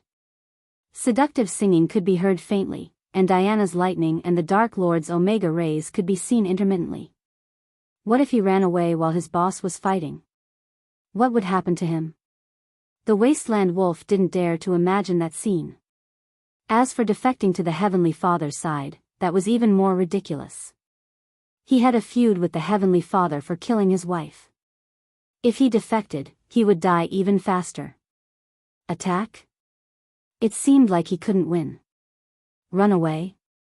He couldn't run away now. The wasteland wolf had no choice. He wanted to stall for time, but Superman was attacking like a madman. At that moment, the wasteland wolf felt exhausted. Chapter 731. Superman could not figure out why his enemy was fighting to the death. He could not see through wasteland wolf's predicament with his knowledge and experience. An experienced Martian hunter would definitely have noticed something, but unfortunately, Clark, who grew up on a farm, did not have this kind of life experience. He could only think that his enemy was cruel and could not be communicated with. He sighed in his heart. For the sake of humanity, I have to kill you. In the underworld, Superman was able to fight Darkseid to a draw. He had not reached that level yet, but his potential was limitless. Superman, who had made up his mind, did not hold back anymore. His attacks, which were already fierce, sped up. Ouch! If you don't give me a way out, I'll make you suffer too. The wasteland wolf was a petty person who would seek revenge for the smallest grievance. Now that he was forced to the edge of the cliff, his ferocious nature was stimulated. He swung his axe like a windmill, aiming for Superman's vital points. Both of them gave up on defense and began to fight without caring about themselves. Superman's attacks were powerful and heavy, while Wasteland Wolf relied on his rich experience and tricky moves. The intensity of their battle increased exponentially. After parrying his enemy's arm, Superman grabbed Wasteland Wolf's shoulder and kneed his chin. While Wasteland Wolf was looking up, 2 heat rays were fired at Wasteland Wolf's face. The feeling of being burned by a star's energy was not pleasant. Even though the Wasteland Wolf had tried his best to dodge, one of his eyes was still blinded, and the other was badly mutilated. He was also a ruthless person. He sent Superman flying with an elbow strike, and after using his divine power to repair his eye, he wiped the blood off his face, raised his axe, and used all his strength to chop Superman. Boom! There was an explosion. With Superman as the center, the ground within a kilometer of him cracked. A huge crater more than 100 meters wide and more than 10 meters deep formed in the center. Huff, huff. Wasteland Wolf panted heavily. It was a rare occasion for him to squander his divine power like this. Superman, who had suffered a heavy blow, spat out mouthfuls of blood and knelt on the ground. However, his recovery ability was amazing. He stood up again in 2 breaths as if the kneeling man was someone else. F***ck. Wasteland Wolf was about to curse out loud. No one could beat the other to death. How could they have fun like this? If he knew that Superman was consuming the energy of stars, which could be replenished by simply absorbing it, and that he needed to accumulate his divine power for hundreds of years, he would be even more desperate. As the overall divine power decreased, the divine power's buffs to the body gradually decreased. In battle, the Great Plains Wolf's overall attributes began to decrease. He was already a little unable to beat Superman. On this side, the Wasteland Wolf was getting more and more nervous. On the other side, his little friend, Desard, was having a good time fighting the Martian Hunter. The Martian Hunter's fire phobia was still tormenting him. Although he had not reached the point where he would faint at the sight of fire, he was still affected. This was a mental illness that had accumulated over hundreds of years, and it was not easy to recover from. Martians. Be obedient and become my experiment material. I will transform you into the greatest weapon. Desard was aware of his opponent's weakness. He did not use any dark or ice spells. His fire spells were not as flashy as Thea's, but they were still at the pinnacle of the standard that ordinary magicians could only dream of. Using fire spells directly did not cause much actual damage. Most of the magic damage was resisted by Desard's psionic power. He began to use some continuous spells. If he did not burn the target to death, he would disgust the target to death. At this moment, the Martian Hunter was like a torch. Orange flames, light green demonic flames, and yellowish sulfur flames were all burning on its body. He could only use his psionic power to extinguish the flames. As he continued to fight, the gap in his psionic power began to widen. The Great Warlock did not fight him in close combat. He only cast spells from afar. He wanted to capture the Martian Hunter alive. Originally, everything was going according to plan. As long as he was given time, he would be able to take down the Martian Hunter without sustaining any injuries. However, Thea and Diana had swept away Darkseid. The scene of the gray sea sweeping across the sky made him lose focus. He did not understand why the invincible monarch in his heart looked so pitiful. After much difficulty, the battle-hardened Martian Hunter finally saw a flaw in the enemy's defense. He no longer cared about the various flames that were still burning on his body and pounced toward the Great Warlock. Under the Great Warlock's astonished gaze, a sharp sword formed from the purest spiritual force pierced into his chest. Smelly blood splattered in the air. The Great Warlock hurriedly ignited several types of flames on the Martian Hunter and used the impact of the explosion to distance himself. When he used his divine power to repair his body, he felt the psionic power. If I feel that you are injured, then you must be injured. Divine power could not quickly eliminate this kind of idealistic power. The universe was vast. The Great Warlock had naturally studied psionic power. In his research, psionic power was a very inert ability. However, he had never seen psionic power at the level of the Martian Hunter. This was the first time he had seen psionic power that could affect the new gods. If the Wasteland Wolf, who led the army, was a general, then Disrad, who was in charge of all government affairs, was equivalent to the Prime Minister of the Apocalypse Star. Seeing that Darkseid had been swept away, he forced the Martian Hunter to retreat and hurriedly turned to look. Things had not reached the point of no return. Darkseid was still attacking. Even though the Dark Lord was a little angry, he was still far from being defeated. This made Disrad feel more at ease. If his master was really killed, he would not be any better off as an old dog. Unlike the Wasteland Wolf, he knew that he could not defeat Thea with a single glance. Whether it was divine power, spells, or realm, Thea could crush him in all aspects. When he looked at his old companion, the Wasteland Wolf, he could not help but twitch his mouth. This fellow was beaten too badly. The Great Warlock was speechless. Even Darkseid's doppelganger had been dispatched. He had originally thought that this would be a one-sided victory. He and the rest should have been able to win the battle while singing songs. How did it end up like this? The resistance of this universe was too strong. If their goal was to conquer this universe, they would have sent more troops. They did not need too many, just another 10 million troops and a new god, and Earth would not be able to withstand them. However, he did not dare to say this. The Heavenly Father was still watching from the other side. If they lost the Apocalypse Star in order to conquer Earth, Disrad felt that Darkseid would eat him alive. There was no other way. So be it. Let's continue fighting. Seeing how the Wasteland Wolf was so loyal to his master that he would not hesitate to put his life on the line, Disrad could no longer leisurely play with the Martian hunter. Shadows burned, flames roared, and shadow energy accompanied the flames. He started to focus his magic power on the Martian hunter. It did not matter whether he could win or not. It was always right to put up a brave front and fight to the death. Without the messy fire spells, the Martian hunter finally recovered. He used his soul power to the maximum and attacked without showing any signs of weakness.